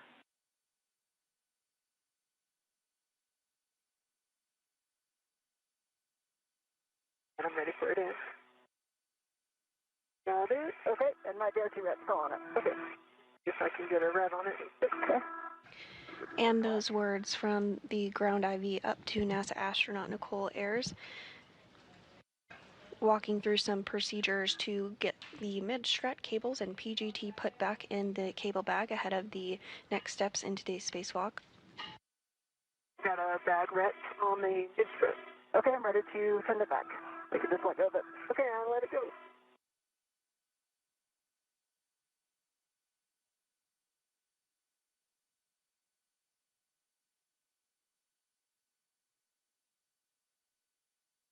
Because the mid-strut is ready to the bag. I'm not sure I'm going to be able to feed this Velcro through the D-rings in a Pacific glove hand.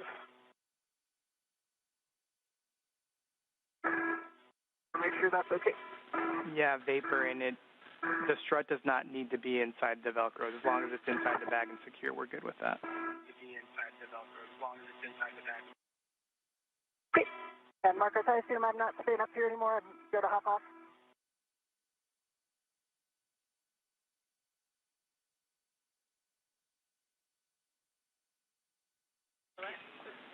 Stand down, Vapor, or correction, stand down. And you can go ahead and get out of the APFR. Copy, I'm pausing. Copy.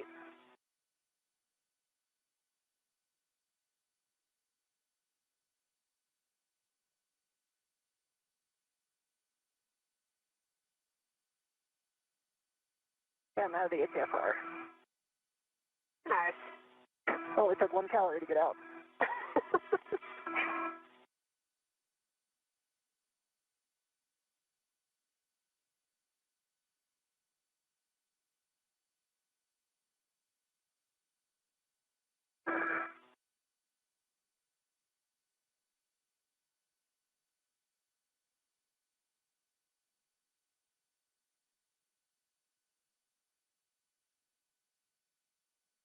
Unlocks my reel. I'm thinking about it. Get my reels unlocked. Oh. You have a free hand. Sorry?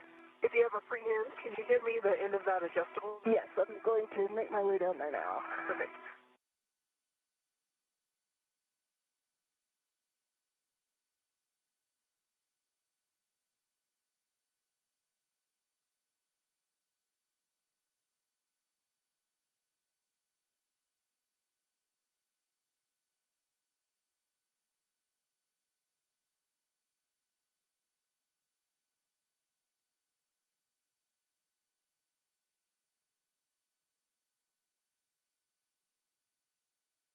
Here it comes.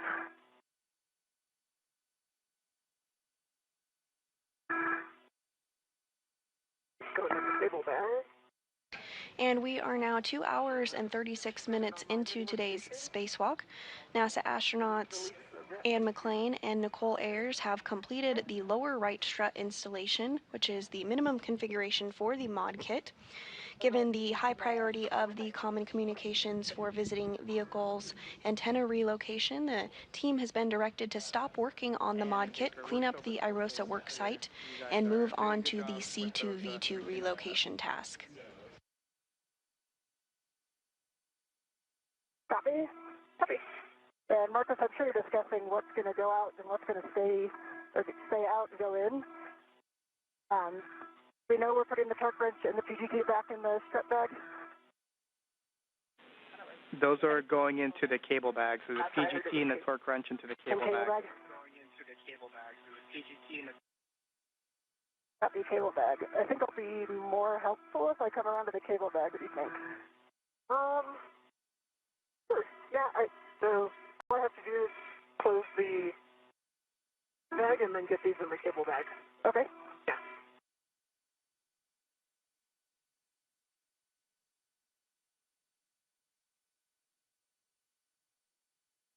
Probably be taking this HFR and with extended S. Yeah, I think that actually might be more. I don't know if I need to ever hear about a cable bag just too.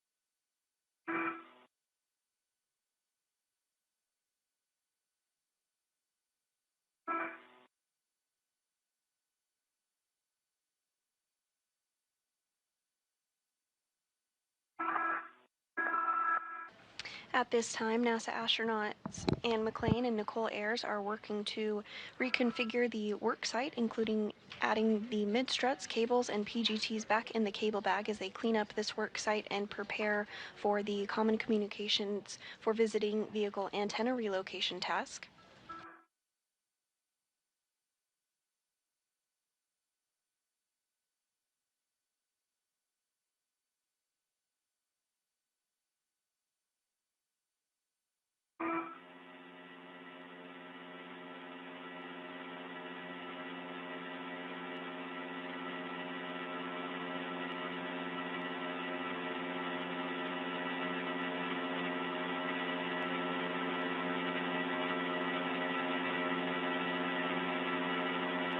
Okay, I've got the PGT and my torque wrench in the cable bag. Copy.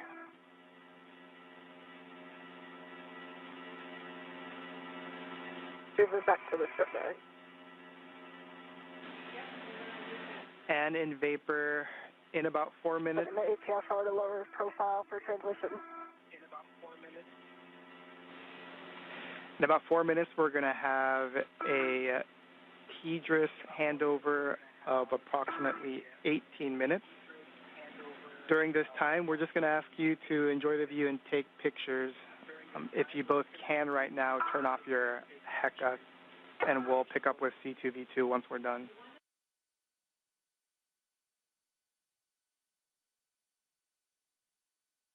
Okay, do I understand 18 minutes? 18, 1-8, different.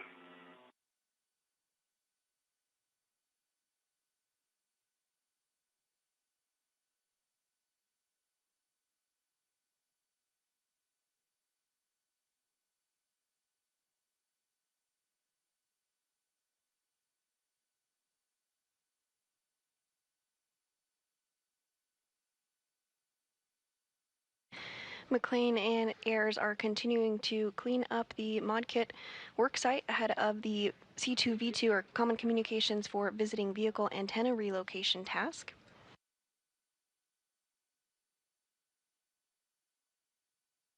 Given the higher priority of the C2V2 relocation task, the team has been directed to stop the work on the modification kit, clean up the IROSA worksite, and move on to the C2V2 relocation task. Tighten it down.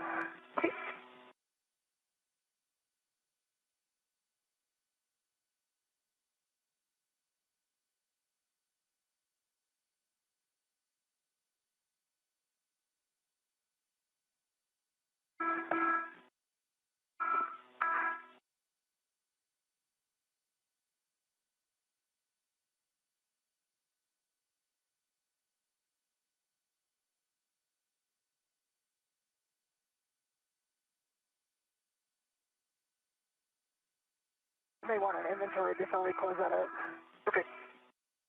Marcus, did you want a ret by ret inventory of the front back? Let's do it.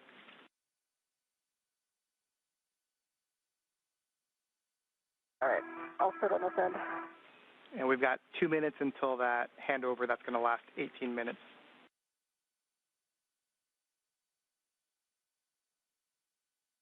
Okay, and just understand this is KU. Negative. This will be S-band. We'll lose comms with you for 18 minutes, and so we're just going to have you pause, take pictures, and enjoy the view.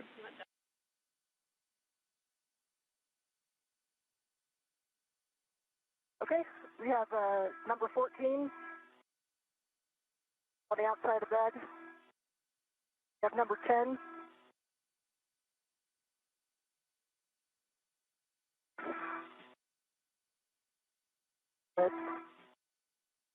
Number 4.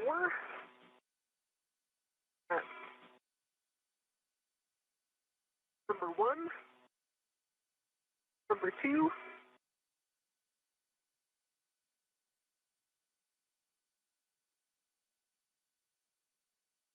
Number 3.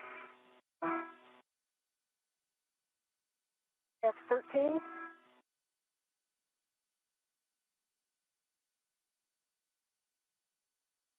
Get this guy number 7.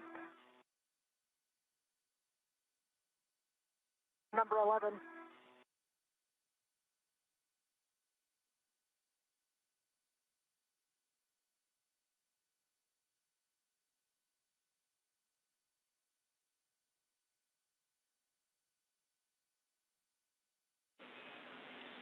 Handover in 20 seconds.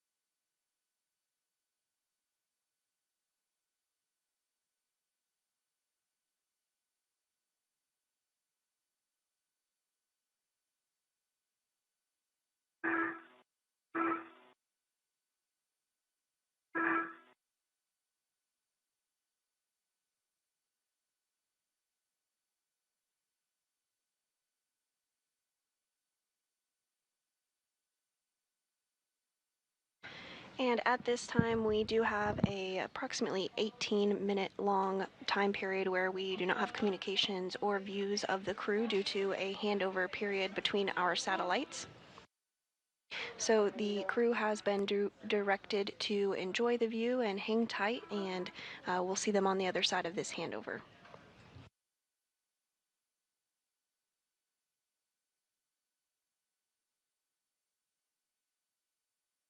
If you are just joining us, we are 2 hours and 45 minutes into today's spacewalk.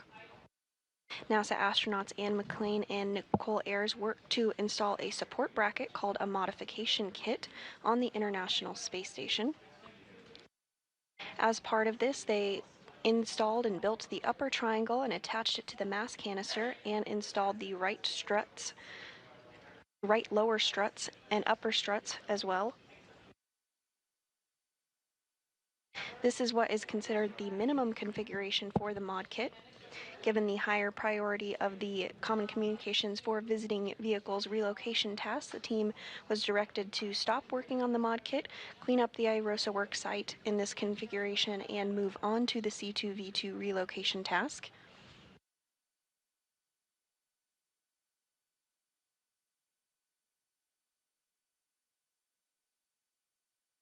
Today's spacewalk is the 275th in support of space station maintenance, assemblies, and upgrades.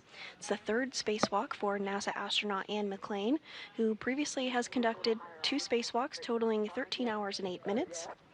Today's spacewalk is the very first for Nichole Ayers, and this is the third spacewalk of the year and the very first of Expedition 73. Sorry? 18 minutes is a long time. It's a really long time. The airport's really cool right now.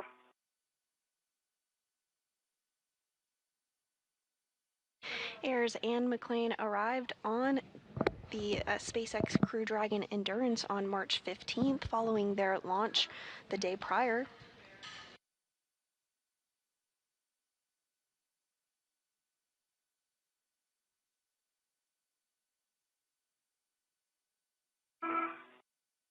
So doing it with your visor up? Yeah.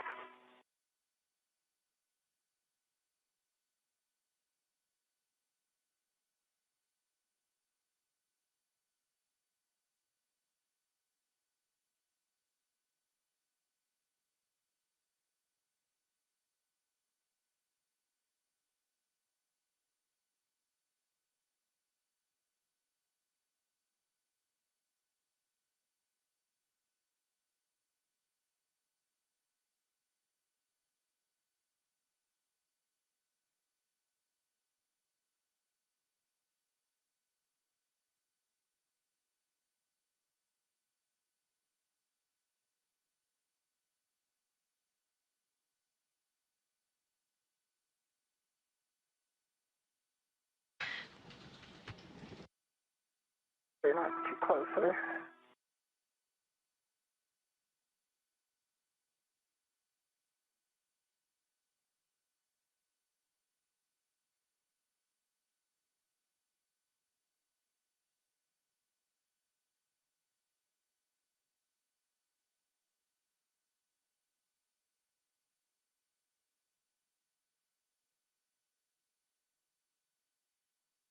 While NASA astronauts Anne McClain and Nichole Ayers are enjoying a break between a handover and our satellite communications, let's take a look at the crew that is on board the International Space Station.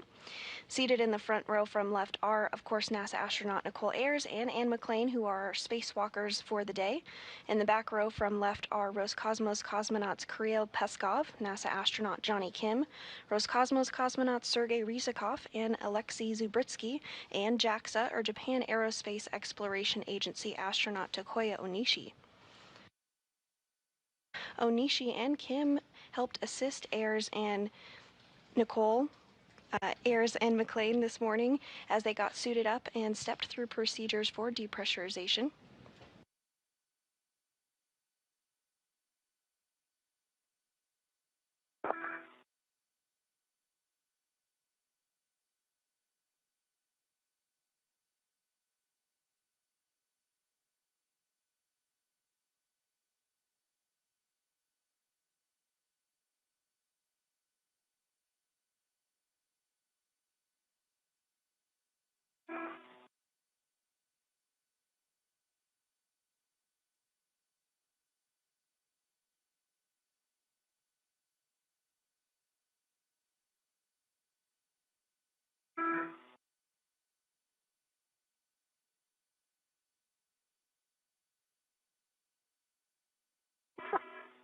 That's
Go over the back. Okay. Go over the back. I did. Yeah. You did one? Yeah. Okay. I think, well, as long as you get picked them up, but.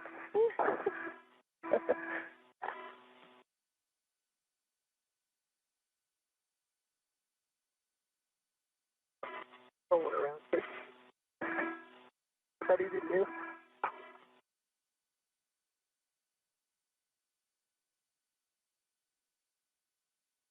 And we are getting a view there on our screen of NASA astronaut Anne McClain in the spacesuit with the red stripes, as well as NASA astronaut Nichole Ayers on the left, wearing the unmarked spacesuit and that strap bag that they were working to reconfigure ahead of moving on to the relocation of the Common Communications for Visiting Vehicles antenna.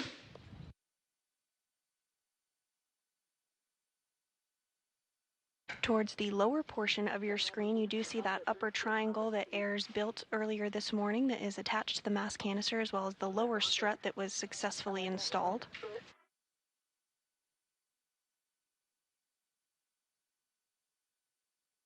Again, this is considered to be the minimum configuration for the mod kit, and given the higher priority of the C2V2 relocation task, the team has been directed to stop work on the mod kit, clean up the IROSA work site, and move on to the relocation antenna task. Tried to get a bunch of pictures of the bombs of the solar arrays. They're showing their age.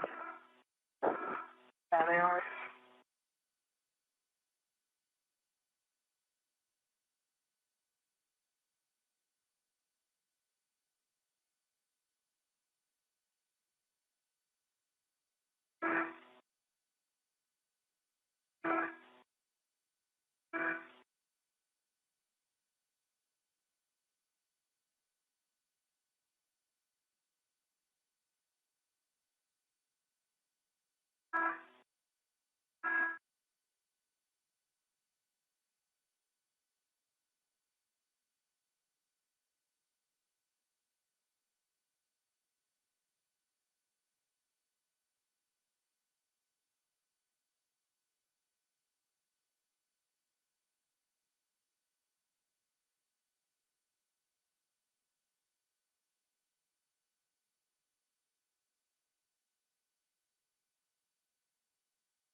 I think it's going to be impossible to get a selfie with two of us.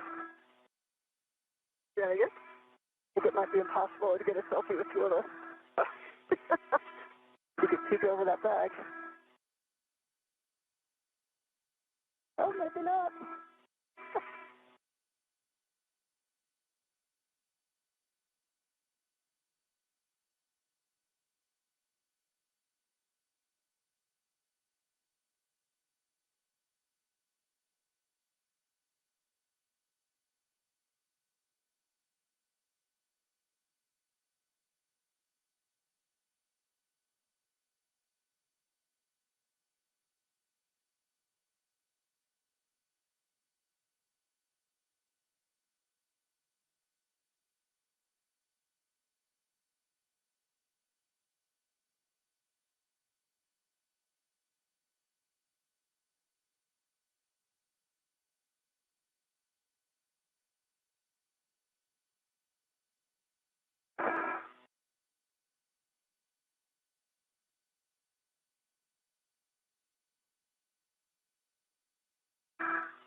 And as we have mentioned, Anne and Nichole have completed the lower right strut installation, which is the minimum configuration for the mod kit today. And given the higher priority of the Common Communications for Visiting Vehicles relocation task, the team has been directed to stop the work on the mod kit, clean up the IROSA work site, and move on to the C2V2 relocation task.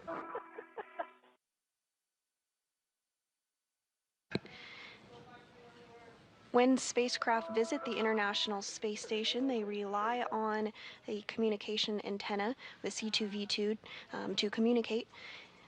Relocating this antenna will ensure better redundancy and communication with visiting spacecraft to the International Space Station. And there on your screen, you do see a glimpse of the spacecraft that are currently docked to the International Space Station. We have the Crew 10 spacecraft, which Anne and Nichole arrived on, as well as a cargo flight, a Cargo Dragon CRS-32, which just recently arrived, and we also have two Progress spacecraft stocks, as well as the Soyuz MS-27, which brought up NASA astronaut Johnny Kim. I can hear you really quietly, Marcos.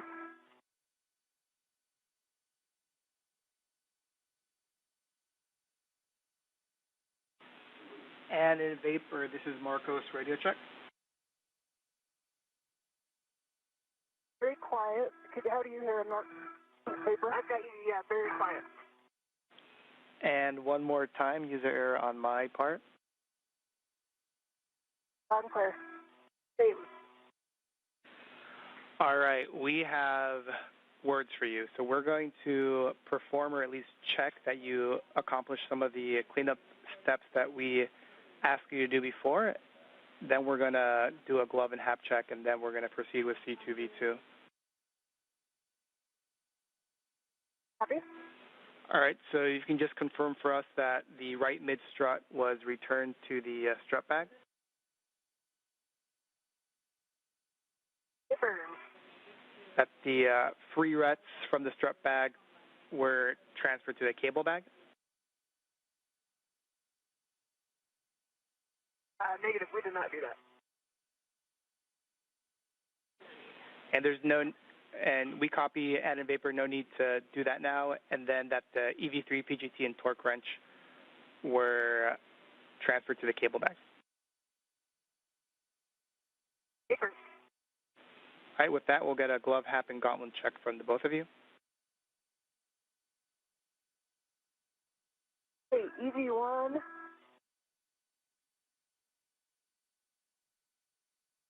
No change to the glove, and I did the extra check on that finger spot, and no change to it. And my gauntlets are in place. And half is dry. No change to the glove. Half is dry. Both are down.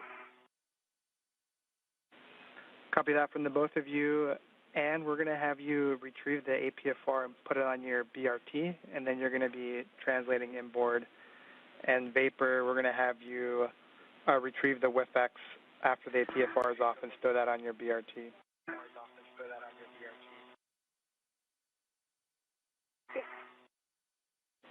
And so just for your situational awareness, we're essentially executing C2V2 as written, and we'll come back for more cleanup. Copy.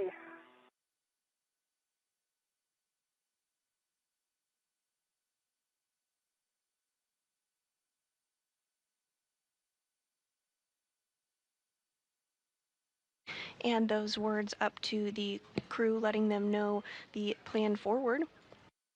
NASA astronaut Anne McClain is going to work to retrieve the articulating portable foot restraint, which you see her doing there on your screen now.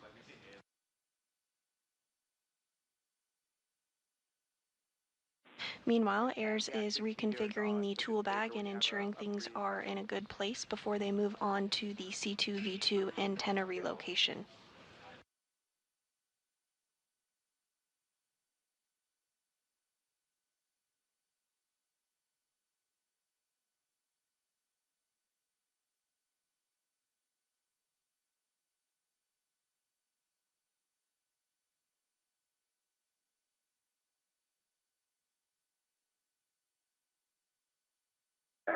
Get out of your way here.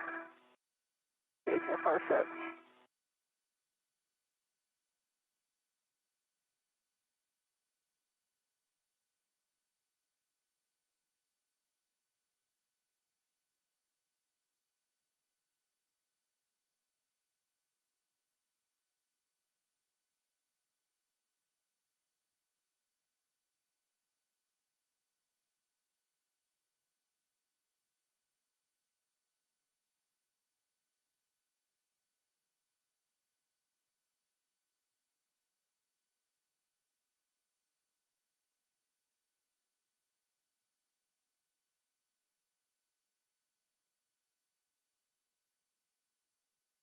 And it looks like McClain has successfully uninstalled that articulating portable foot restraint.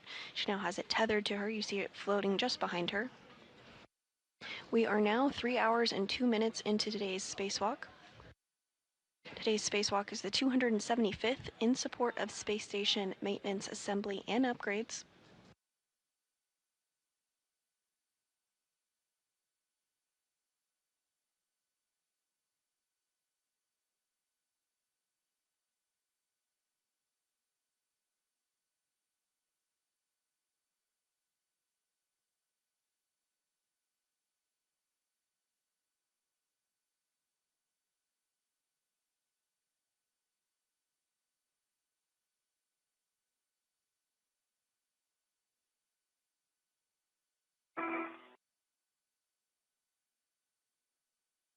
And I have the HFR on my DRT. I'm releasing my rich man's fair lead.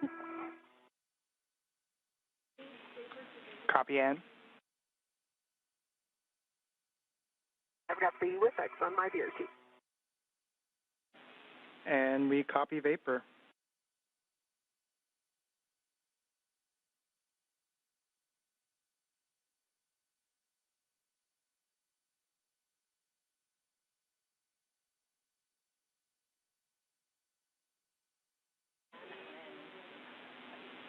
And in the Vapor looks, next for you is going to be translating to the work site, but we'll want Ann to lead first to deconflict safety tethers. Yep, copy that. Can't let me get the HFR in a better spot here.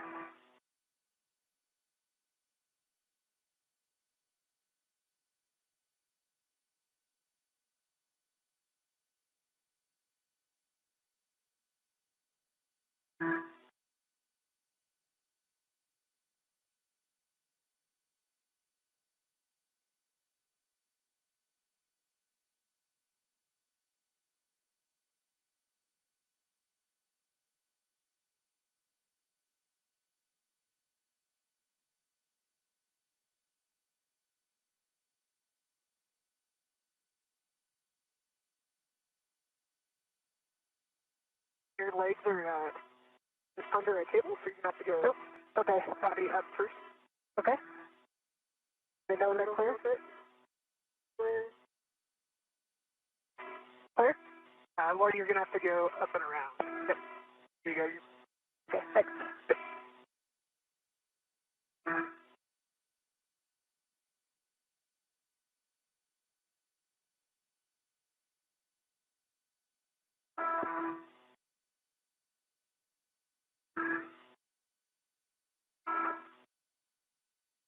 I like how my safety tethers are on the HFR standby one. And at this point, NASA astronauts Ann McClain and Nichole Ayers are just working on completing the cleanup tasks ahead of moving into the Common Communications for Visiting Vehicle Antenna Relocation task.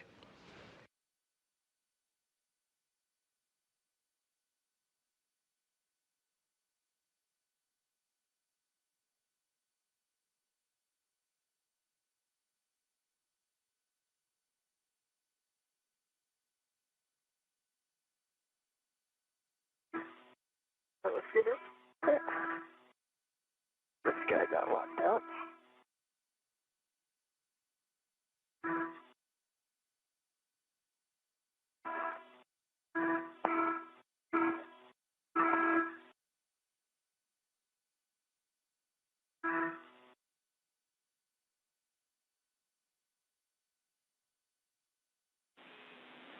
Good job, Anne. With that complete, you'll be headed inboard. You're going to be going back to phase 1 before going zenith and dropping off that APFR on with 10. Copy with 10.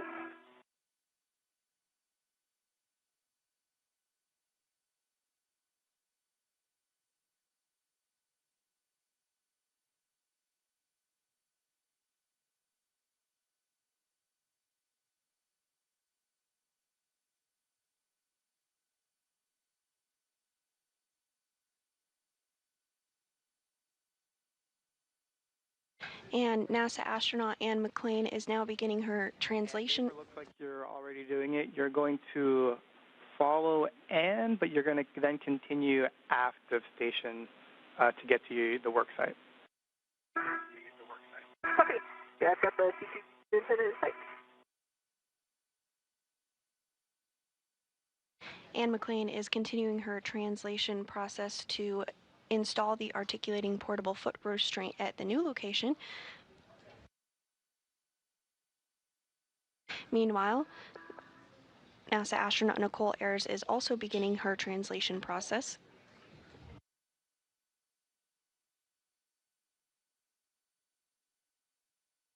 And Marcos, remind me exactly where I'm going up, what mile marker? You're going to be going up at the P1, P3 interface, so right when you see that DCDU, you'll be going zenith. Okay. Copy.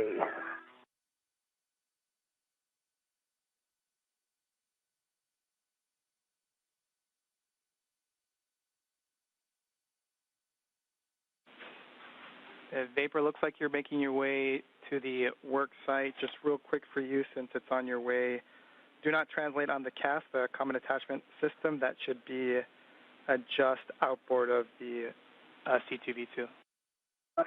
Copy. Yep, I'm zenith orbit already.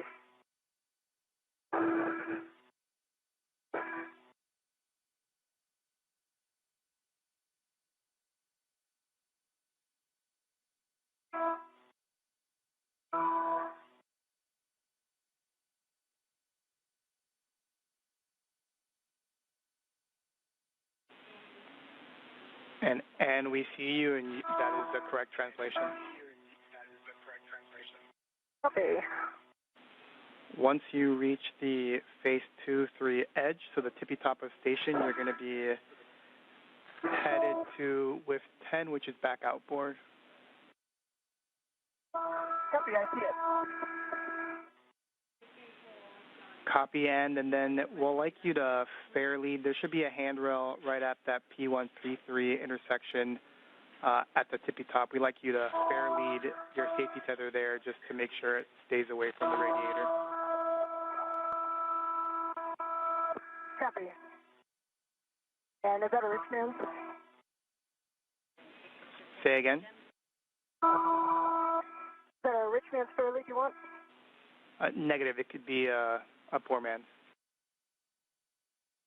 Okay.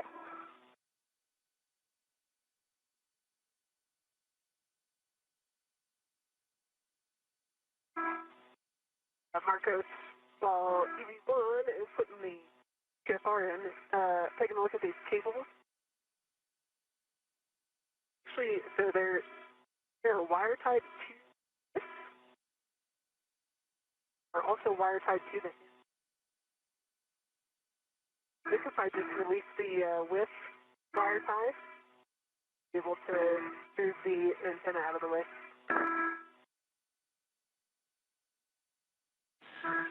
And Vapor, thank you for the view and those words. We concur with your plan where you're going to untie the cables at the base of the antenna, and that should give you enough room.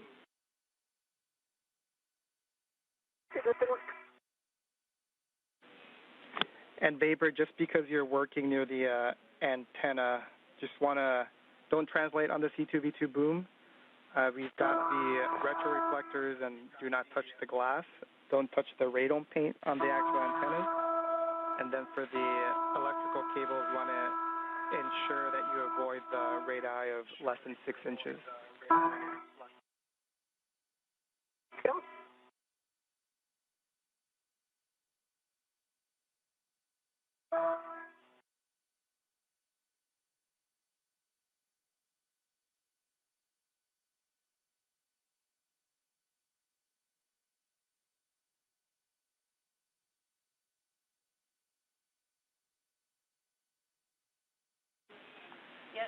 And we see you working the APFR. Once that's secure and you think it's out of the way, you could head aft to the work site.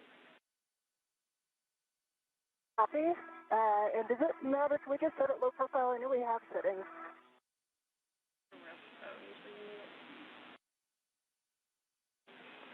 Checking and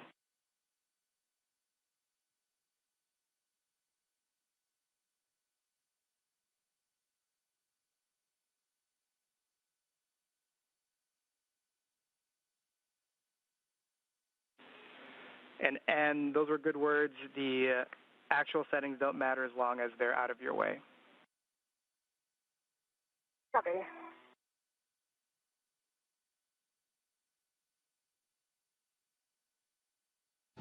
And this view of NASA astronaut Anne McClain as she is working to install that articulating portable foot restraint.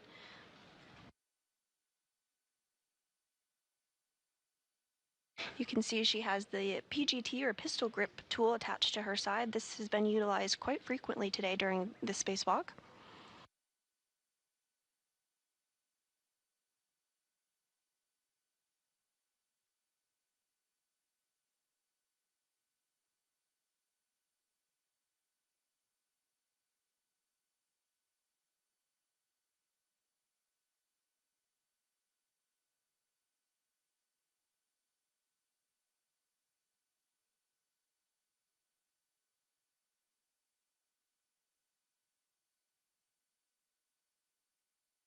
Yeah, I got a good pull twist test on it.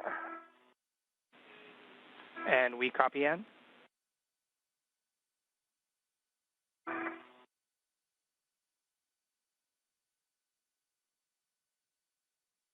And we are in another handover period between our satellites, but we are getting a view inside Mission Control Houston. You came in broken. Can you confirm that the locking collar is black on black? The team in the room today during this Orbit 2 shift is being led by Flight Director Diana Trujillo. This now can be depressed, and locking collar is black on black, and has a good pull twist test. And we copy that. So you can head aft to the workstation, and just for both of your essays, we currently don't have a video feed. Copy. Copy. And for you, I read some of these for Vapor. Just want to repeat because there are a lot of no-touch zones in this area. You want to avoid the dry lube that's on the shaft of the grapple fixture. For the C2V2 boom, don't translate on it, don't kick it, don't touch the glass on the reflectors, and don't touch the radome paint.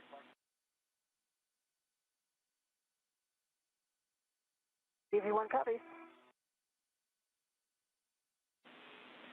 And then a warning for you, and you have the radiator just to your back, so you want to avoid contact with the radiator. It's got sharp edges, thermal paint, etc.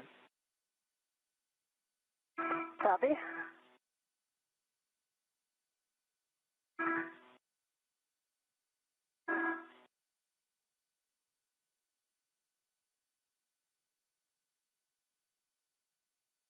Is the preferred translation path right along the radiator? You can, from the APFR, you can use the diagonal strut that connects, that's on phase 3. That should take you towards the radiator for a second, but then it should take you diagonally down towards Vapor. Copy. There's no handrails on it. We agree, we concur. You'll have to use the I-beam.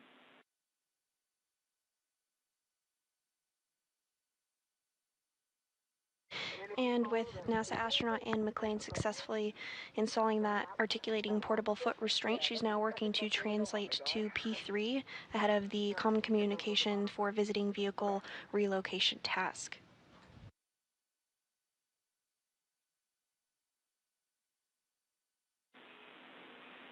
And Vapor, can you confirm that you've released the cables from the base of the boom?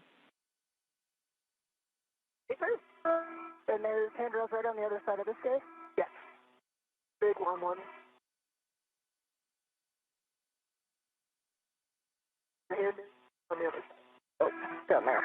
NASA astronaut Nichole Ayers is already in the location of the C2V2 antenna relocation.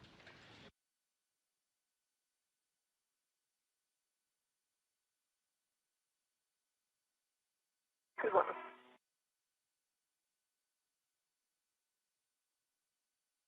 Watch my feet as they come over.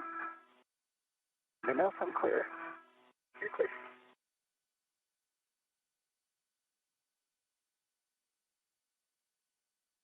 The Common Communications for Visiting Vehicles, or C2V2 antenna, is being relocated 1.5 feet to ensure better redundancy and communication with visiting spacecraft to the International Space Station.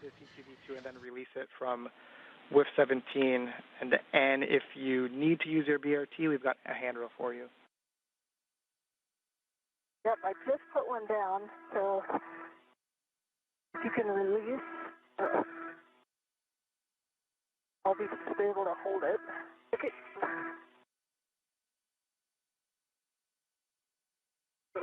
Got on it? Yeah, hold it on to me. Up here. And do you want me to wrap to it?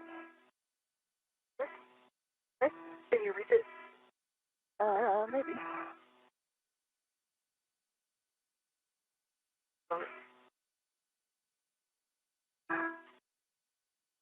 Hand it up.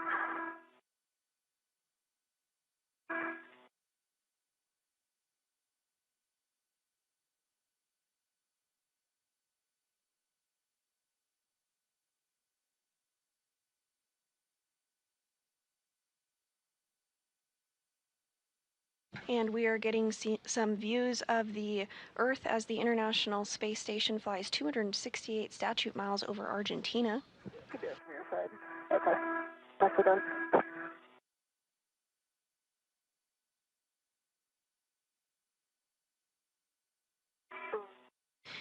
This view showing NASA astronaut Nichole Ayers on the right of your screen and McClain on the left working together to relocate that Common Communications for Visiting Vehicles antenna.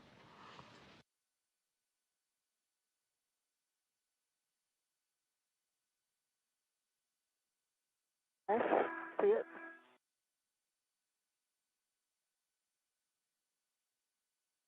Soft today.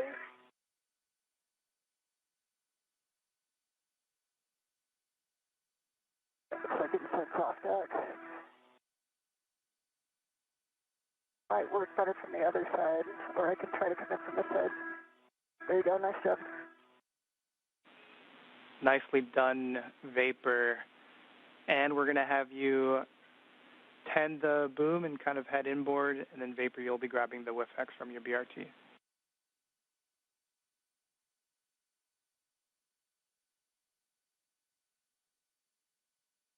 And as you can tell on your screen, McClain is holding that boom. They did successfully remove it from its current location. They're going to be moving it 1.5 feet over. Vapor, it'll be a pitch setting of alpha.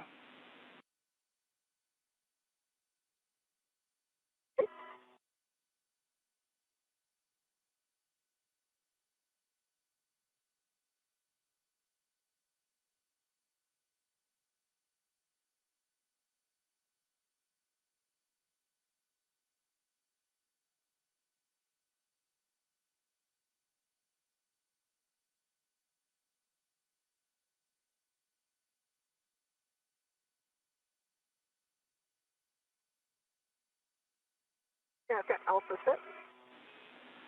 Copy. Alpha clocking is going to be a 3, which is just pointing towards Ann in the same WIF 17. Copy. And extension of 1, which looks like you already have. Paper.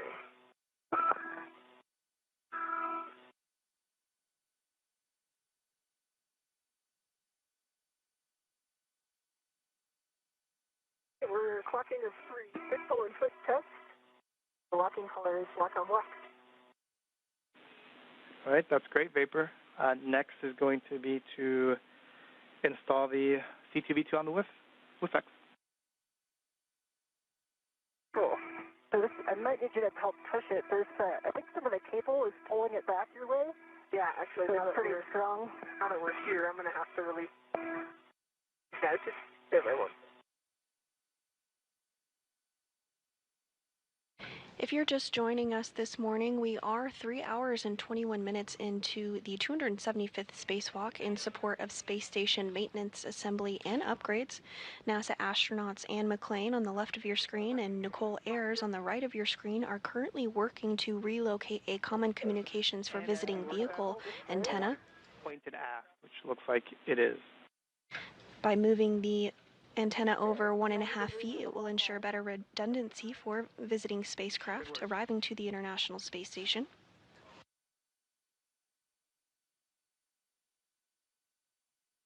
Wire tie might be causing some friction. Prior to this, McClain and Ayers worked to complete the lower right strut installation on the mod kit. Given the higher priority of the C2V2 relocation task, the team stopped the work on the mod kit, cleaned up the IROSA work site, and is now moving on to the relocation task you see here. All right. I think the black line is facing aft, 90 degrees from the center black line. Concur.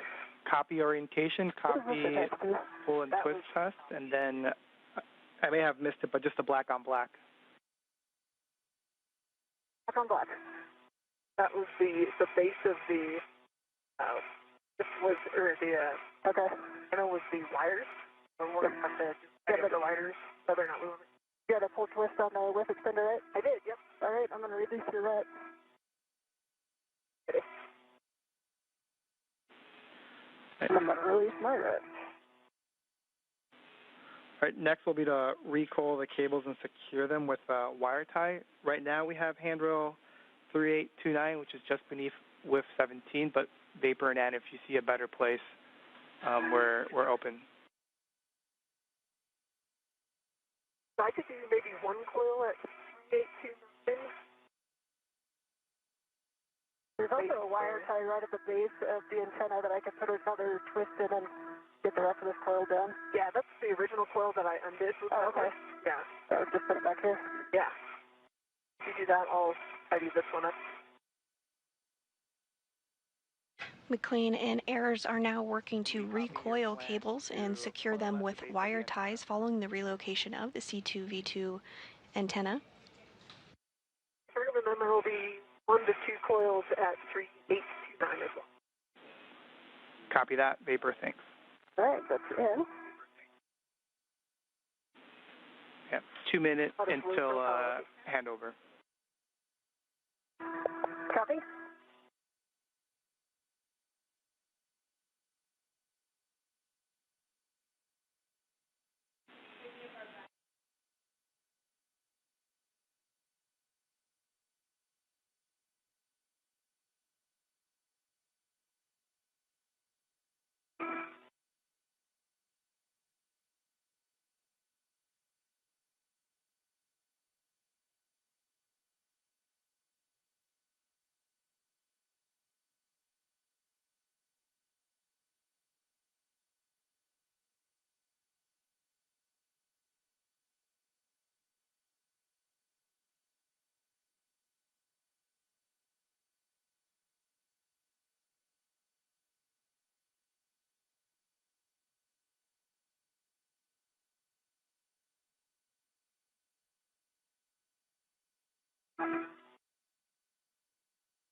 Once that's complete, we'll get a glove and hap check from the both of you.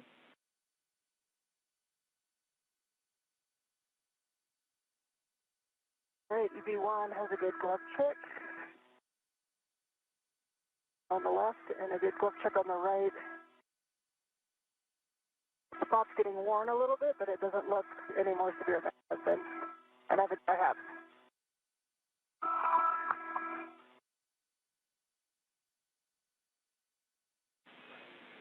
And EV2, there's no change to the glove. Is your eye hat?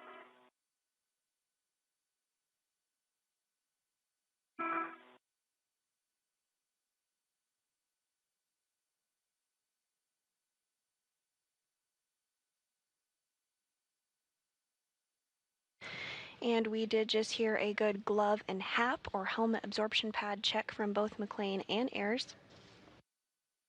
These checks are done periodically throughout spacewalks to ensure everything is looking as expected.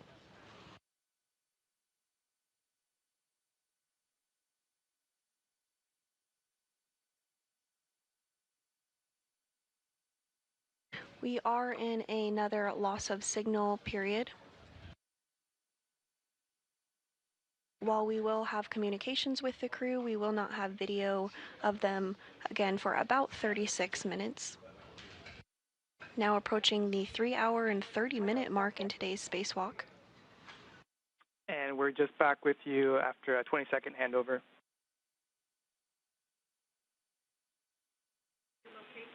Great, We'll get you some words here in about 30 seconds. Copy. Copy our glove and HAP check.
And in vapor, we're still discussing. We'll get back to you.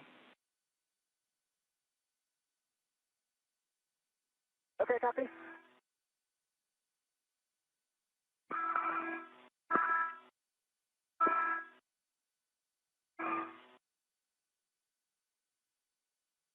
And following the successful relocation of the Common Communications for Visiting Vehicles antenna, the team on the ground is discussing next steps for NASA astronauts Anne McClain and Nichole Ayers, who are nearing the 3-hour and 30-minute mark of today's spacewalk.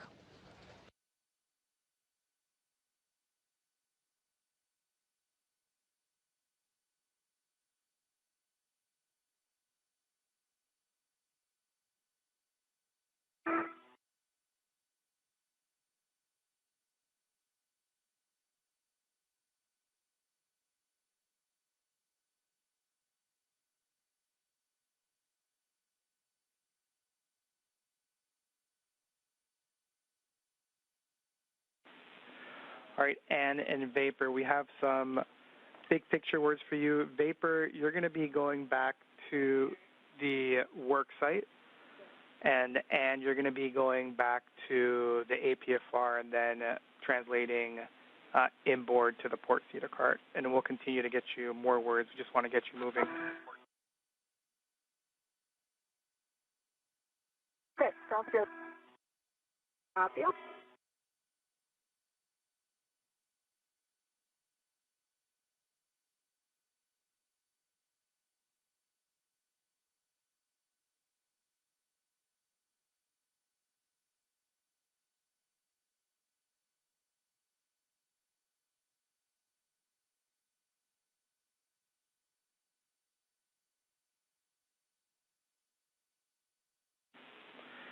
And vapor, you'll be translating to the cable bag where we will have more words for you. And I'm assuming you've started, but you'll be headed to the APFR and WIF 10, putting that on your BRT, and then picking up your green hook.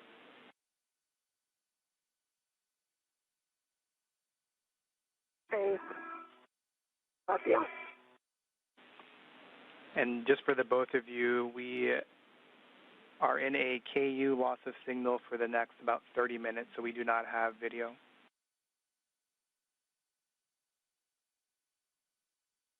V1 copies. Okay.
You're looking at a live view of Mission Control Houston as we are 3 hours and 32 minutes into today's spacewalk. This is the 275th spacewalk in support of space station maintenance, assembly, and upgrades. NASA astronauts Anne McClain and Nichole Ayers have successfully built the upper triangle portion of the modification kit ahead of upcoming future International Space Station rollout solar array installation. Additionally, they have successfully relocated the Common Communications for Visiting Vehicle antenna.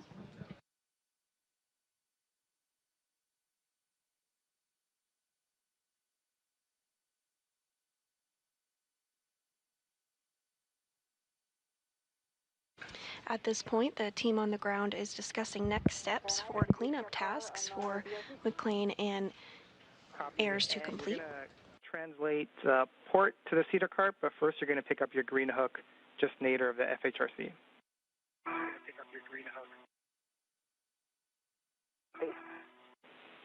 In Vapor, we're going to want you to translate to the strut bag. Very generically, we want you to clean it up, so we want it in a config that it's ready to take to the airlock. Just obviously ensure that it is still strapped down to the IEA.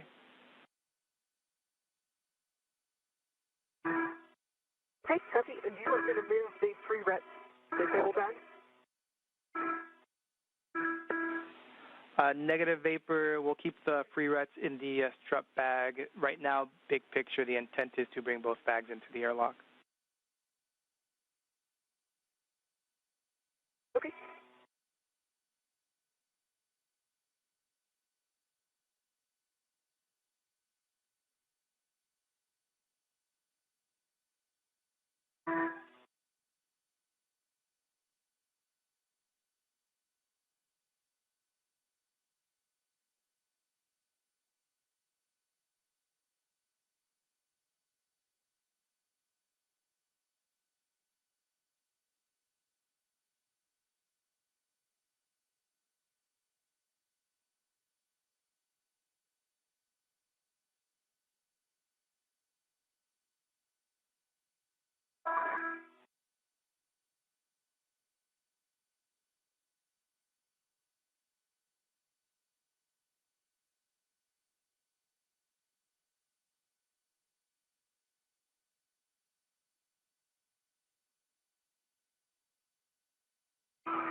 Okay, Marcos, the strut bag is cleaned up and closed, and it still has all three of its tie-downs, all three handrails.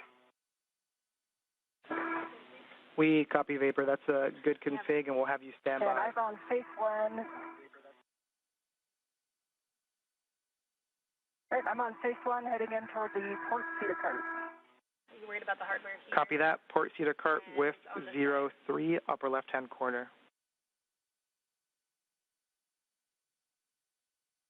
Copy.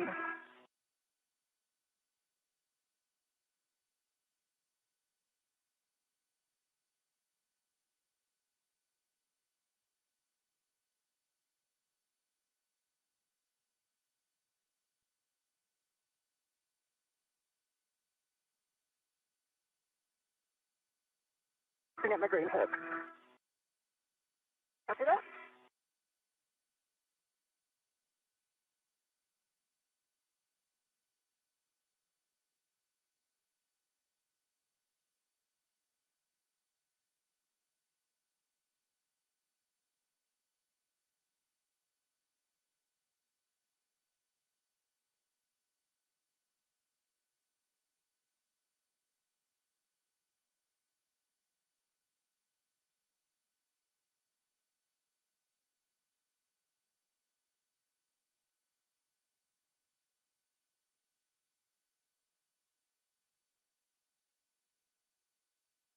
All right, my green hook is on my red reel, and I'm continuing translation. Copy, Ann.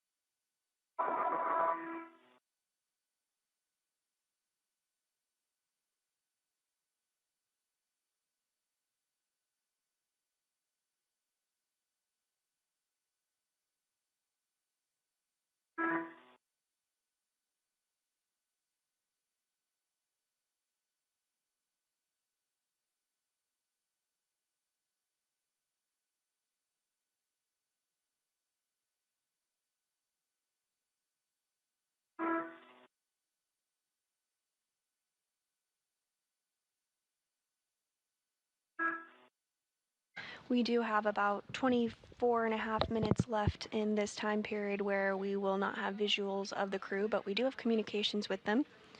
You're looking at a view inside Mission Control Houston that is currently being led, the Orbit 2 team currently being led by NASA Flight Director Deanna Trujillo.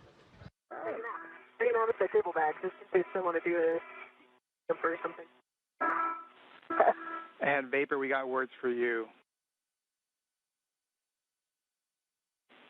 All right, Vapor, if you take a look at the IROSA cables, specifically the bundle that's on the right-hand side, we noticed that the loop is hanging, and we are concerned that if the BGA were to rotate, that loop could get tangled or caught up in that trunnion pin that's on the keel.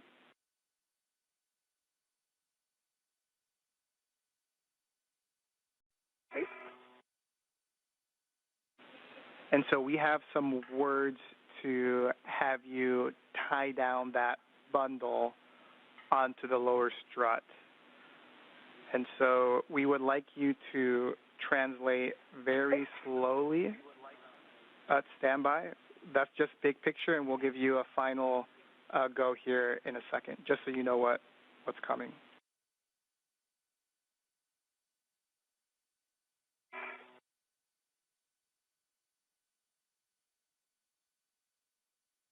And those words from Ground IV Marcos Barrios up to Nichole Ayers. But just listen.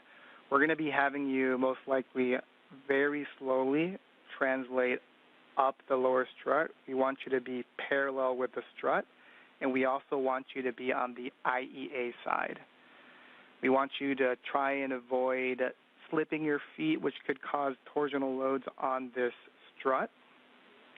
The intent is to tie down the hanging bundle as low as possible on the strut away from the upper triangle.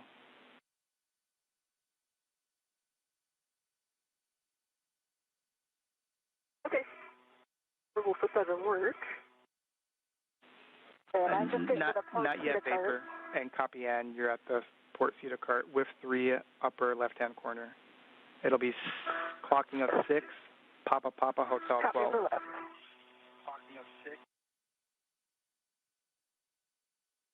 Papa Papa Hotel 12.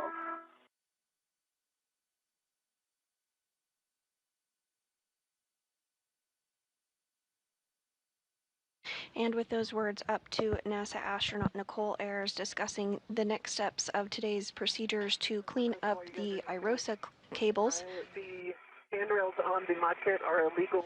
Ayers will also work to ensure that the bundle is tied down on the lower strut as a precautionary measure. That is affirmative, Vapor, just minimize load. Meanwhile, NASA astronaut Ann McClain is working to install the articulating portable foot restraint in a different location on the International Space Station.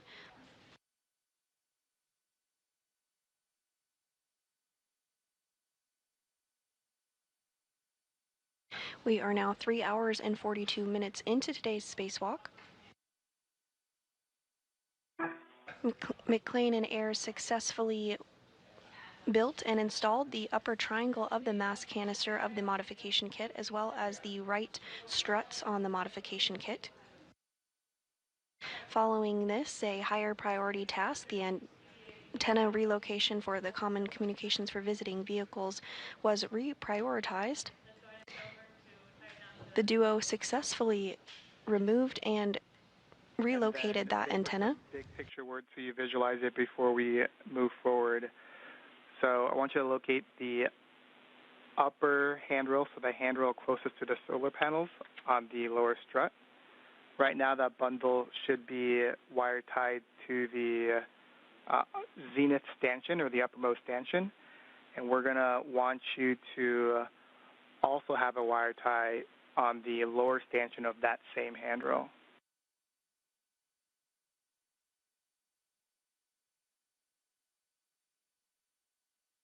Okay, I see that the right upper handrail already has the cable wire tied to it, so you just want me to add a second one to bundle the cable bundle to the bottom handrail. Those are good words, Vapor, and you have a go to proceed.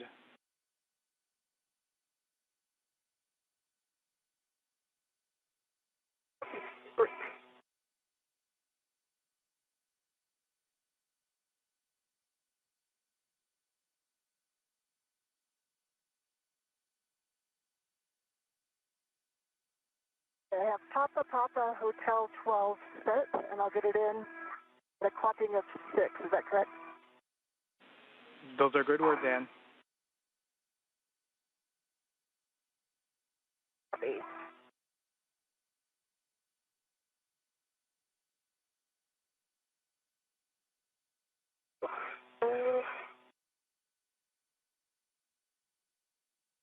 We do have about 19 minutes remaining in the loss of signal period where we do not have visual of the crew, but as you can hear, we do have communications with them. I'm not sure I can reach from handrail to handrail without moving my... At this time, NASA astronaut Nichole Ayers is back at the modification kit zone, which is the 2A location of the International Space Station.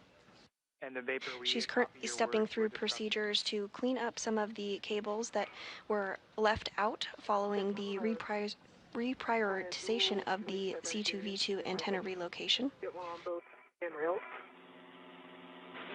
And we copy. By tying down the bundle on the lower strut portion of the modification kit, this is being done as a precautionary measure.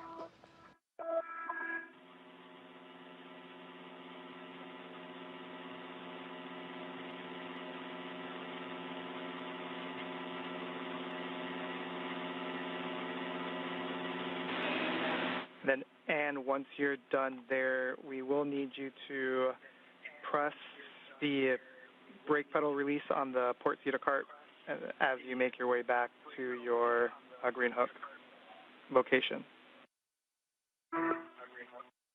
Copy. And hey, at 6 Papa Papa, if I try to get in a clock at 6, the ingress aid is coming into contact with structure. Can I put it at 7 or 8? Checking.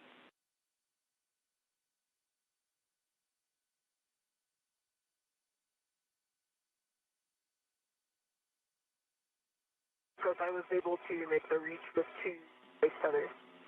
Nice job, Vapor. That's good news, Vapor. Appreciate it. And while Ayers continues to work on the cleaning up of those IROSA cables, McClain successfully installed the articulating portable foot restraint.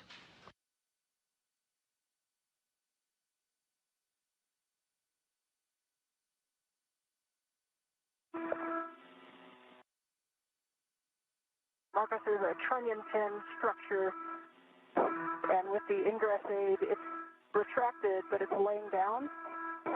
So I can either kind of set it at a clocking of 7, or I could lift the ingress aid so it was sticking out more toward the MT and put it at a clocking of 6. I copy your words, and the team is still discussing.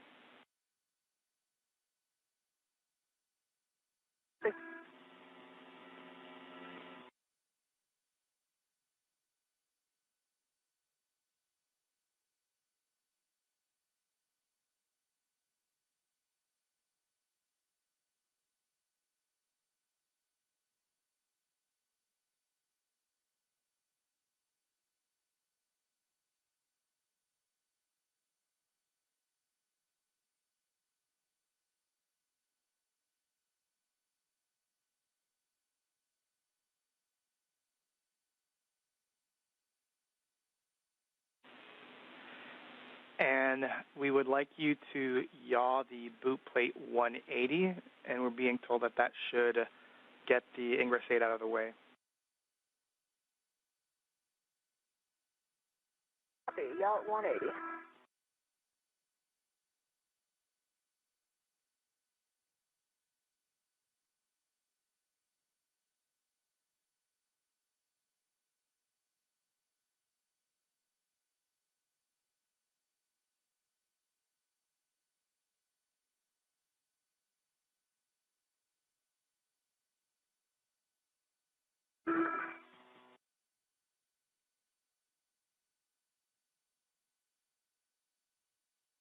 I see what you're talking about with the moon earlier, Ann.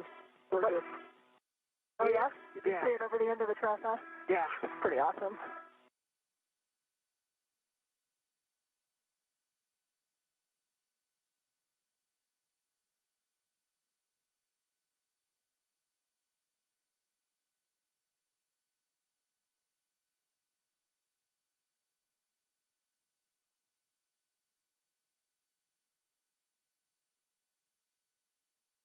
Okay, Marcos, we are at a clocking of 6, and we are now at a yaw of 6 also. I have black on black and a good pull twist fit.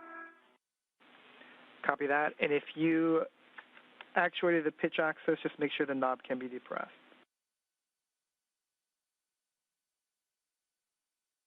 I checked the knob is locked and it can be depressed.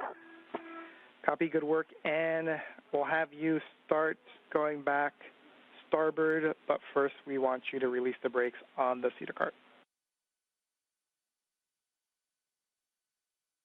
Copy. Hey, that's good.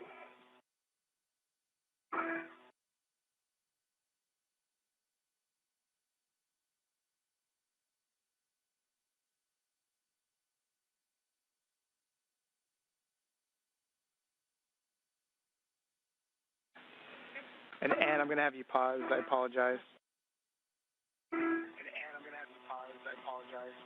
Okay, pausing here.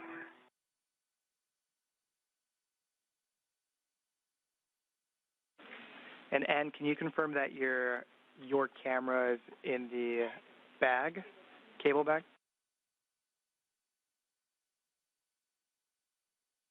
My camera is on me.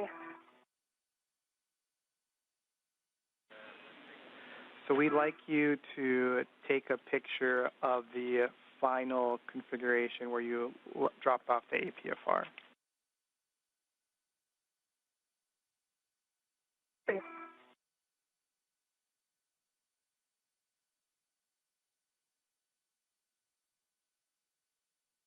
Marcos, I have the cable bundle on the right lower strut, upper handrail. I'll tie down to both skins.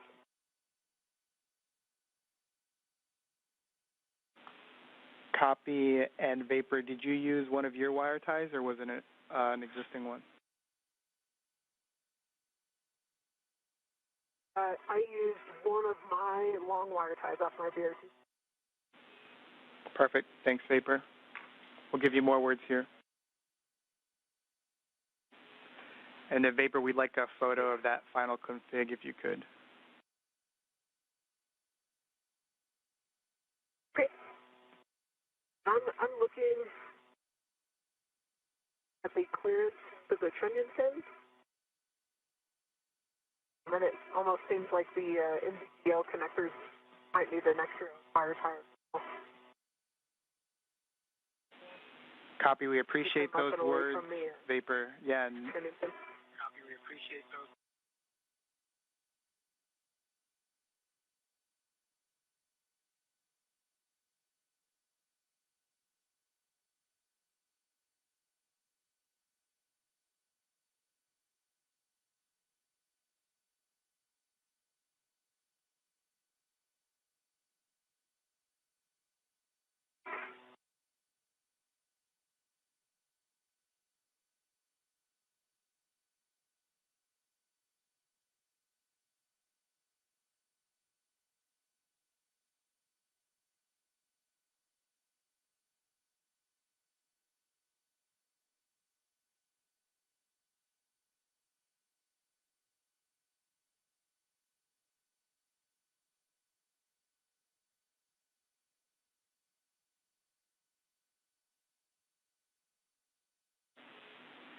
And Vapor, after discussing here on the ground, we don't need you to proceed with tidying up the NZGLs because they're free. We don't believe that they're going to catch with anything, but if you're already complete, that's okay as well. No, I was waiting for your words.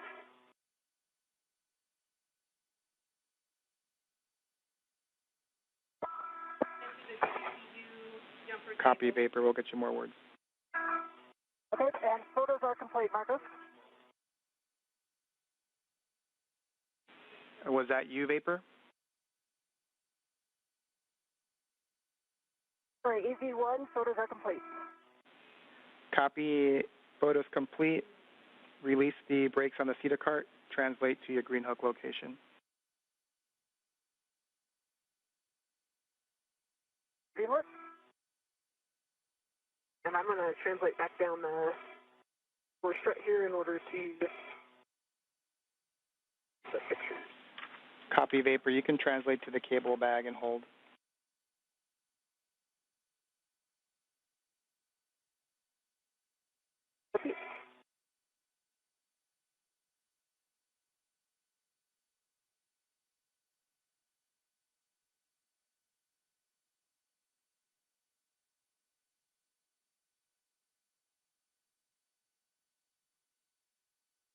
All right, I have two the pumps on the feeder brakes and translating out phase one. We copy and.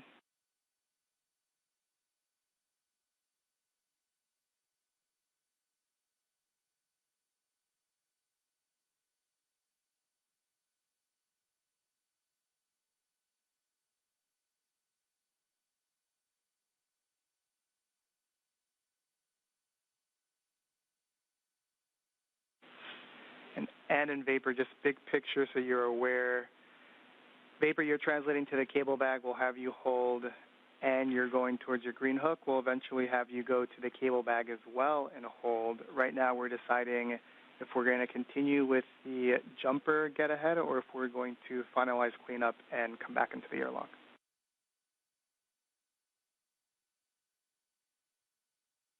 One copy. Two copies.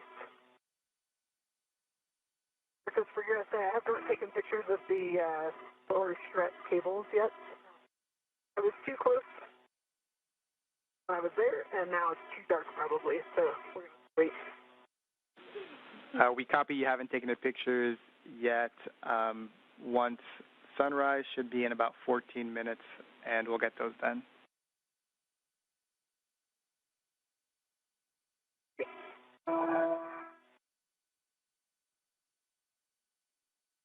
Marcos, for bags, did I hear right that we're taking both the bags in? AFIRM, right now that is the current plan. Okay.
Yeah, and add the green hook location.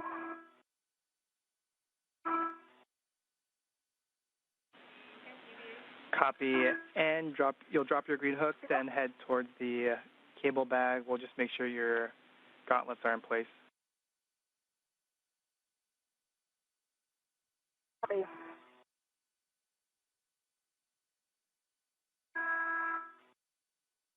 We are now at the 3-hour 58-minute mark of today's spacewalk, and NASA astronaut Nichole Ayers has completed work to secure cables near the IROSA location, as well as tie them down on the lower strut as a precautionary measure.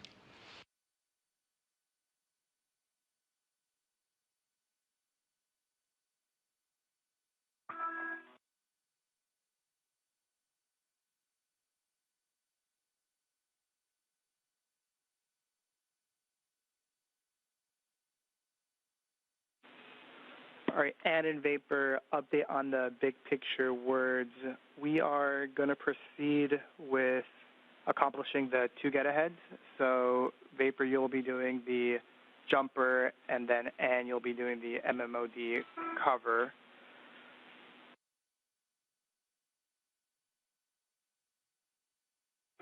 Copy.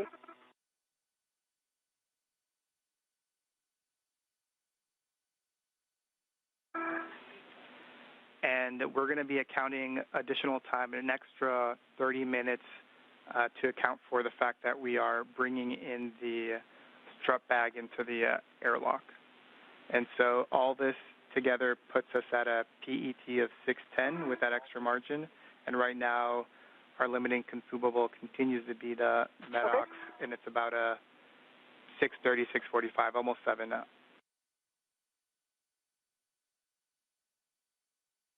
Okay.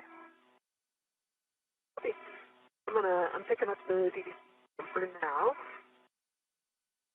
And in, you should be able to get to the forward side of the IEA before you turn.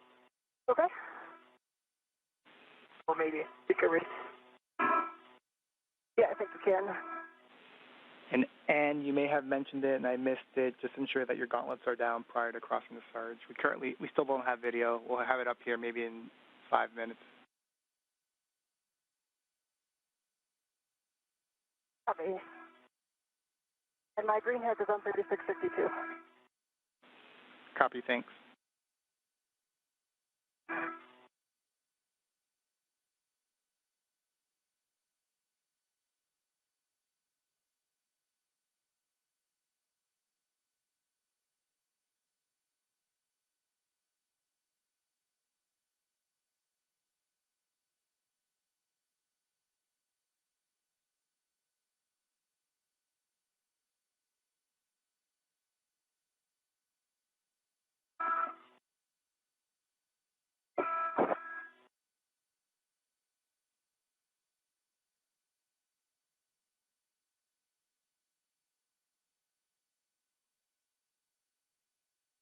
All right, what's your status paper? I am about to start translating. Okay. I will hold at the charge if you haven't translated by. Yeah, let's. Oh, perfect. And a Vapor, we have a go for you to start. He really wants to come with me, but can stay. 2 minutes until teacher's handover. We have a go vapor for you to get the jumpers, put them on your mini workstation, and start translating for the get ahead, and we'll get those pictures of the lower strut once you're complete with the get ahead. Okay, copy that. I am getting now.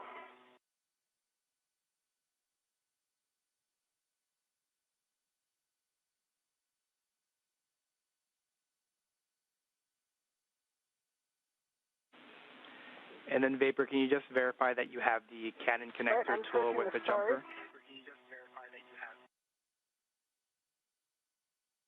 I do have the Canon connector tool with me.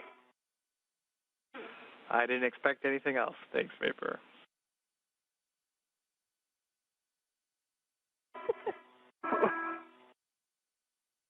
Hello. Hi. Make this corner and then out of your way. Sounds good.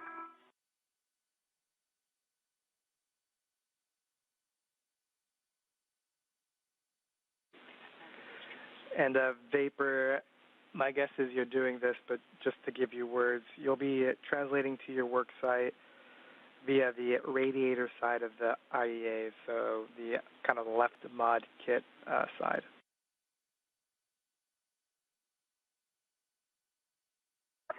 Then what?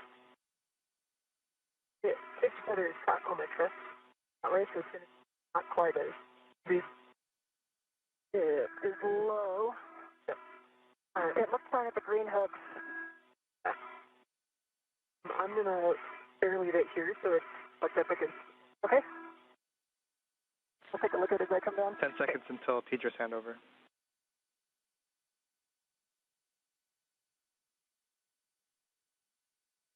And we do expect to get view of the crew here again shortly. We're 4 hours and 3 minutes into today's spacewalk.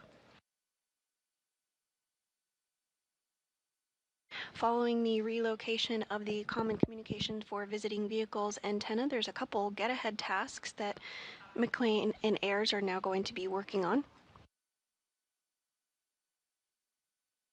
NASA astronaut Ann McClain is going to work to remove a bolt on an MMOD cover.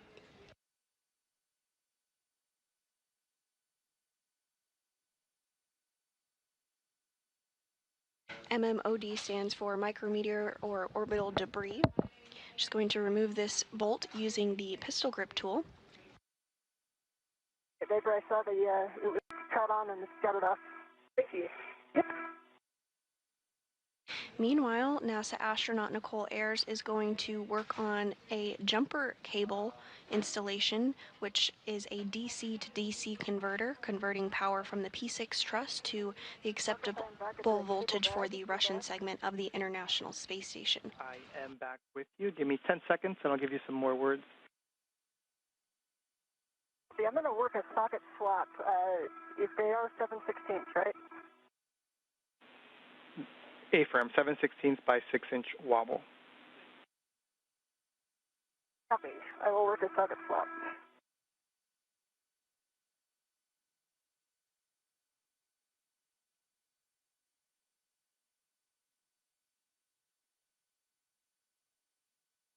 And this is a helmet cam from NASA astronaut Ann McClain as she works to translate to the P4 MMOD cover to remove that bolt. Copy, Vapor. That's the correct location. Just want to give another big picture for both of you, Ann and Vapor. Vapor's working the jumper cable get ahead, and we're going to have you work the MMOD cover, and we might call you off when Vapor is complete with her get ahead. So we may not complete the MMOD cover, but right now the intent is to finish the jumper. Okay, did you want me to not do the socket swap and go do like the push test on it so we get some data out of it?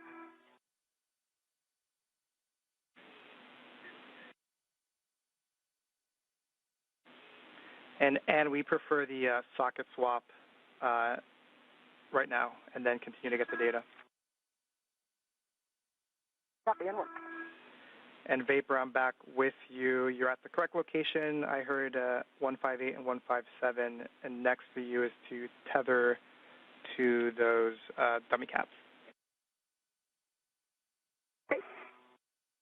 And I'm going to tether one at a time. I have one free in. Copy that. Recommend copy.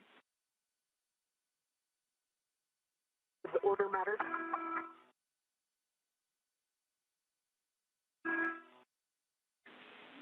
Order matters for ease of install, so we would recommend 158 first.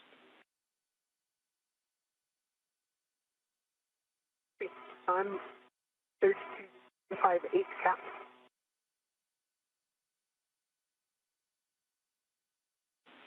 Copy the 158 cap. After that, you'll install the Canon connector tool onto 158.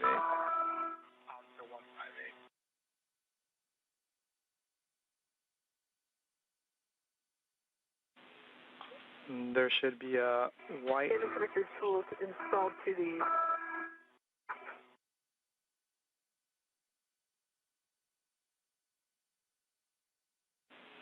Yeah, and I think I heard that the Canon connector tool is installed to the Canon connector itself. It's installed to the Canon connector cap to release first. And you have a go. Rotate 90 degrees counterclockwise. And this view on your screen of NASA astronaut Nichole Ayers' helmet camera as she works to complete a get-ahead task to install a jumper cable, which is a DC to DC converter, converting power from the P6 truss to an acceptable voltage for the Russian segment of the International Space Station. Okay, cap is removed. The tool to 158. Copy. At this time, she is installing a Canon connector tool, which will help mate the new jumper connectors to each other.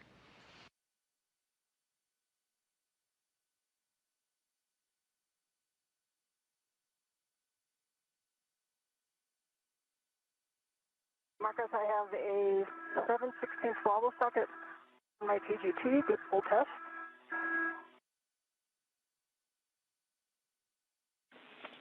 And copy, and next will be to translate to the Bolt 3 location, and let me know if you need words. Okay. I know a couple options if you want to run them. I know we can come down the inside and then translate out. And that there's not a lot of handrails, if I remember. We concur. So an option is to go zenith. And here we are getting a view of both NASA astronaut Anne McClain on the left from her helmet camera and Nichole Ayers on the right as they both work to complete their respective get-ahead tasks. Anne McClain is working to remove a bolt on a micrometeoroid orbital debris area.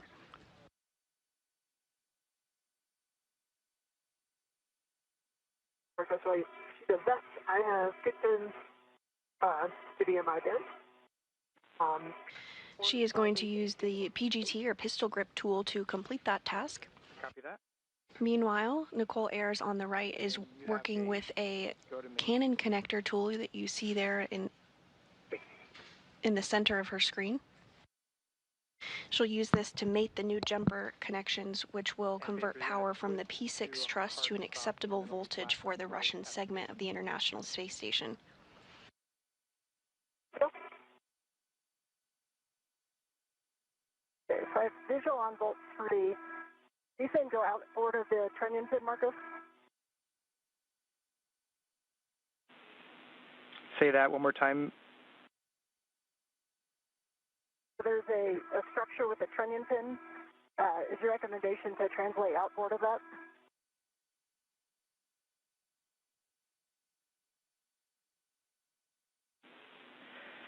And right now, we're being told that the recommendation is to first go inboard along the edge of the IEA, then go zenith, so it's in between the SARG and the IEA, and then go outboard towards the Bolt 3 location, which is more or less midway. So I was just able to come across shield fingertip to fingertip. Got it. And that works for us, Ann. And we are getting a view there of NASA astronaut Nichole Ayers, who is working on that jumper cable installation. And we copy. And then just a note for you, Ann, that the bolts will pop up when they are fully released. Okay, and so I'm ready for my bolt 3 action. Well, first we'll have you get stable, so BRT to handrail close by. We've got 5124, and we're going to perform the cover rigidity test. Okay. And it's a 5125. 5125 on there. Marcos, I've got the P158 mated to J158. Good full test, and it's white on black. And we copy Vapor. You have a go to continue with 157. Okay, Marcos, I am BRT'd to 5125. I have a hand in the middle of the shield. And Ayers is working to mate those new jumper connectors. Ready for you to press inward on the MMOD covered. So centered between the micro squares like you have between the rivet lines. And then we'll ask you to describe the reaction. Okay, let me go a little bit more if I'm going to get centered on those rivets. Copy.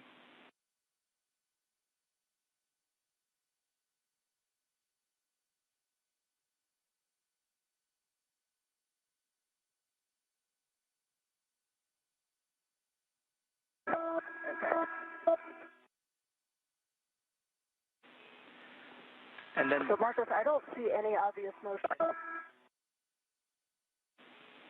Copy, no obvious motion. I kind of pressed down on it and it didn't move, and then I kind of keep my hand on it and try to import a push force, and there's no noticeable motion to me.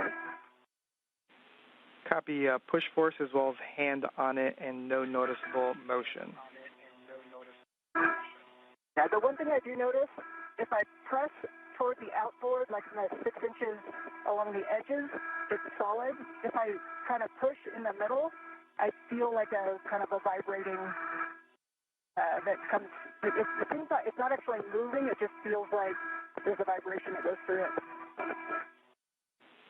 We copy, would you say like a high frequency vibration? I would describe it as such, yes. And copy N, appreciate those words. We're checking. We'll have you stand by. Please stand by.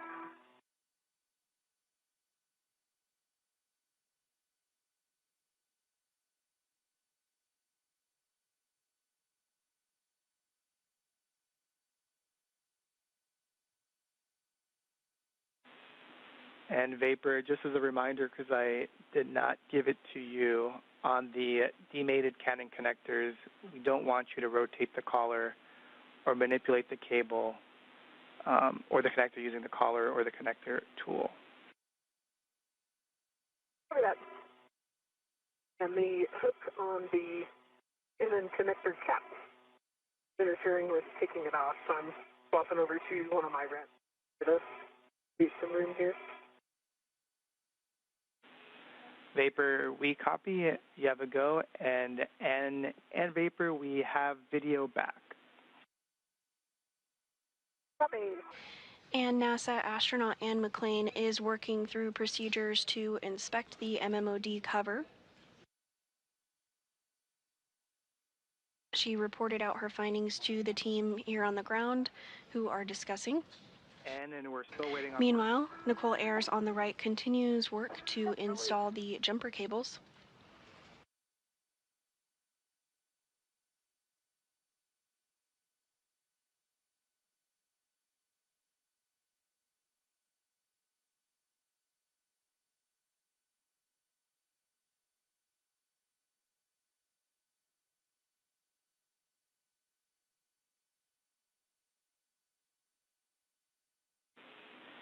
All right, and Marcus, the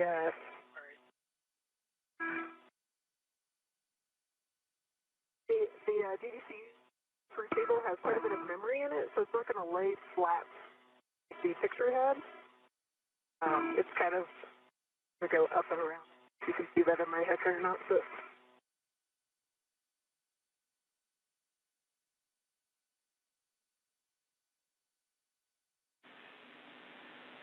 and Vapor, we have a good view on your HECA. We see it, and we might need to use a wire tie to secure that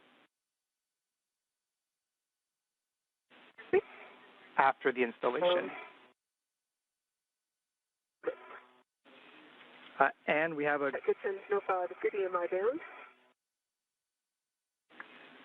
copy Vapor. You have a go to install.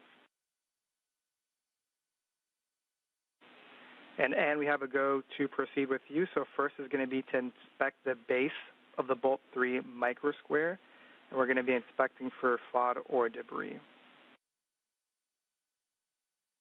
Copy. I see no FOD or debris on the inside of that bolt anywhere. And Ayers has successfully mated one set of the jumper connectors. She's now working on the second. Bravo 2, counter 2.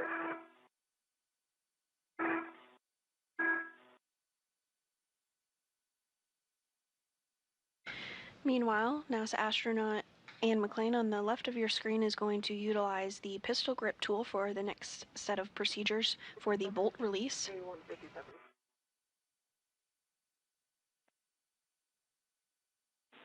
And copy Vapor.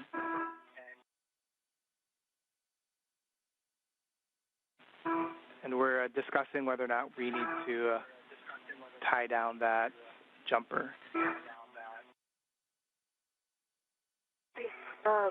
For your essay, there's not a whole lot of places I could go to the handrail 5243.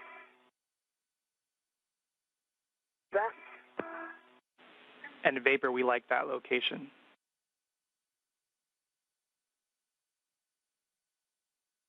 I'll put a wire tie on 5246.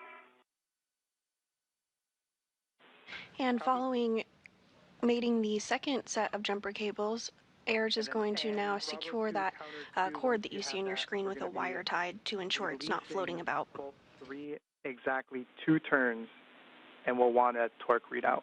Copy, exactly. Okay, I have Bravo 2, counter 2 set. Understand exactly 2 turns.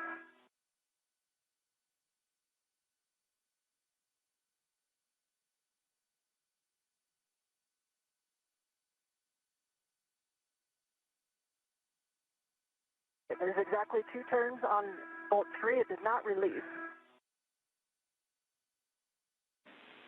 Copy 2 turns, and we'll get your torque reading. And Torque was 0.5.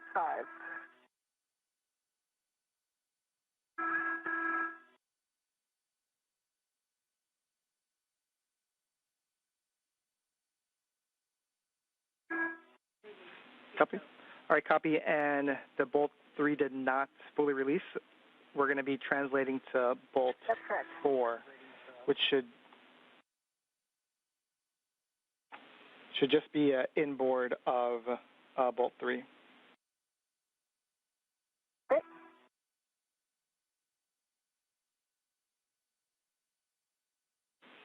Once you're at Bolt 4, we'll just have you reset either the torque or the speed collar just so that you can clear the torque reading from your PGT.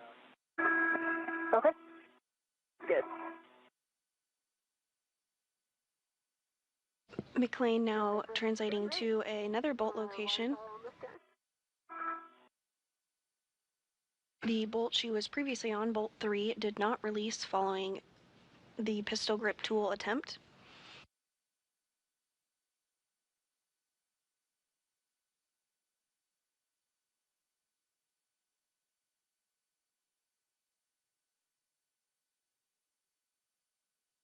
All right, I see Bolt 4. Copy Bolt 4. We'll have you inspect the base of Bolt 4 for FOD and debris as well. Okay.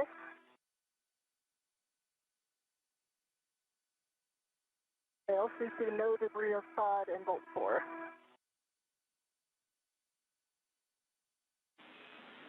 Copy, and we'll have you reset the torque or speed collar just so that we get accurate torque reading. And we're going to have you release bolt 4 approximately 9 turns, and it should be popping out. 9 turns. And this view of NASA astronaut Nichole Ayers as she works to secure that cable there with a wire tie following the successful mating and connection of jumper cables to provide power from the P6 truss to an acceptable voltage for the Russian segment of the International Space Station.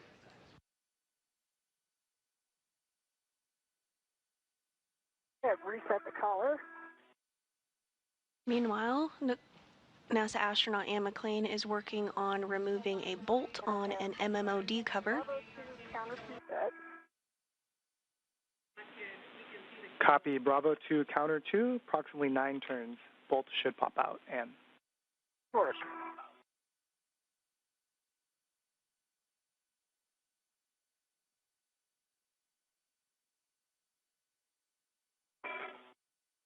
Okay, set the for wire time. The 243. Just me to call Johnny. And Vapor, that looks good. We're going to have you make sure you have your Canon connector tool, the 2 caps, and any tethers from the jumpers on your person, on your mini workstation. Okay. And Marcos, I did exactly 9 turns. It popped out at 8, and it has a 5.0 torque. Copy, the bolt popped out. 8 turns, 5.0 on torque. We'll have you translate to bolt 1. Copy, bolt 1. Which should be just nadir. I see both. Yeah, I need to go back out just to get my safety tether straight. Just for EV2, I've got both adjustables, both Canon connector caps, and the tool all on my mini. Copy, Vapor, you can start translating back towards the cable bag. And with that, NASA astronaut Nichole Ayers is going to make her way back to the cable bag following the successful installation of the DDCU jumper cable, which will provide power from the P6 truss to an acceptable voltage to the Russian segment of the space station.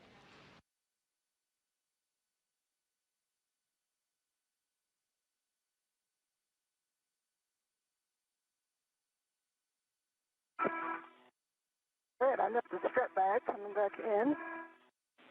Bolt 1. Copy, Vapor, you're going to be putting all of that equipment inside the cable bag. Sorry, that was sorry. We've been told we sound alike. Yep. And we're both heading toward the cable bag. I've got a in my HECA of the object cables, I think. You guys can see that. We do, Vapor. We also have Johnny helping us out with a camera from the GEM, getting a really good view of the IROSA cables. Awesome. Tell them hi for us. Oh, we could wave at them from here. Yeah.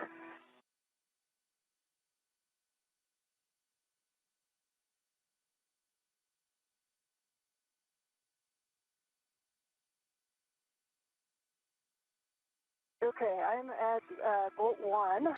And we are getting a view here of the installation that was completed earlier today of the modification kit. You see the upper triangle that was built and successfully attached to the mass canister, as well as the right struts. And you'll be releasing bolt 1 exactly 2 turns. At this point, NASA astronaut Nichole Ayers is translating back over to that area to pick up a bag that will be going back with them inside of the airlock today. Vapor, once you have put the tools and the caps inside the cable bag. We'll have you do another assessment on the IROSA cables and see if you believe that they would be a snag hazard to the keel pin that's on the IEA. Okay, copy that. I'm going to hold at the inboard radiator side of the IEA just because our easy tethers already have one up in them, and I don't want to do that. And we copy. Thanks, Vapor.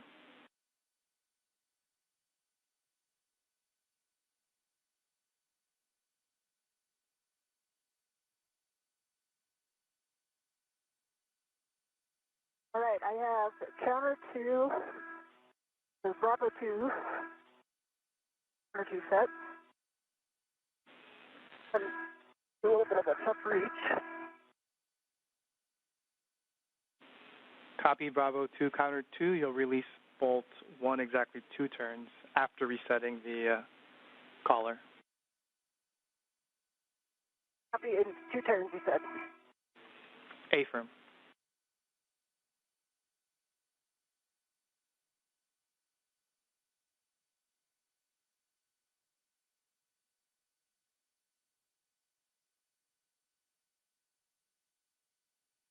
Okay, it's easy. So I'm hanging out here in my gloves. There's no change. Pistol set. That was first. Copy. No changes to your glove and hap.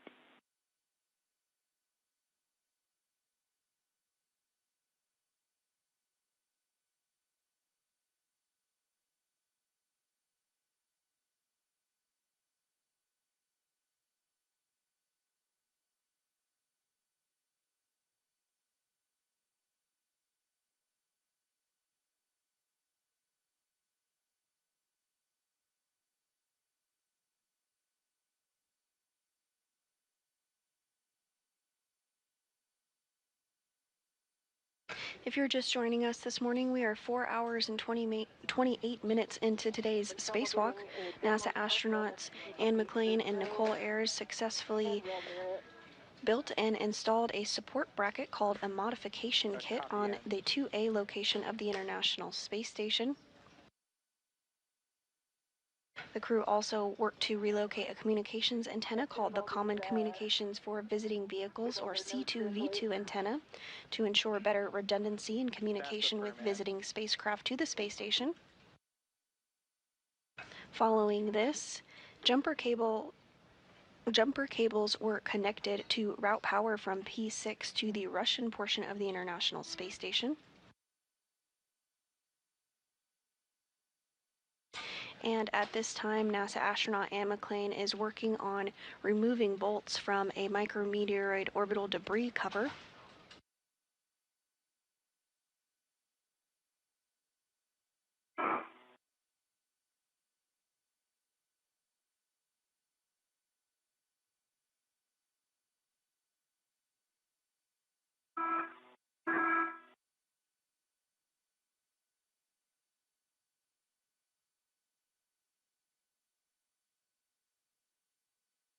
All right, I got 2 turns on it. Bravo 2, counter 2, and you see the torque. Torque was 9.5. It felt higher. Copy. 2 turns, torque of 9.5. We're going to have you translate bolt 2. And it'll be similar. Copy. You'll inspect the microsquare for fodder debris, and then we'll have you reset the collar. Copy.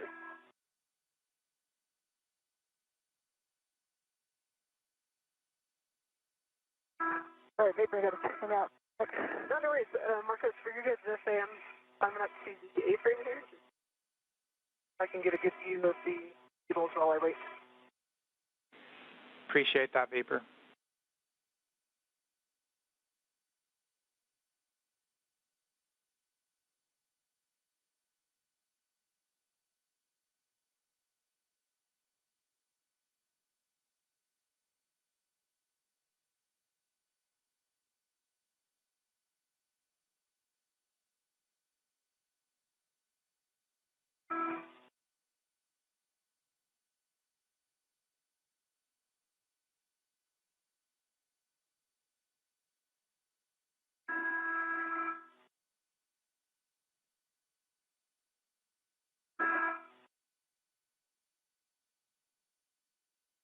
And Marcos, you said bolt 2, right? Our last bolt? A-firm, bolt 2 is the last bolt. You would just be heading outboard from bolt 1.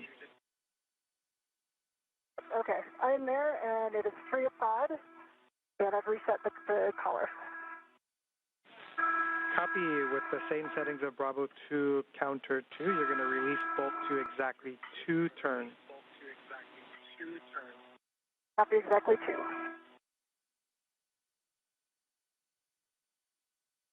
And McClain now working to remove the last bolt on this cover. Okay, at 2 turns on bolt 2, running torque was 4.8. 2 turns, 4.8. Copy, Ann. Great.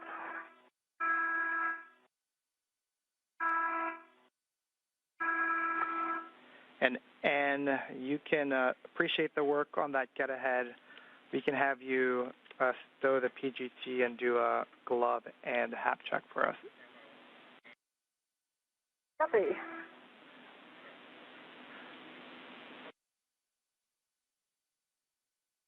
Does appear to be no change. And dry hap. Copy, and after you've stowed your PGT, we'd actually like to do the cover rigidity test again, and so we'd have you translate to bolt 3. Okay, can I do it from the zenith side instead, since it's kind of in the center? A-firm, and those are good words. You can do it from there. Okay, awesome, thanks. A little bit of a tricky translation.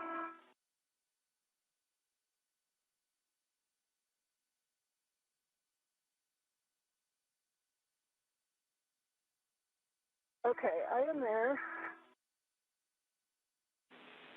Copy, Ann. Let me give Vapor some words here.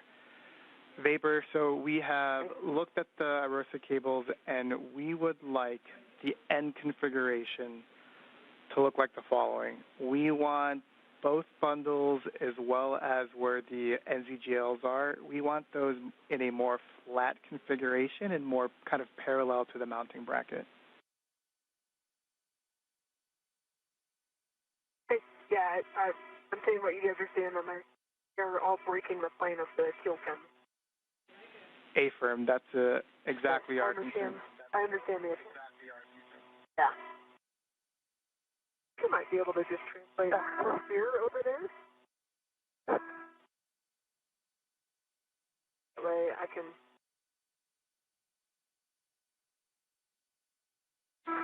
And that Vapor, just as a reminder, you can translate on the lower right strut, given the instructions we said before, parallel to it, very slowly, avoid torsions, but you will not be translating on the mounting bracket. Okay, copy. And 2 minutes for TDRS handover. And we are back with you. And with those words, NASA astronaut Nichole Ayers is going to work to reconfigure cables that were previously secured there to the mounting bracket on the lower left of your screen. They're going to make them just a little bit more flush, not sticking out quite as much. I guess in a little bit of a different spot, I get a little bit of a vibration. Yeah, if I go more inboard, I still get the vibration.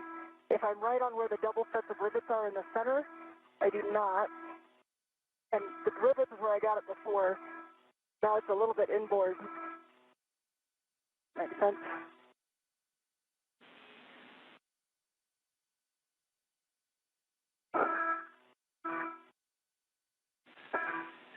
And we copy all. That's a good description, and we are complete with this get ahead.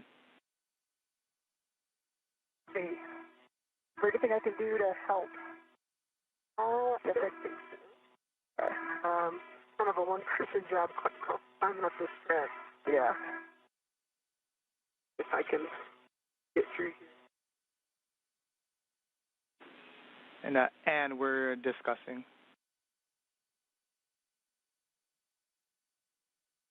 And NASA astronaut Anne McClain successfully removed bolts from that MMOD cover and inspected it, completing that get-ahead task.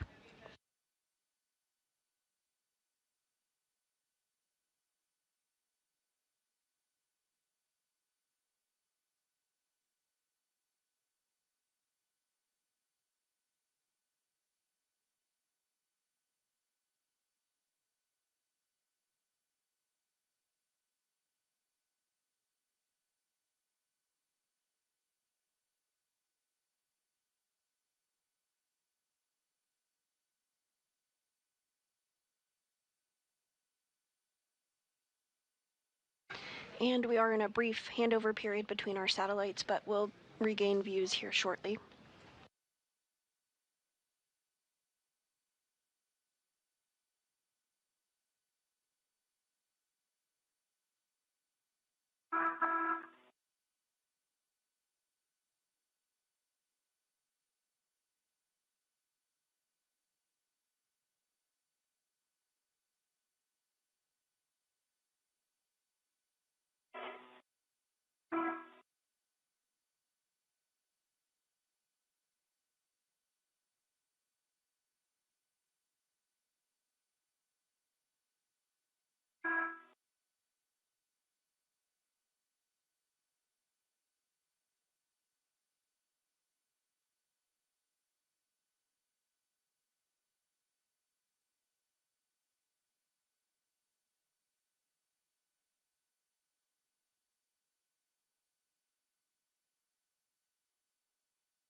And as Vapor completes that task, we're just discussing here what our follow-on plans are. So we'll have words for you here shortly. Copy.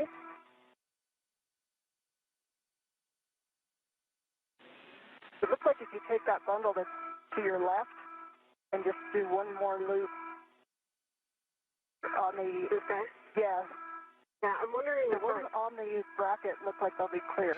And now, 4 hours and 40 minutes into today's spacewalk, NASA astronauts Anne McClain and Nichole Ayers successfully completed the lower right strut installation and build of the triangle, which was the minimum configuration for the mod kit for today.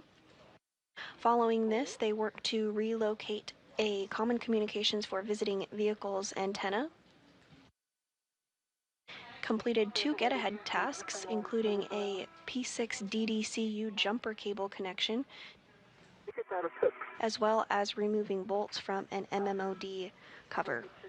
At this point, NASA astronaut Nichole Ayers is working to reconfigure cables for future IROSA preparation spacewalks.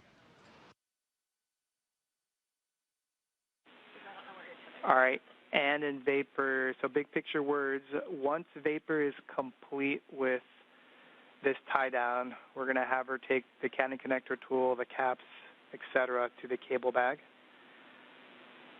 And we're going to have you just, we know Vapor already did this, we're just going to have you take a look at the strut bag and make sure that it's cinched up and ready to be taken back to the airlock.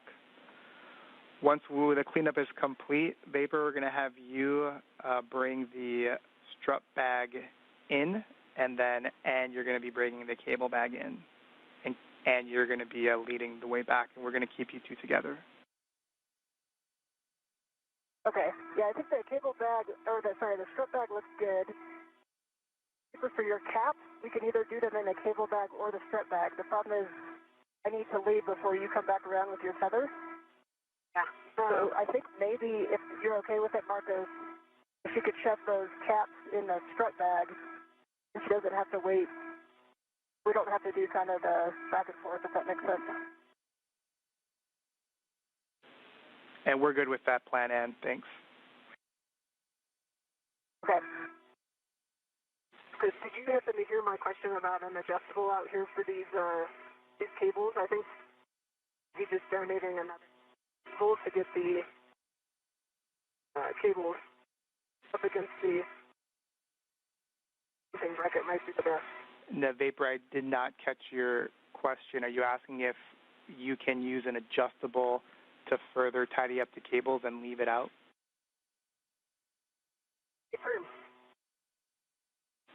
We're checking, and while we're checking, Ann, can we have you turn your HECA back on? Yep.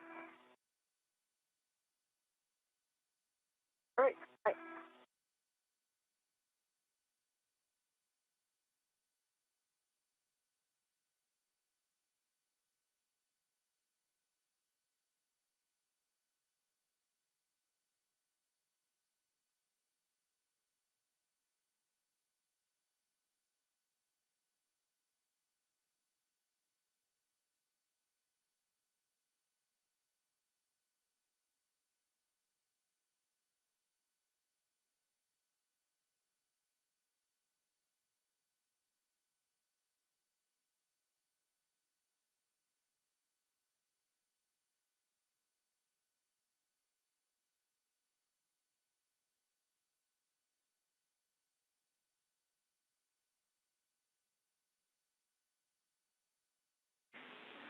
Now, Vapor, question for you. We're discussing if we can bring the cables back with us in the cable bag, but in order to do that, we need to make sure that you can actually reach the mounting bracket oval cutout where they're attached.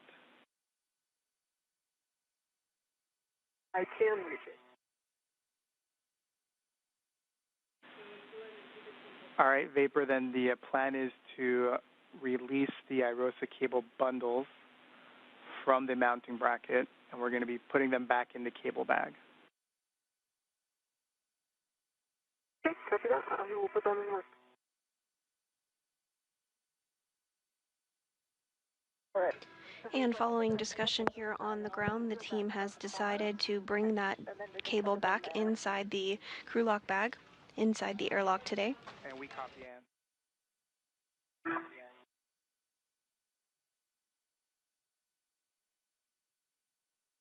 Run out of risk here. Let's see. I've got one.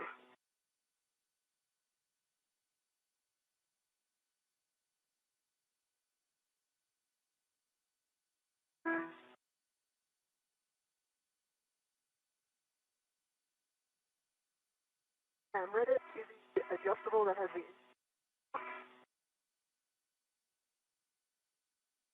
the airtime done from the mount. Yep.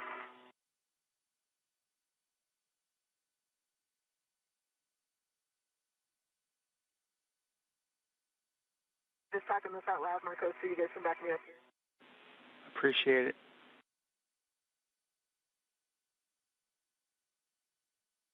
The left cable is released from the I'm prioritized on both stanchions. Right.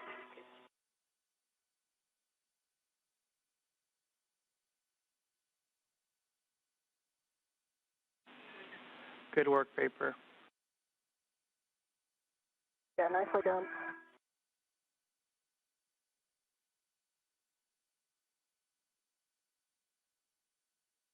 Marco, do you want me to leave the wire ties on the handrail? A-firm. They each have 3 twists on the stanchion. That's correct, Vapor.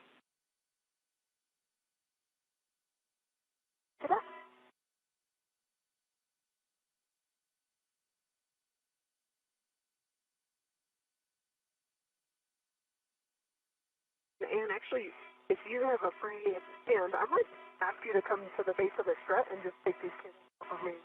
Do what, sorry? And grab these cables from me so I can. Oh yeah. Hold on, let me come back outward. But I don't want Medusa on me while I'm trying to get that space again. Yeah, for sure.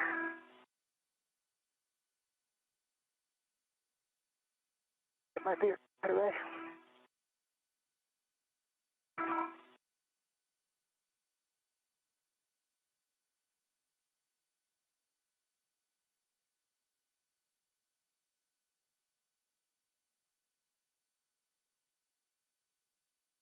On the way.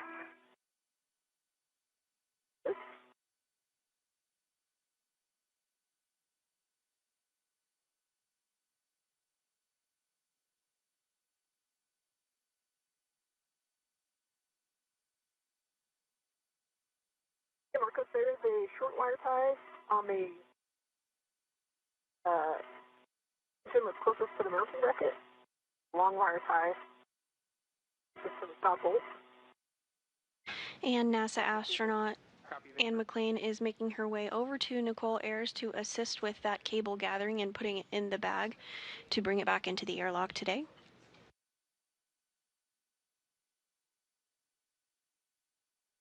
All right, I'm coming up behind you. Okay. I'm going to try to make it real quick and then I'll hit him. All right, I see him. Also, right above Anne McClain, she is the astronaut with the red stripes. On the left of your screen is that strut bag that will also be going back inside with the duo this afternoon. Right here.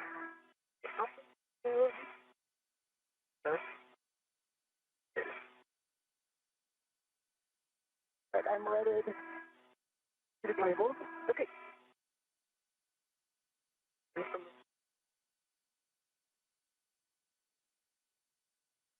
They're not the prettiest, but they're there. That was a fantastic grab.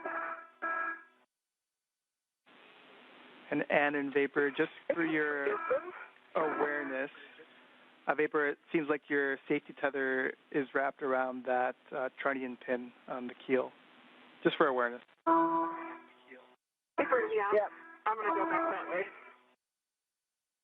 Copy that. Thanks for the heads up, Marcus. Yep, and I'll need to get this bag and go before you come around that corner. Okay. It'll take me a little while to get back. So. Yeah, it'll take me a sec to get these cables in the bag.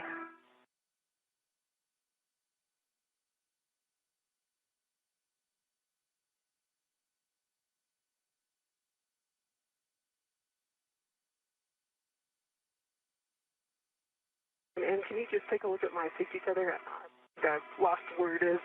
Yeah, it's coming down your left side and then around the trunnion pin.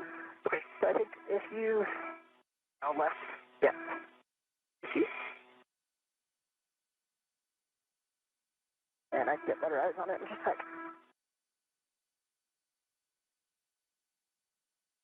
I've got it. I got it. Got it? That's good. Thank you.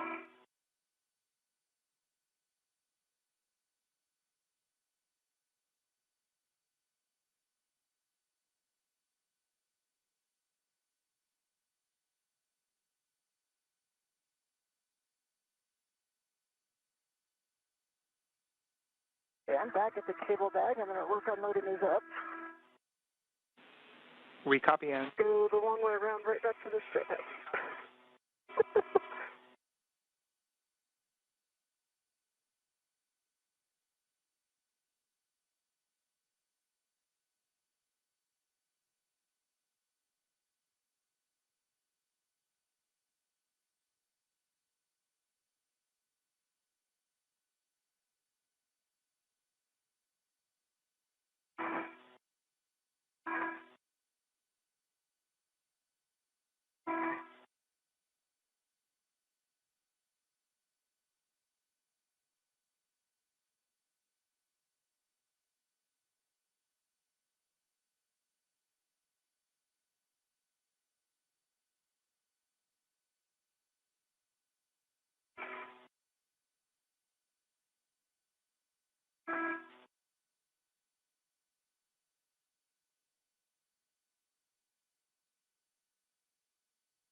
I've got the bag wrapped to the cable. Around the tree. Copy.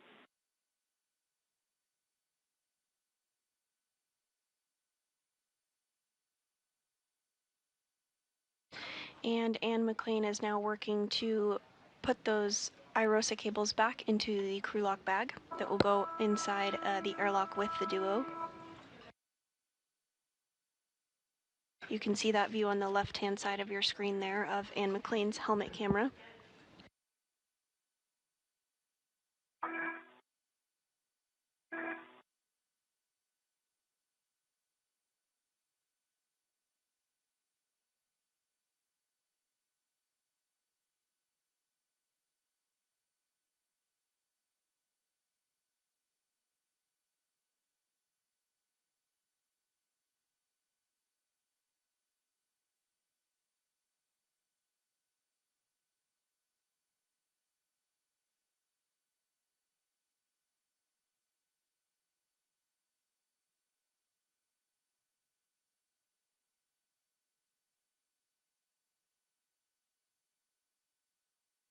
Seems like it's 3 times more full than when it came out. Oh, we agree with that, Ann.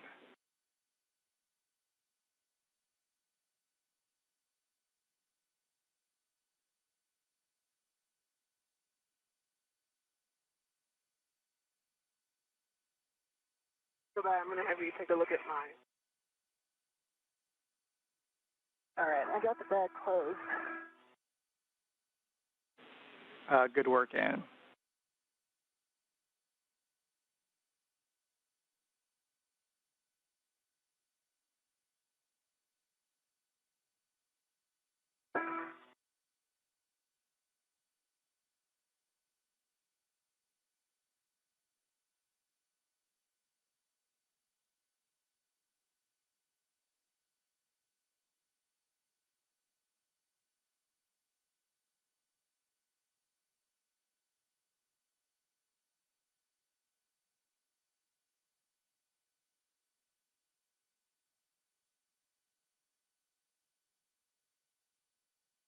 All right, got that tied in. You have anything to look at? My right safer handle, I quite feel whether it's down or not. I just want to do a quick check. It is down. Okay, yep. For all that calling around, Marcos, both of my safer handles. If you're just joining us, we are 4 hours and 54 minutes into today's spacewalk. NASA astronauts Ann McClain and Nichole Ayers have worked to build a modification kit that will be used to install an ISS rollout solar array, or IROSA. The duo built and installed the upper triangle on the mass canister and also installed the right lower strut, which is the minimum configuration for the mod kit. Following this, McClain and Ayers relocated a common communication for visiting vehicles antenna, which ensures redundancy for visiting spacecraft to the orbiting lab.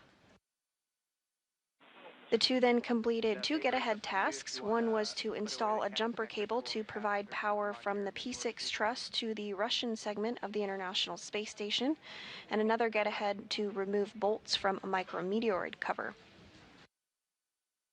Ayers then returned to the modification kit and gathered IROSA cables, which you see on your screen there. NASA astronaut Ann McClain is working to secure them in a crew lock bag.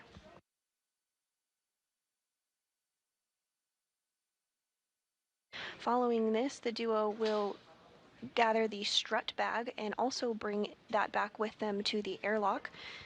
The bag cinched down as much as I can.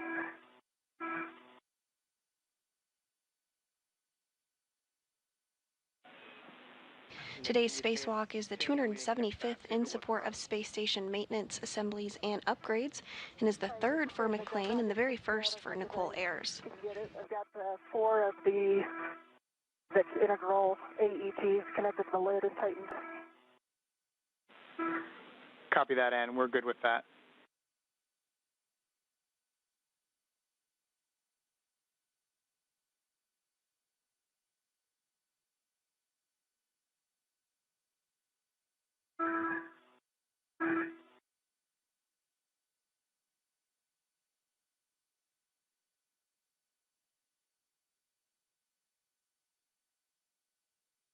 All right, Vapor. I'm going to start moving here. Okay. I fairlight my tether around the corner of the IEA here, so get out of your way. Okay. Really slow enough that you can go over it. All right, let me make sure my tethers are heading back in the right direction.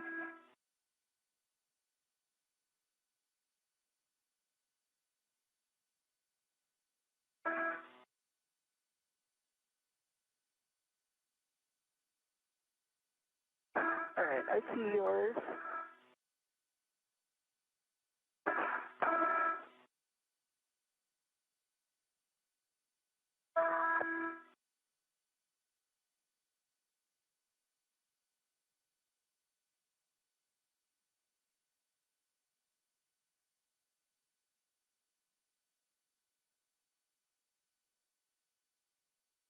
Down.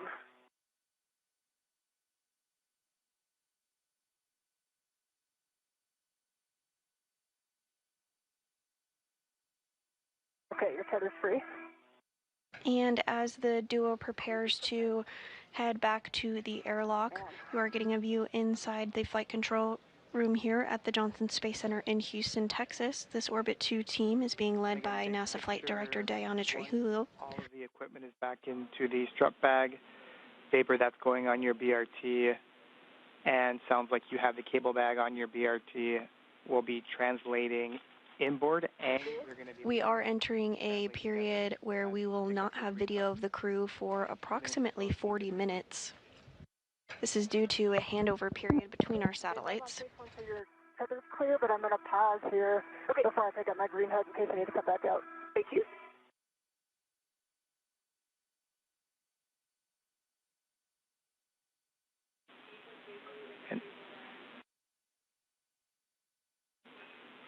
Copy. And Ann and Vapor, in case I misspoke, Ann, you have the cable bag. Vapor, you have the strut bag. Yep, we got him. Thank you.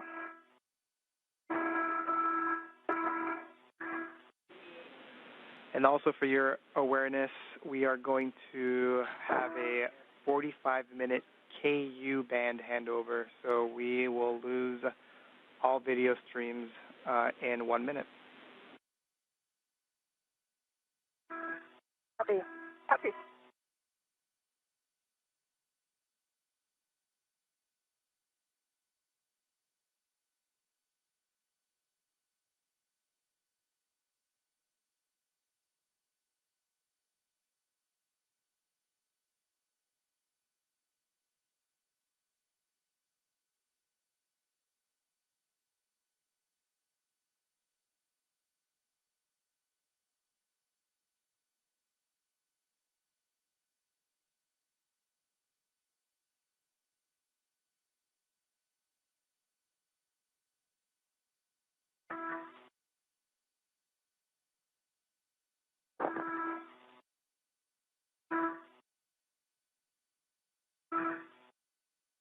Marcos, for you, I think the two adjustables, one cannon and one cap for bag, and I'll take one cap back with me on my MWS.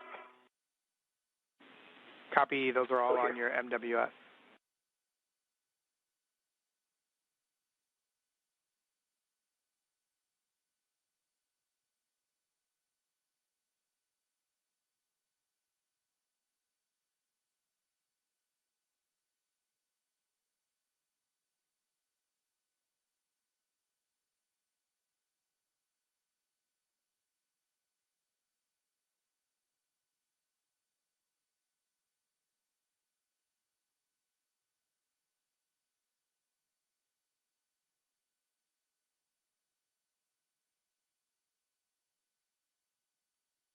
And at this point, NASA astronaut Ann McClain is working to retrieve the cable, the crew lock bag, and stow it on her body restraint tethers, and then will make her way back to the airlock. Similarly, Nichole Ayers is working to retrieve the strut bag, which she will stow on her body restraint tether before translating back to the airlock as well.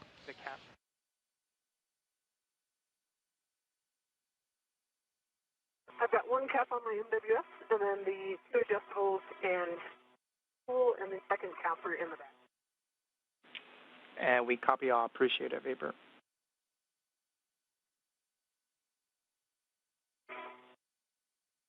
The T-Ret is on the back, and the 13 now. I'll be moving in.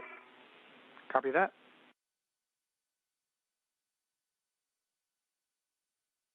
Okay, let me know when you're heading back this way, and I'll continue with my green hook.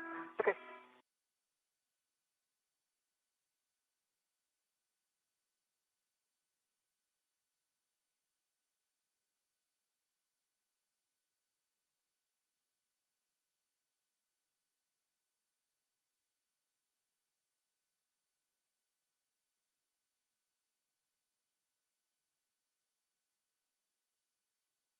You lost some weight. Yeah, just saying. This one getting a little.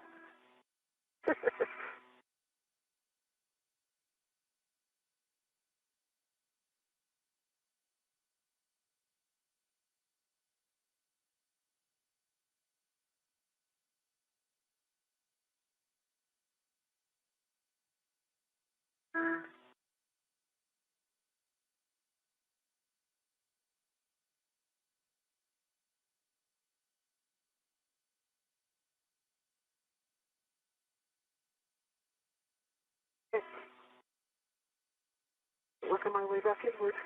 Okay. Once McClain and Ayers are back inside of the airlock, NASA astronaut Johnny Kim and JAXA astronaut Takoya Onishi will continue help, just as was done this morning, to get the airlock repressurized and get the crew out of their spacesuits.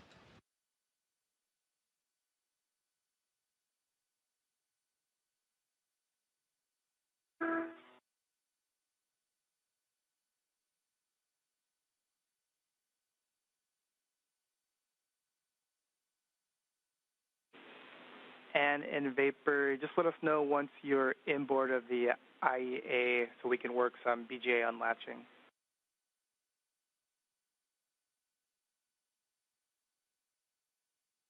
Hey. Okay.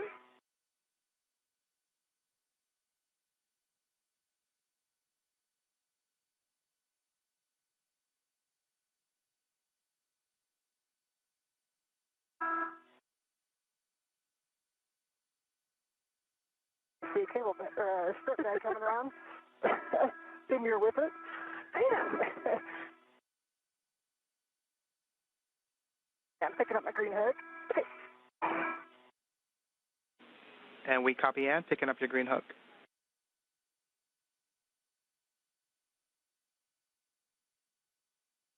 And my green hook is on my red reel. And Vapor, your tethers are nice and clear as you would expect them to be. I'm gonna move inboard. I'm gonna get too far ahead of you.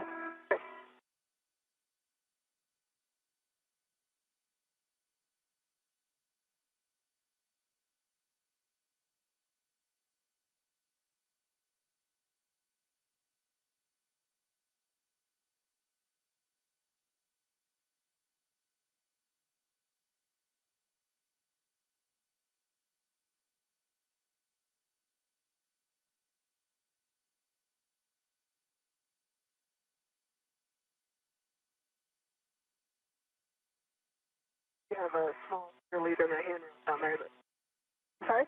there's a small fair lead on my DC tether on a handrail. It's not inside. It's outboard of the green hook. Can you kind of send a whip to it, get out? At this time, NASA astronauts Ann McClain and Nichole Ayers are making their way back to the airlock.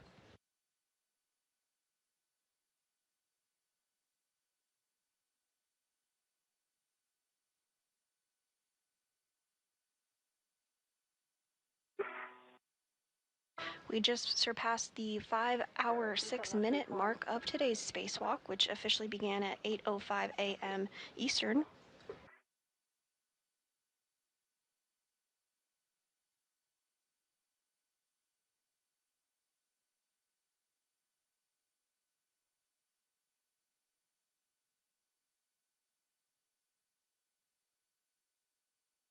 During today's spacewalk, NASA astronauts Anne McClain and Nichole Ayers worked to build a modification kit that will be used to install an ISS rollout solar array, or IROSA, as part of ongoing solar array upgrades. The duo built and installed the upper triangle on the mass canister and also installed the right lower strut, which is the minimum configuration for the modification kit. Following this, McClain and Ayers relocated a common communication for visiting vehicles antenna, which ensures redundancy for visiting spacecraft. The antenna was moved 1.5 feet over, again to provide that redundancy for spacecraft as they visit the orbiting lab. Then 2 get-ahead tasks were completed. One was to install a jumper cable to provide power from the P6 truss to the Russian segment of the space station, and another to remove bolts from a micrometeoroid cover. Following this, Ayers returned to the modification kit location, gathered the IROSA cables, and brought them back in a crew lock bag. And the duo is now translating and making their way back to the airlock as we speak.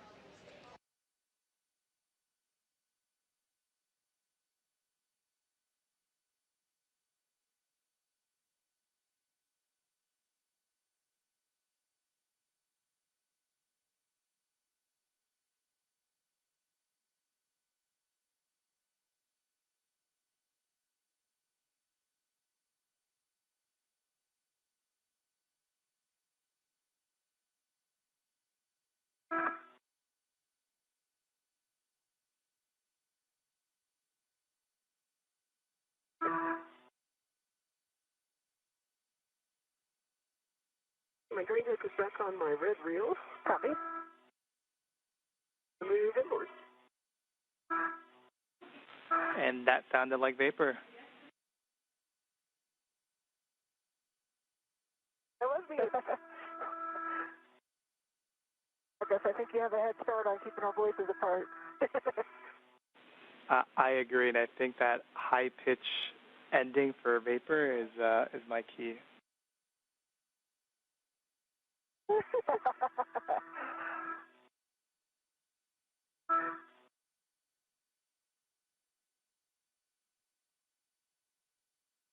Right, I go over the lab.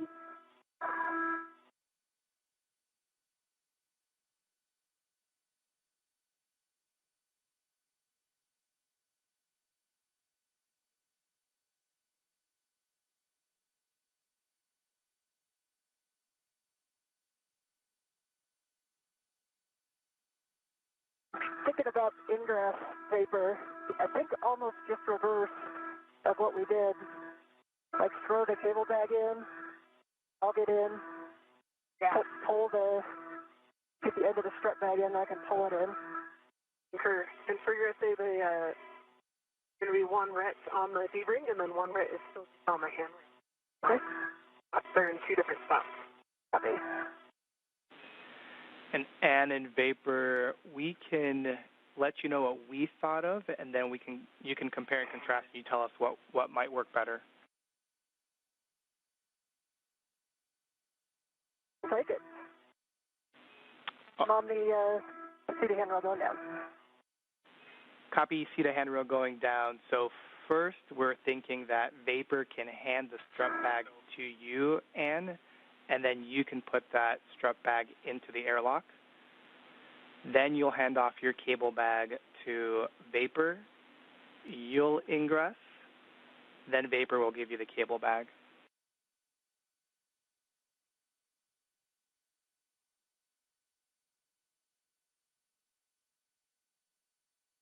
I'm thinking through that. Copy. So the cable bag, or the strut bag goes first before either of us? Affirm, that's what we're thinking. So definitely the strut bag first, and then we're thinking put in the bag in before either of you ingress.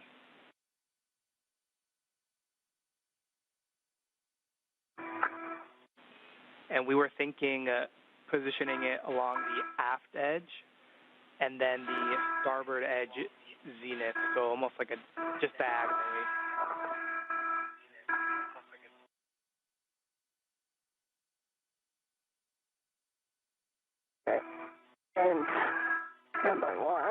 Yeah, it's right behind your PG area. Clear? There we go. Yep.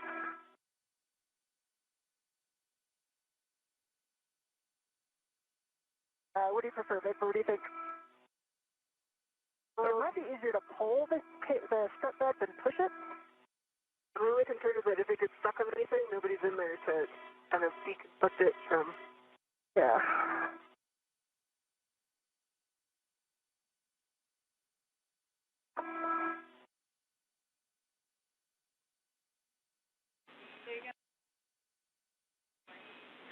And Ann and Vapor, to be clear, we are okay with Ann, you going in first and pulling the bag in. So if you think that is the best way forward, you have a go.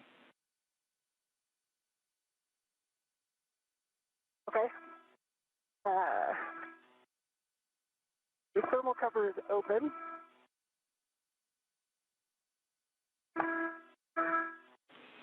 Copy.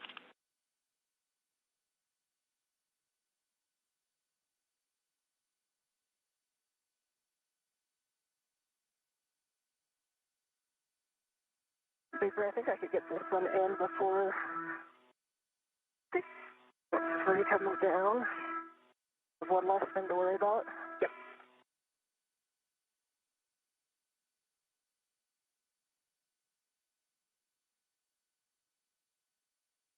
Okay, so you said that one is right here. And that was the original cable bag. Okay. And from your point of view, left hand, now that's closest to the hatch, AV hatch. Okay, that's it. And we do have about 25 minutes remaining in this handover period between our satellites before we will have visuals of the crew. I do have a waste feather out there. However, they are continuing to make their way back to the airlock.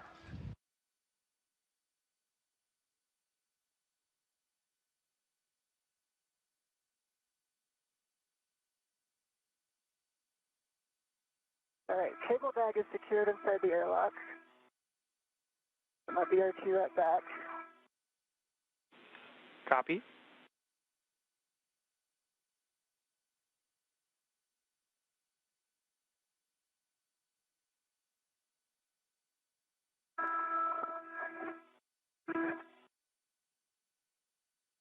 And grabbing this large hook for the strap bag.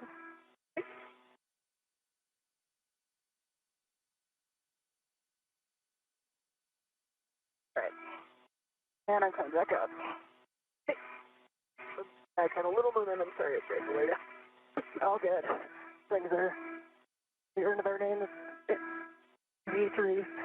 Okay, it should be clear now. Okay.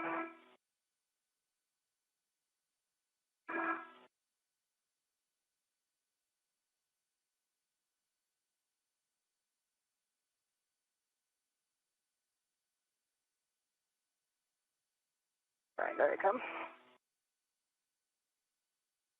Okay, I'm actually wondering if you could ingress from here. What? If you could just ingress from here, and then I could. Yeah, at least here's for the cable bag. Sorry, strap bag. Here's a D-ring coming your way. Okay. Okay, I see the strap bag on this. Okay, strap bag is ready to the airlock. Okay, I'm going to remove my BRT and my RET. Okay. So I think if I go in, I need to come out and get my waste feather. I can pick it up for you too if you. And McClain and Nichole Ayers are now back at the airlock and working to get the strut bag inside the airlock portion of the International Space Station. Following this, they will both enter themselves and repressurization will occur.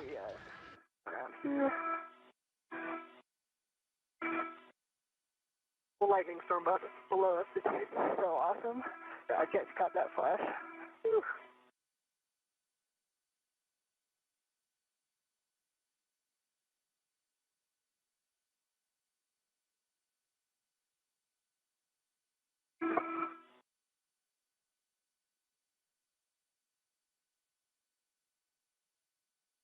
my right waist tether is on the airlock D-ring extender.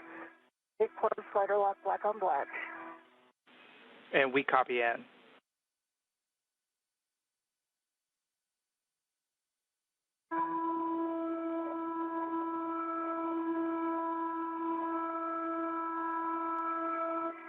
Okay, Vapor, I'm going to come in and get out of the way here. So, you feed it in.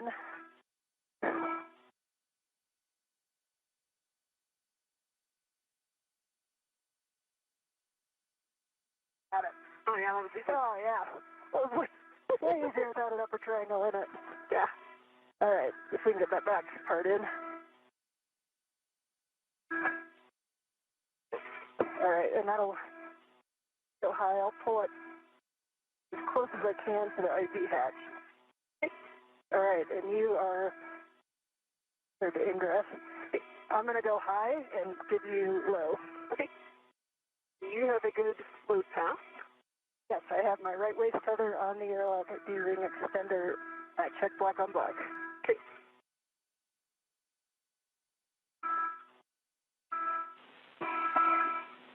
And Vapor, seems like you may be already be working it, but from Ann's go, you can attach Ann's anchor hook to your waist tether.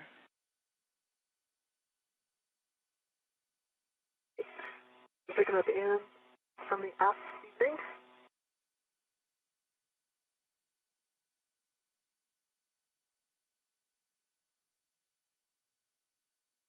It is on my left waist tether. Both gates are closed. They're locked, black on black. Copy Vapor. With that, you can release your anchor hook from the forward airlock external D-ring, and you can store that on your mini workstation.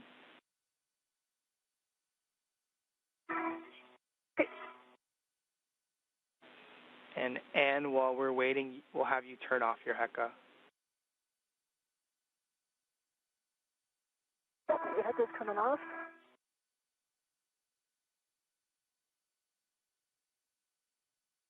Okay, I'm ingress forward. Yes, and I am biased high and just forward, so not where I was. And we copy Vapor, you ingressing.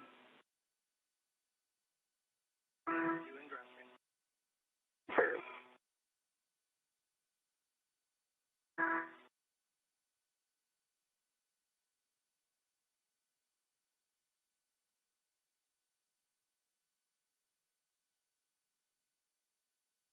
And as you get in, try to pull the tethers so they don't go between your leg and then also the SCU. Alright, let me get more out of your way. We are now 5 hours and 20 minutes into today's spacewalk. NASA astronauts Ann McClain and Nichole Ayers are back near the airlock and working to ingress or enter back inside of the airlock. I'll move that. Okay, now you should have seat room. Alright, how's that feel? That feels pretty good. Okay, and I'm going to move this guy even more so you can come down when you do the catch. Yeah, I'm going to grab the thermal cover real quick. And as you two continue to work the ingress, just FYI, just make sure you have access to the SCU.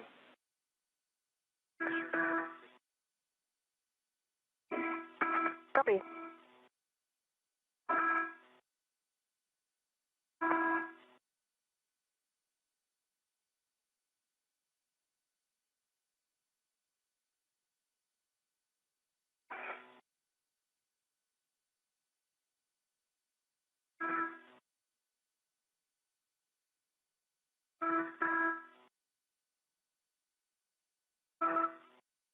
Alright, your SCU is nice and clear, and you're clear to come back in there.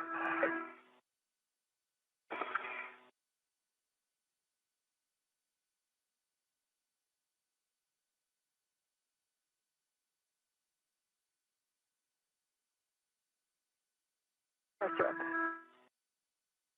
Thermal cover was, working the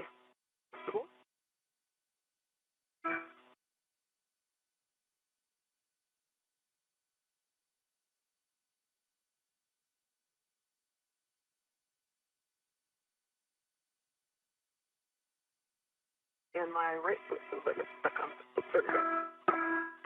Yeah, this bag it's actually, I can move it pretty easily, so if you feel something in the hatch, let me know. Okay, should be pretty out of your way now.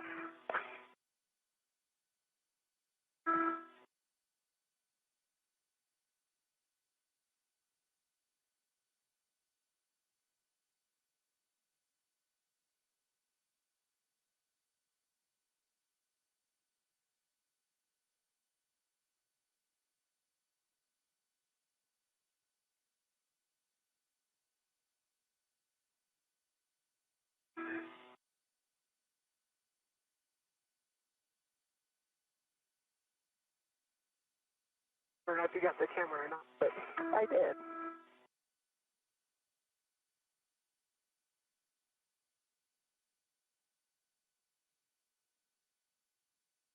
Again, the crew of today's spacewalk, NASA astronaut McClain and NASA astronaut Nichole Ayers, are working to ingress or re-enter the airlock ahead of repressurization following today's spacewalk.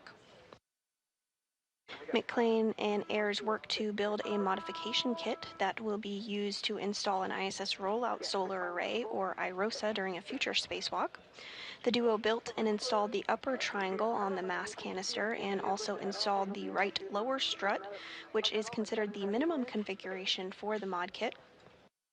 Following this, McClain and Ayers relocated a common communication for visiting vehicles antenna, ensuring redundancy for visiting spacecraft to the orbiting lab. Then two tasks were completed by the duo, one to install a jumper cable to provide power from the P6 truss to the Russian segment of the space station, and another to remove bolts from a micrometeoroid cover. Ayers then returned to the modification kit location in the 2A segment of the International Space Station, gathered the IROSA cables, and brought them back to the airlock in a crew bag, as well as brought in the strut bag with the remaining struts. You'll remove your DCM cover and you'll connect the SCU and check that it's locked.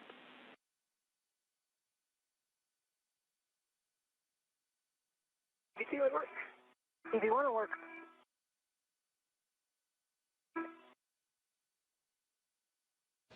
We are in a loss of signal period where we do not have visuals of the crew, about 14 minutes remaining in that loss of signal period, but we do have confirmation that the crew is back inside the airlock and the hatch thermal cover is closed.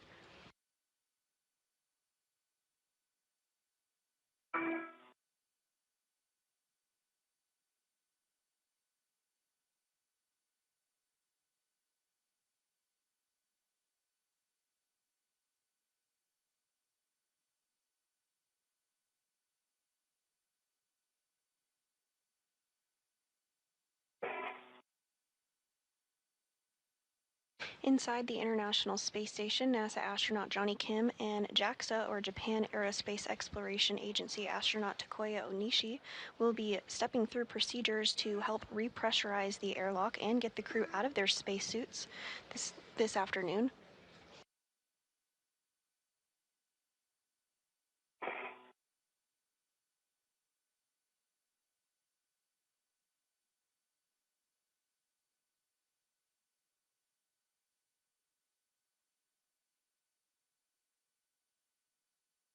SCU should be locked. EV1, SCU connected and locked. Copy, 2 SCUs locked. And we'll have you both take your water switch to off, and it'll be off for 2 minutes, OFF.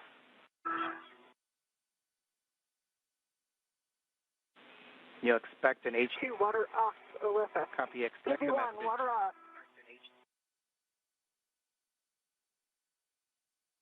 Copy, we got the message. And Marcos, while we wait for these couple of minutes, from EV1 and I'd just like to say thanks to my family and friends from Washington to Kansas City, from Naples to LA. So I want to give a huge thanks to all the teams that made today safe and got the mission executed. Our prep team, Judd, Sandy, and Scott. Our execution team, Stephen, Bailey, Lucas, Farouk, Lauren, and the other Sandy. Good mission starts with a good plan. I want to also thank prior crew that have done this stretch. Kate, Victor, Aki, Tomas, Ila, Raja, Josh, Frank, Koichi, and Nichole. We stand on the shoulders of giants, and there were so many lessons from your EVAs learned put into this one. For our suit IVs, Sakuya and Johnny, absolutely flawless execution. Can't wait to see you in a minute. I hope you put dinner in. To the two voices I've been listening to, Nichole and Marcos, you two are phenomenal. These are two, Nichole Ayers and Marcos Barrios. Remember those names. They're going to be our future giants in this office, and they represent the best of us. And most of all, I want to thank our flight director, Diana Trujillo. Behind every major NASA accomplishment in space is a flight director who holds ultimate responsibility for the planning and safe execution. Diana, EVA 93 belongs to you.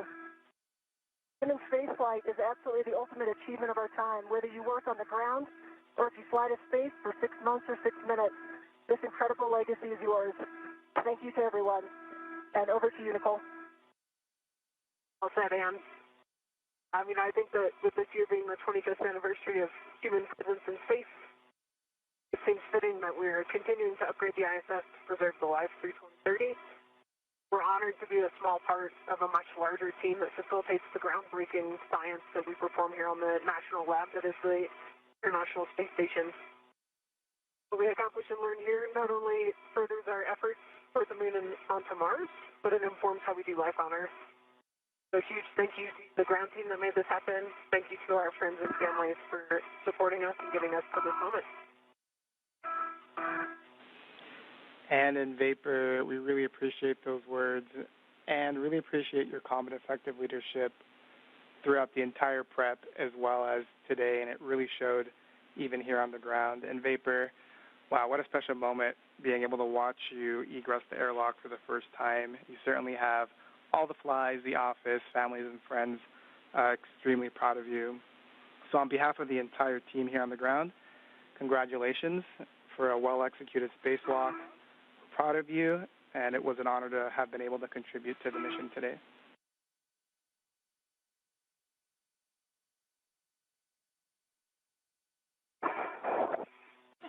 And with that, the 2 minutes are up, so we're going to check that the EV hatch is closed and locked. Hope it better work. All right, let me know how you want me to move. It does take a little more space on its tracks than you think. Yeah. And we'll just... I'm going to get this bag out of your way so your feet can move. Yeah, that'd be awesome. There we go. Now you got the room. Thank you.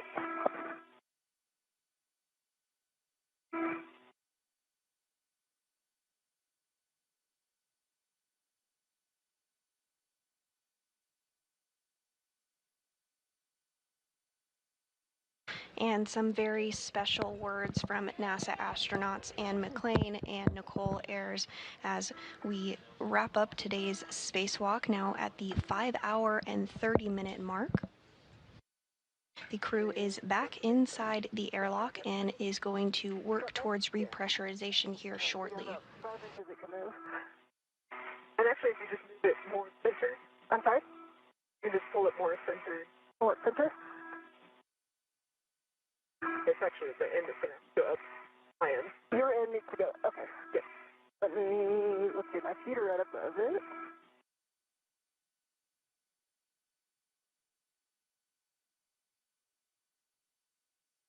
Is that helping at all? I know. Let's see.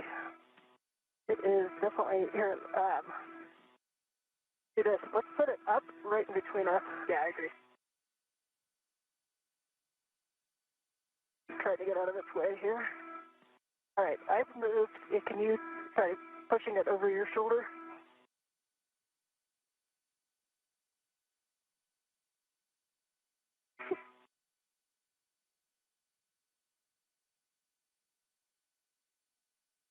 How big is it? That actually might be okay if you can hold there. Yes, I can hold it. You have about 2 feet. You can come down from your feet if you need to. Okay. Yeah. Try to get this guy out of your way. There we go. Now you got all the room. Perfect.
On the bag again.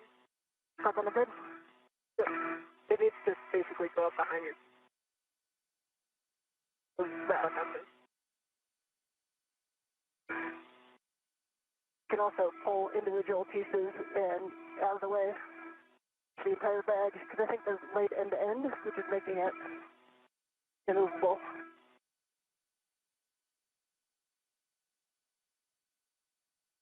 Able to see your height at all?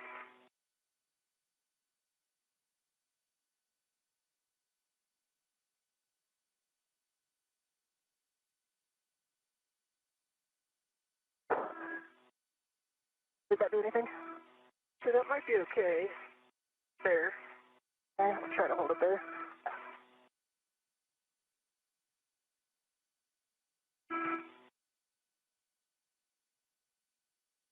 NASA astronauts Ann McClain and Nichole Ayers are back inside the airlock, working to get in a good configuration with the strut bag that is also inside the airlock with them before they can begin the repressurization process.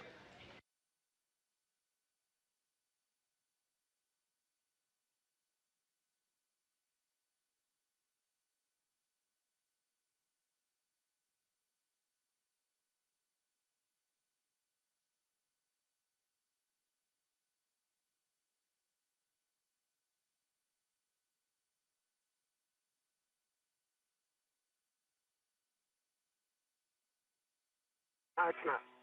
Okay. The bag's got to do something. Yeah. We're going to have to move it. So the SC, all right.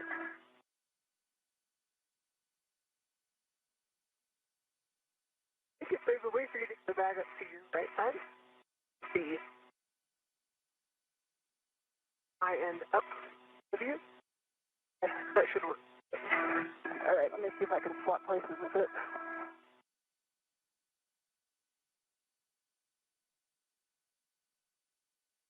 All right, actually, let's try again, pushing it up in between us to the ceiling.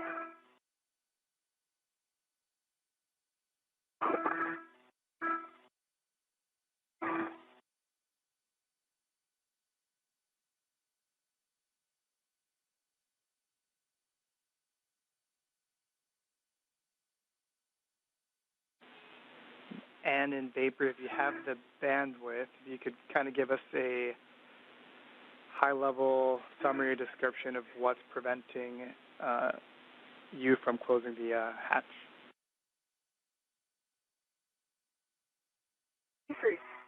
EV3's strut legs are on the hatch. Okay, let's pause there. I think that's a decent spot. Okay. I can actually pull it a little more even like that. Okay. I did open it up and pull one of the strips. Also.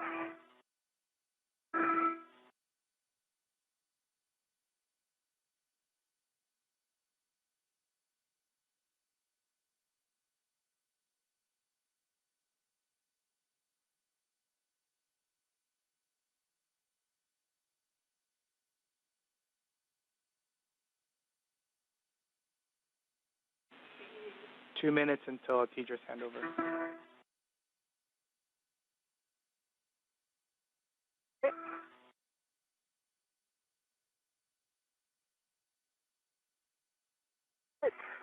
see it. That works.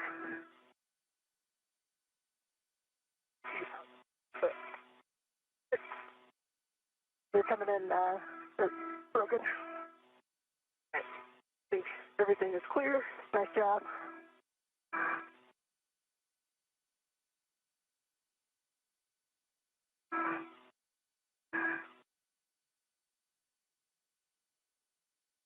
All the tethers clear. Hatches are clear. Okay? They're closing.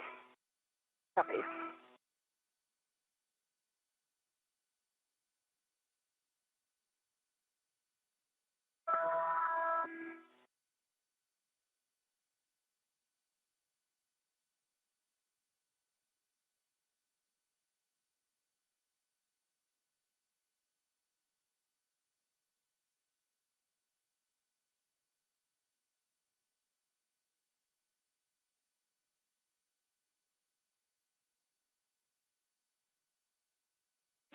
Forty-five seconds to handover. 40 seconds till Tidra's handover.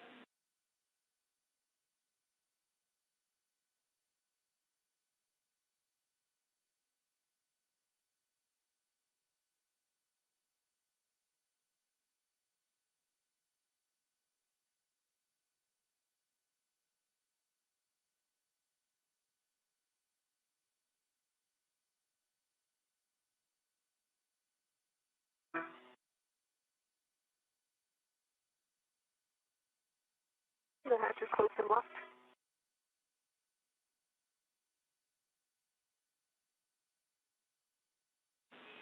Copy, hatch closed and locked. Handover. Really good job. We got a handover and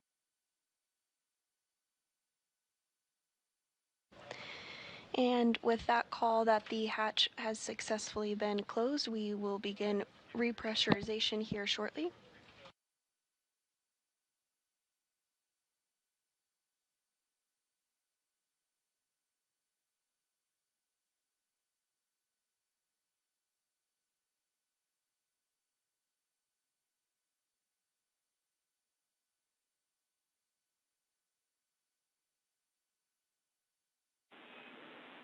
in vapor comp check. I think we're back with you. We're back. Hatch is closed and locked. Copy. Excellent work. We're now going to get into the pre-repress cuff card, and so quickly we'll just check that both of your SEUs are still connected to the DCM. Affirm. V1, affirmative. Water switch is still OFF. It's been off for 2 minutes, and that the EV hatch is closed and locked. Water switch is off, OFF, and locked. EV1, same thing, water switch is off. Copy, and we're going to have you take the EMU 1 and 2 oxygen valves to open. Okay, EMU 1 and 2 oxygen are open. That's open. Copy, we'll take the power switch for EV 1 and 2 on. Copy and work. And then you'll be checking that the EV 1 and 2 EMU LEDs are on and that volts are 18 to 19. Right, EMU 1 is on, LED 18.6. EMU 2 is on, 18.6, good LED. And we'll have both of you take your power switch to SEU and expect a warning tone.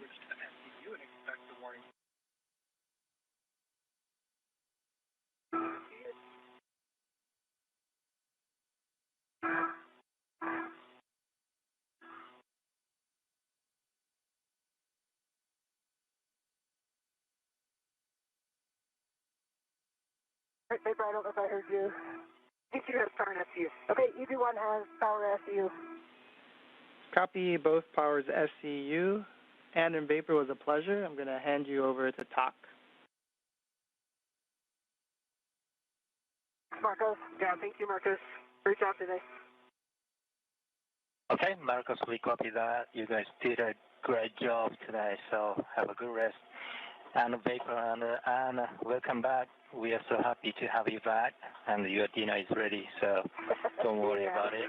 So for both crew members on DCM, set O2 actuator to press, and verify O2 position press displayed.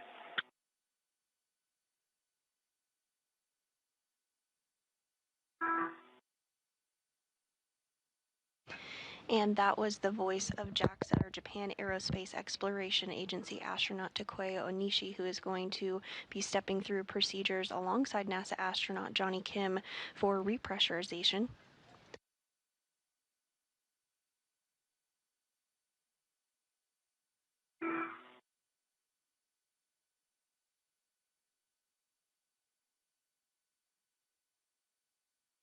O2's been pressed. EV1, O2 press. Copy that. Next step is for Vapor. On the crew lock, check EV hatch MPEV is closed. Hatch MPEV is closed. Okay. And this view from inside the International Space Station on your right is JAXA astronaut Takuya Onishi, and then on the left is NASA astronaut Johnny Kim. Again, they'll be stepping through the procedures with NASA astronauts Anne McClain and Nichole Ayers following their spacewalk today.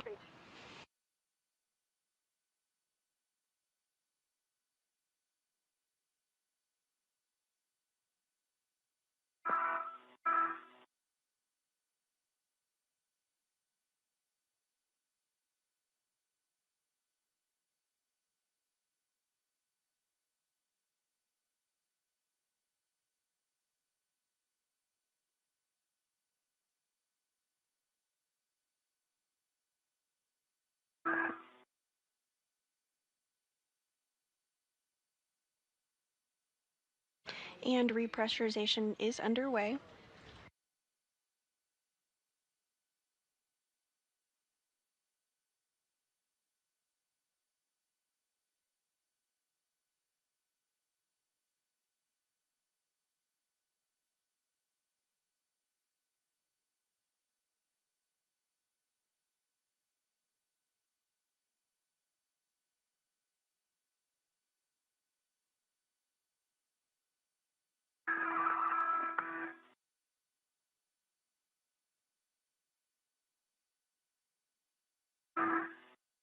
Hatch for EV2. That's a good rate so far.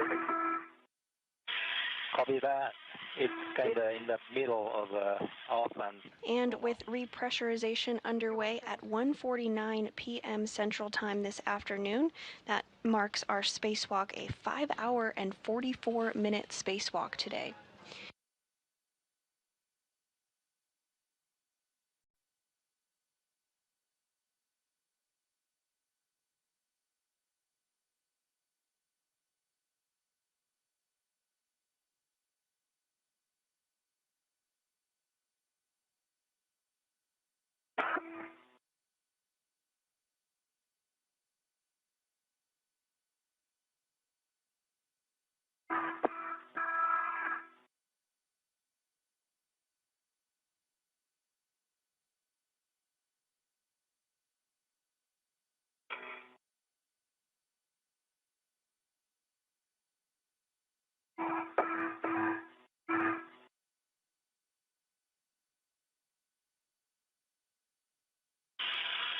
and on DC. Again, with repressurization underway, having begun at 1:49 p.m. Central Time this afternoon, today's spacewalk was 5 hours and 44 minutes. Pressure inside the airlock at 2.3 pounds per square inch and rising. 5.0, we will close the IV hatch equalization valve for a leak check, so please let us know when it gets to 5.0. Copy, Wilco, 0.3 and climbing.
There's the 4.0 and alert zone. Thanks.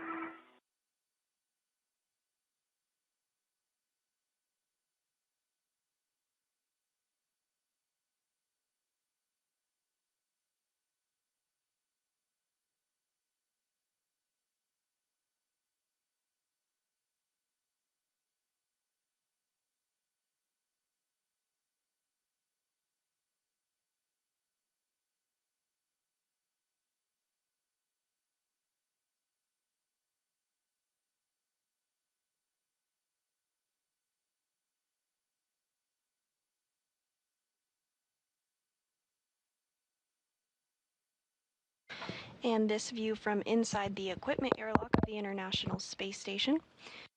JAXA astronaut Takuya Onishi on the left and NASA astronaut Johnny Kim on the right.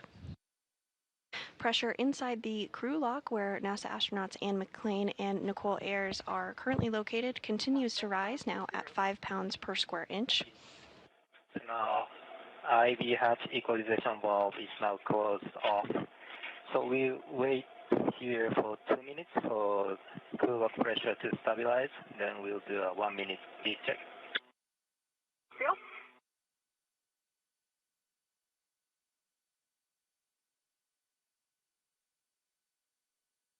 And with this 5 hour and 44-minute spacewalk wrapping up, we do have some updated stats for you.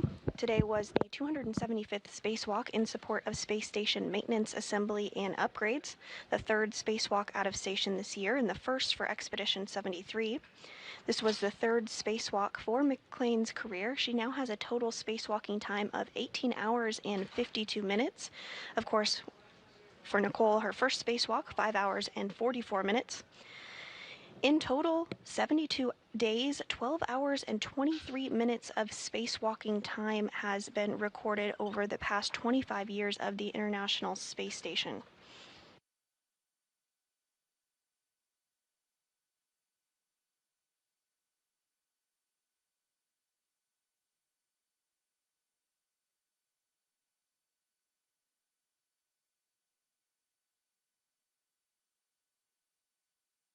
During today's spacewalk, NASA astronauts Anne McClain and Nichole Ayers worked to build a modification kit that will be used to install an ISS rollout solar array, or IROSA, during a future spacewalk. The duo built and installed the upper triangle on the mass canister and also installed the right lower strut, which is the minimum configuration for the modification kit.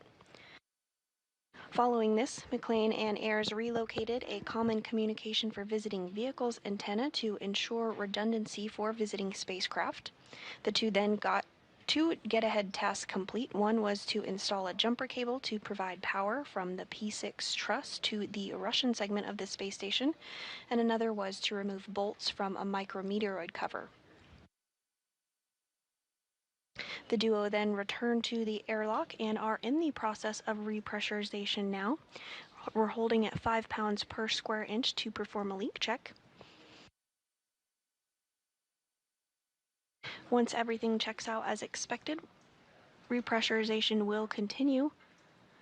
Again, we are looking for a repressurization of 14.5 pounds per square inch to be the equivalent of the pressure inside the International Space Station.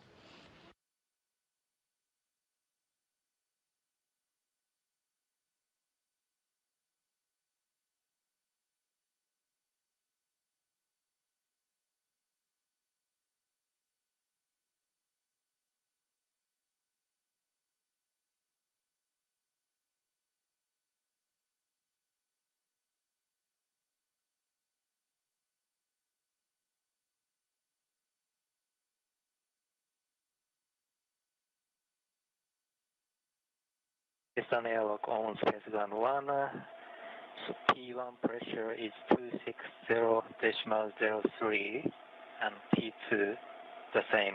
So we have a good leak check.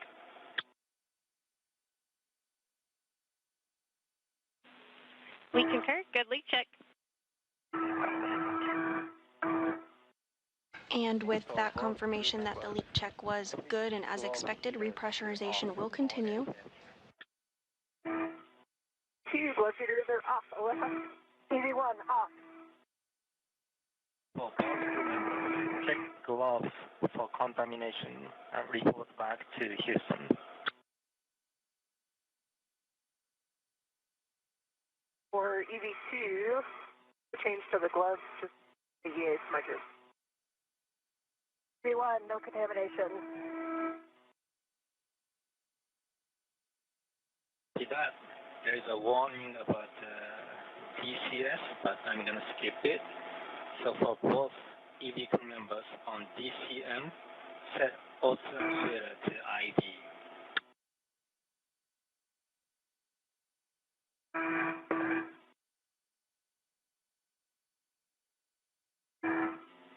EV2, IV. EV1, IV. Next step is for IV crew.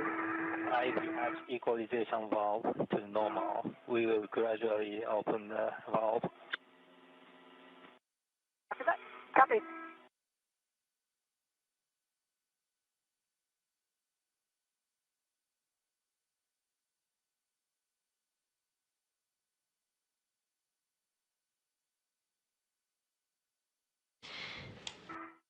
And repressurization has resumed.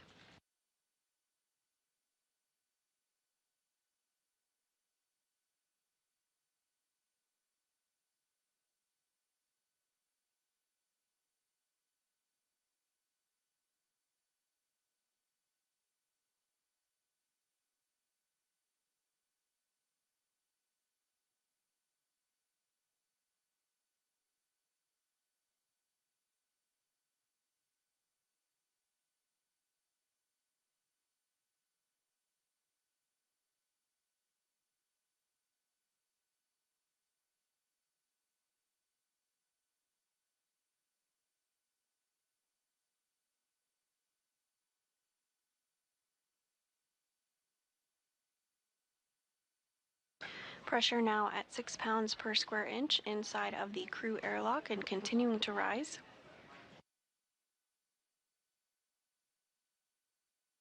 Expecting equalization between the crew lock and the airlock in about 9 minutes from now.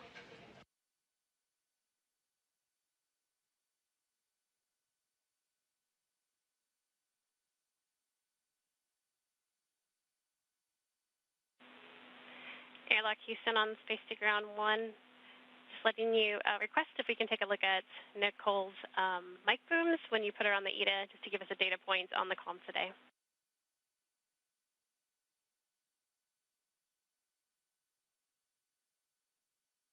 Sorry, can you repeat that?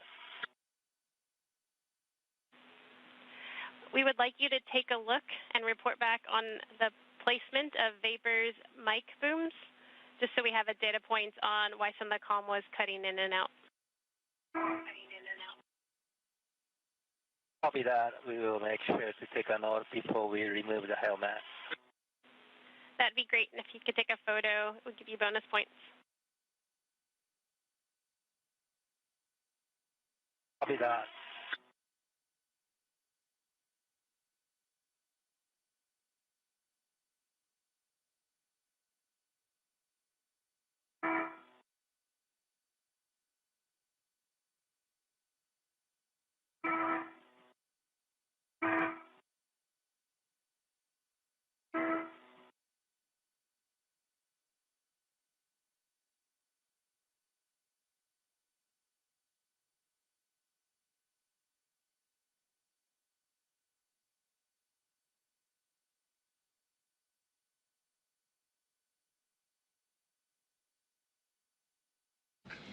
And if you're just joining us, we are wrapping up a spacewalk that lasted 5 hours and 44 minutes today, where NASA astronauts Anne McClain and Nichole Ayers worked on space station maintenance and upgrades.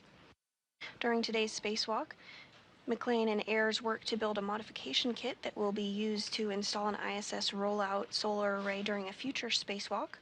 They also worked to relocate a common communication for visiting vehicles antenna to ensure redundancy for visiting spacecraft. Additionally, the duo completed 2 get-ahead tasks, one to install a jumper cable to provide power from the P6 truss to the Russian segment of the space station, and another to remove bolts from a micrometeoroid cover. The duo is back in the airlock And repressurization is continuing as expected, now at 8.5 pounds per square inch of pressure.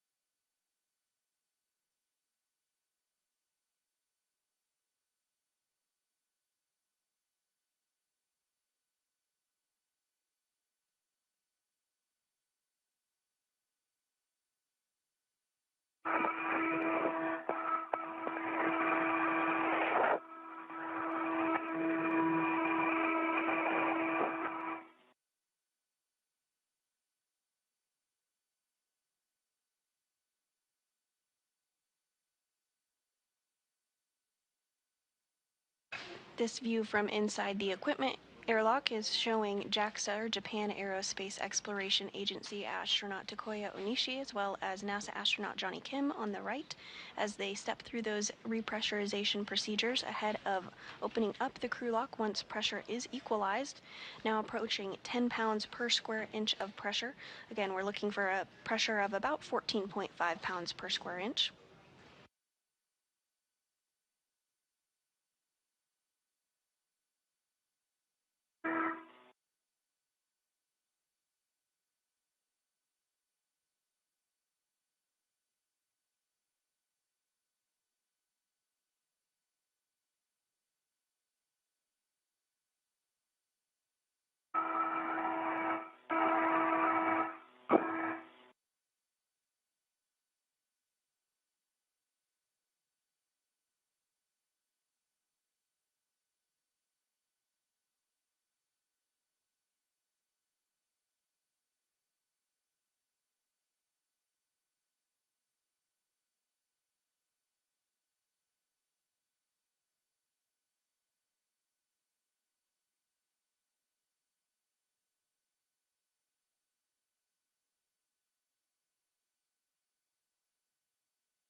And you are getting a great view here on your screen of the antenna that was relocated, the Common Communications for Visiting Vehicles antenna that Ayers and McClain worked to relocate 1.5 feet to ensure better redundancy for visiting spacecraft to the International Space Station. The International Space Station is currently flying 260 statute miles over the North Pacific Ocean, approaching the coast of Hawaii. Back inside the airlock, pressure is at 11.5 pounds per square inch, continuing to rise as expected.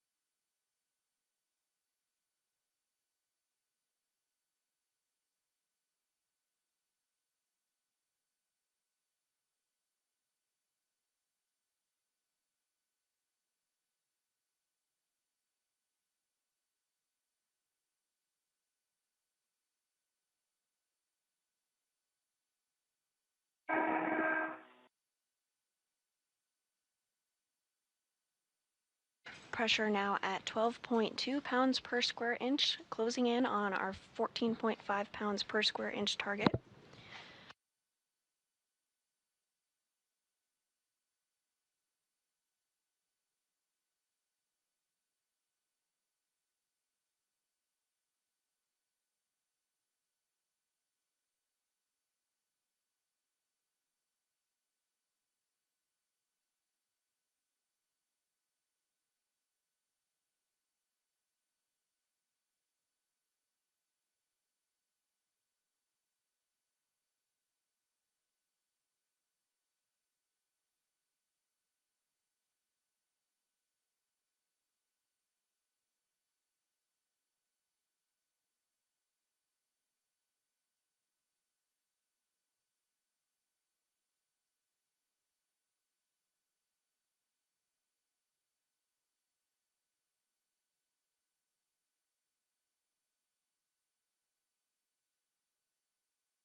We're now at 13 pounds of pressure inside the crew lock portion of the International Space Station.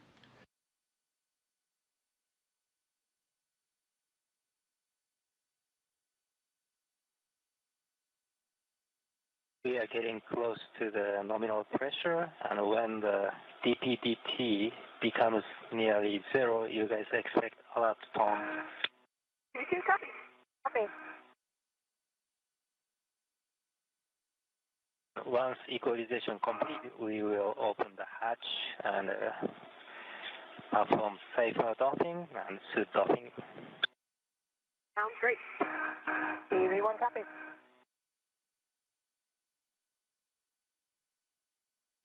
And as you heard there, once pressure is equal between the crew lock and the equipment lock, NASA astronaut Johnny Kim and JAXA astronaut Takuya Anishi will work to open up the hatches between the crew lock and the equipment airlock, at which point they will assist NASA astronauts Anne McClain and Nichole Ayers back into the equipment lock portion of the International Space Station.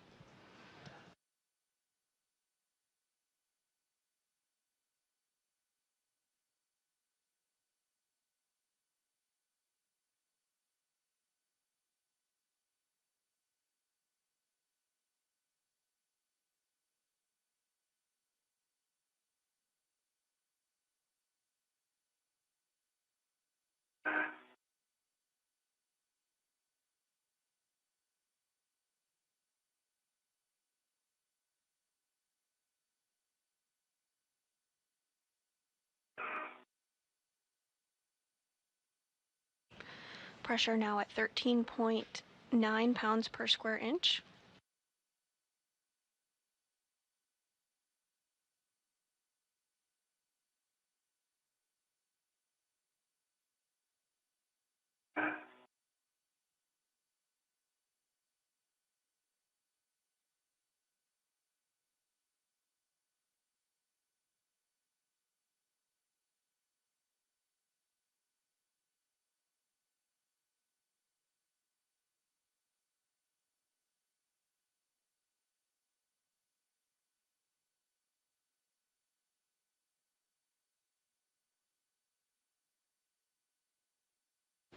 Getting very close to equalization now at 14.1 pounds per square inch.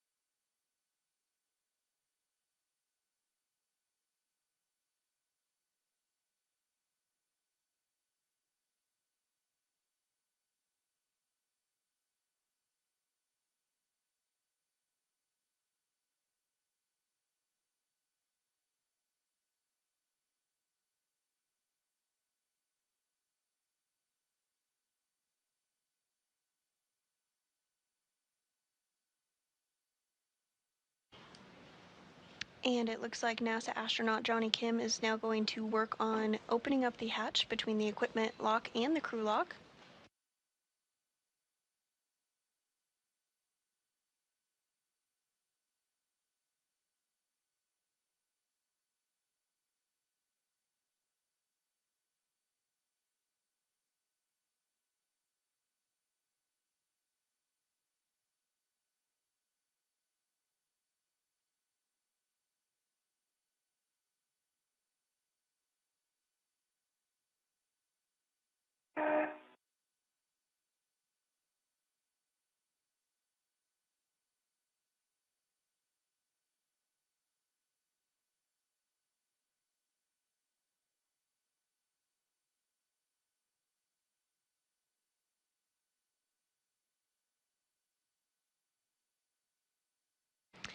And the equipment airlock and crew lock hatch is now open. First inside, it looks like it will be NASA astronaut Anne McClain. She's wearing that spacesuit with the red stripes.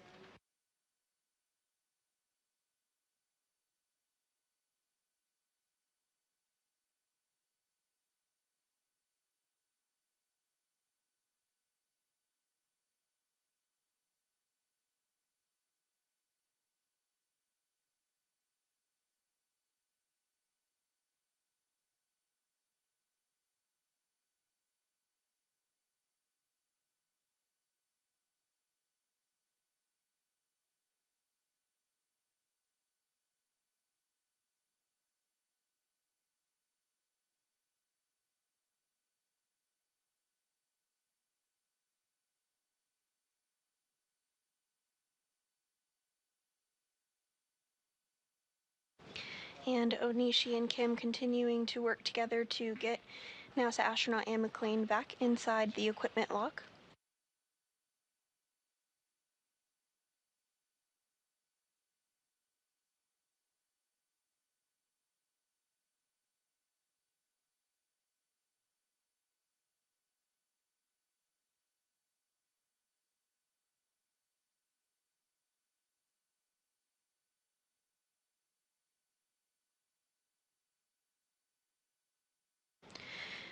They're now working to remove the safer or simplified aid for EVA rescue from McClain's backpack, or spacesuit rather.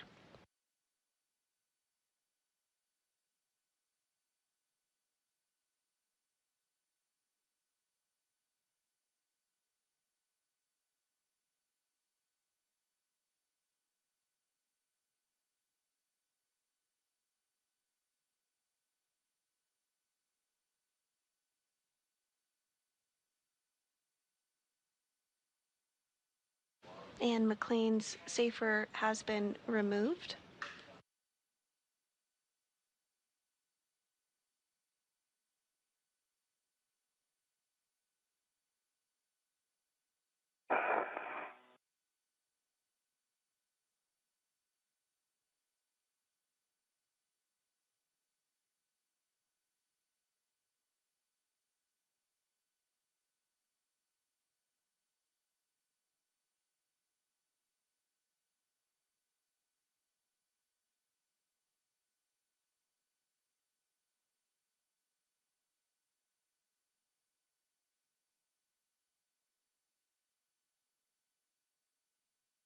Today was the third spacewalk for NASA astronaut Anne McClain. She now has a career total of 18 hours and 52 minutes of spacewalking time.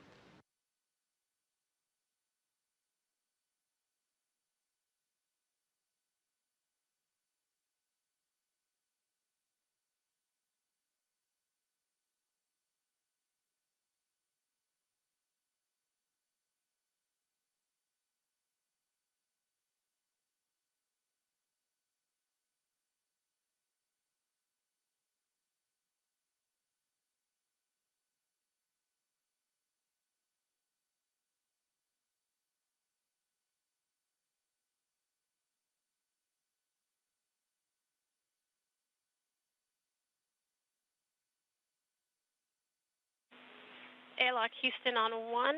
EV crew are no longer hot mic. Copy, thumbs up.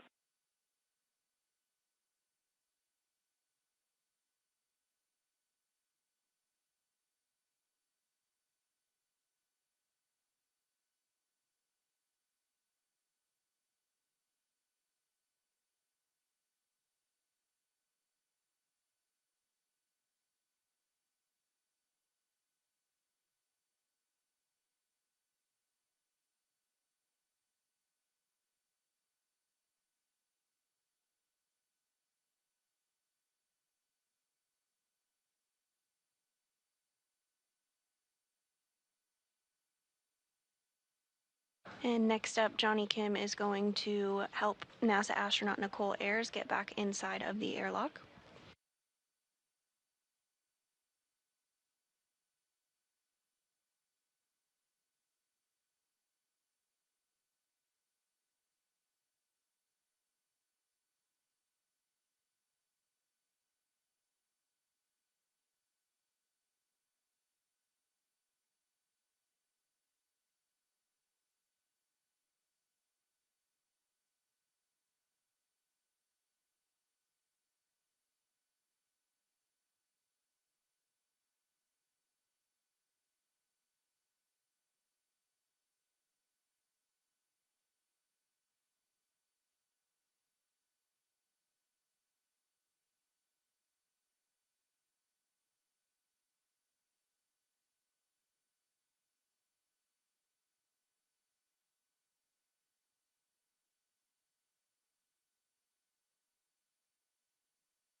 and NASA astronaut Johnny Kim now working to get Nichole Ayers' safer, simplified aid for EVA rescue off of her spacesuit.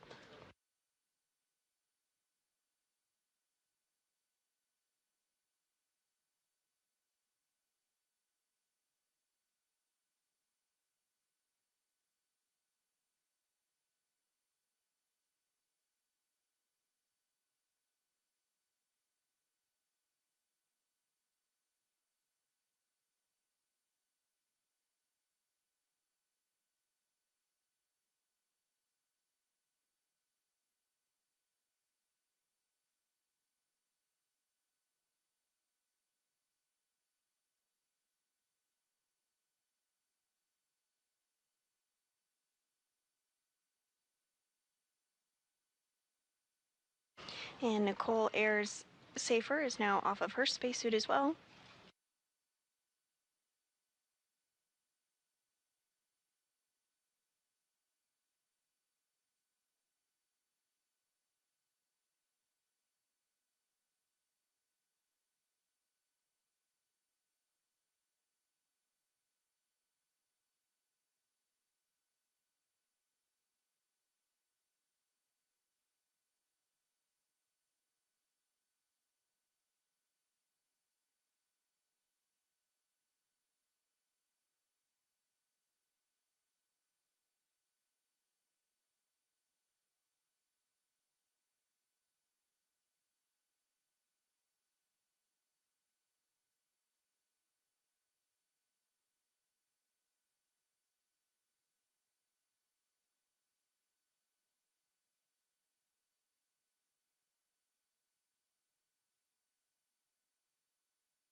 Again, today's spacewalk was 5 hours and 44 minutes long and was the 275th spacewalk in support of space station maintenance, assembly, and upgrades. It was the third spacewalk for NASA astronaut Anne McClain and the very first for NASA astronaut Nichole Ayers. The crew is now back inside the airlock, and they are working to get their mini workstations removed from their spacesuits. The mini workstation houses the tools and tethers that are utilized during spacewalks.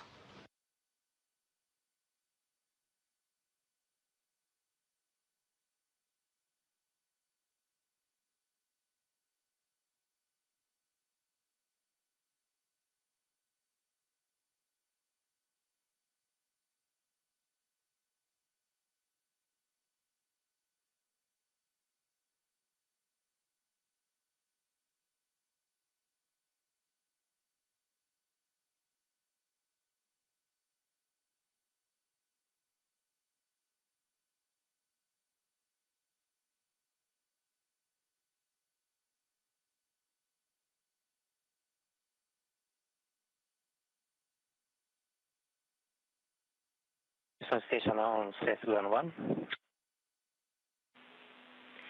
Go ahead and one talk.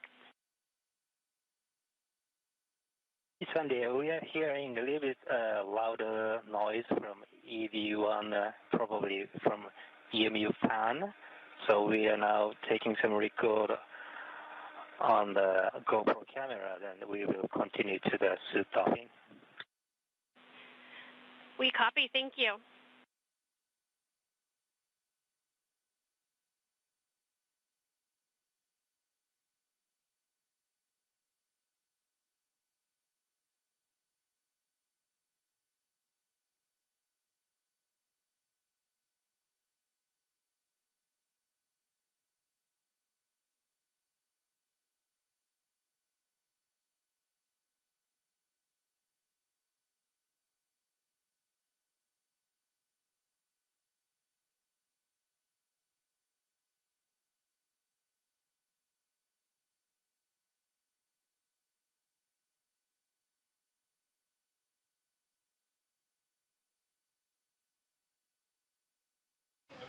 And JAXA astronaut Takuya Onishi has removed the mini workstation from Nichole Ayers' spacesuit.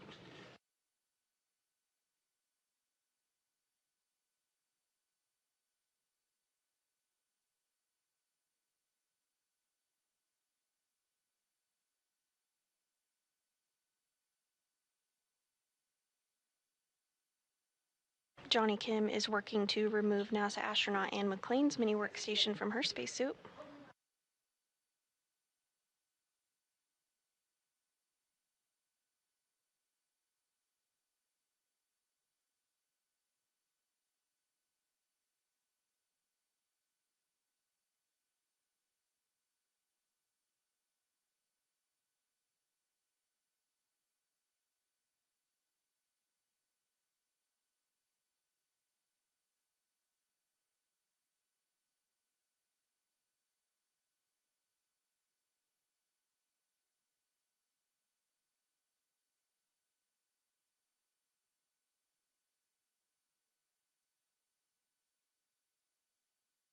And Anne McClain's mini workstation has also been removed from her spacesuit.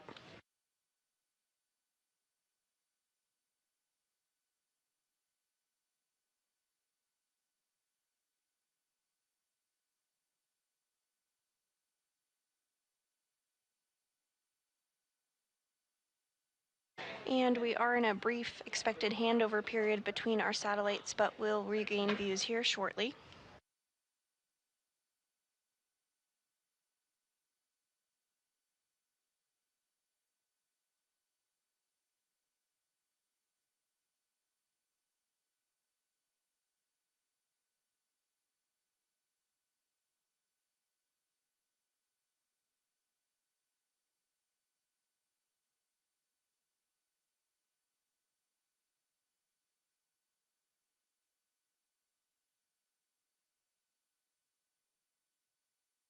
You're looking at a live view of the flight control room here at the International Space Station Flight Control Room at the Johnson Space Center in Houston, Texas.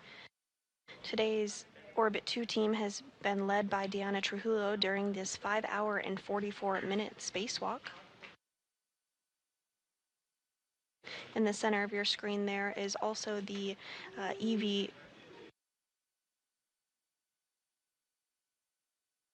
the ground IV, who is NASA astronaut Marcos Barrios. During the spacewalk, he was the individual who was communicating with McClain and Ayers.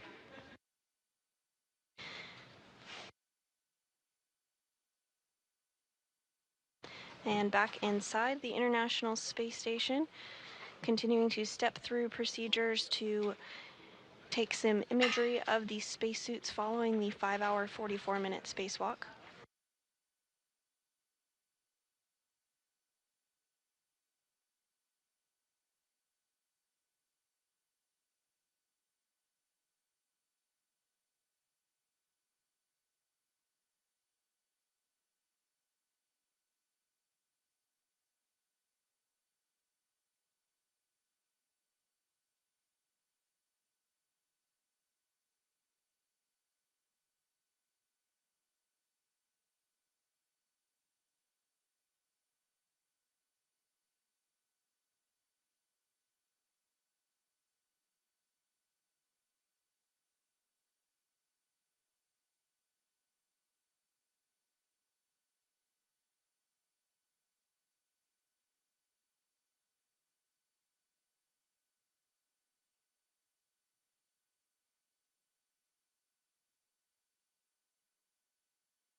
JAXA astronaut Takuya Onishi on the left of your screen there is working with NASA astronaut Anne McClain and will soon be able to remove her helmet.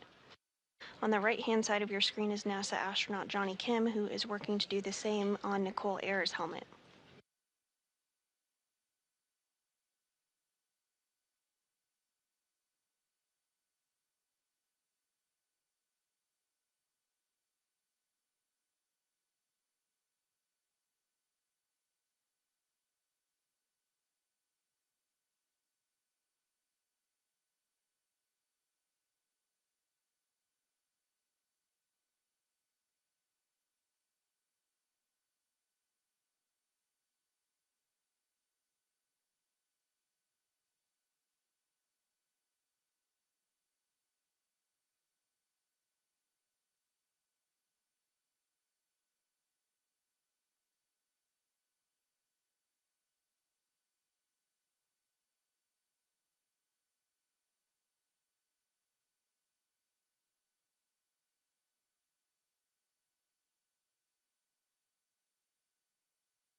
Continuing to step through procedures on the International Space Station to remove the helmets and gloves of the spacewalkers today after their 5-hour and 44-minute spacewalk.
And NASA astronaut Johnny Kim working to remove the gloves from Nichole Ayers during her very first spacewalk today, lasting 5 hours, 44 minutes.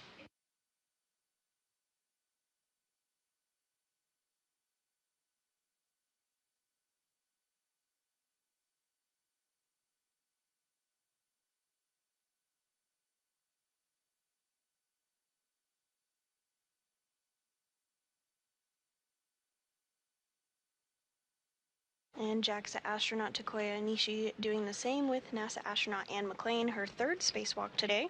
She now has a career total of 18 hours and 52 minutes of spacewalking time.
Both gloves off of Anne McClain. Johnny Kim now going to work to get the second glove off of NASA astronaut Nichole Ayers.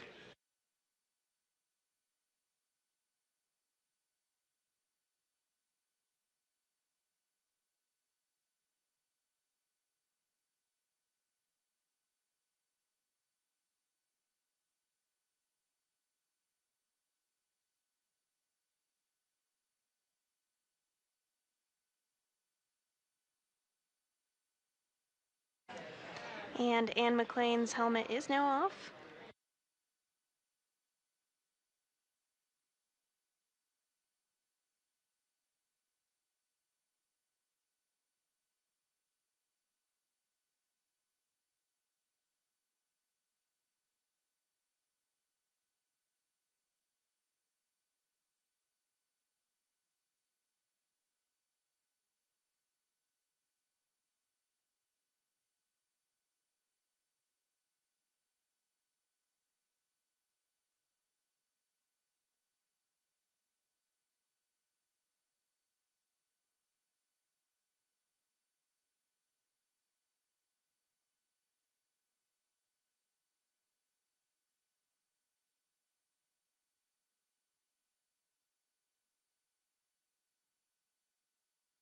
During today's Spacewalk, which was the 275th in support of space station maintenance, assembly, and upgrades, NASA astronaut Anne McClain and Nichole Ayers worked to build a modification kit that will be used to install an ISS rollout solar array, or IROSA.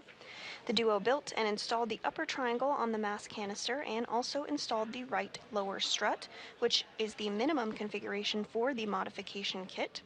Following this, McClain and Ayers relocated a common communication for visiting vehicles antenna, ensuring redundancy for visiting spacecraft.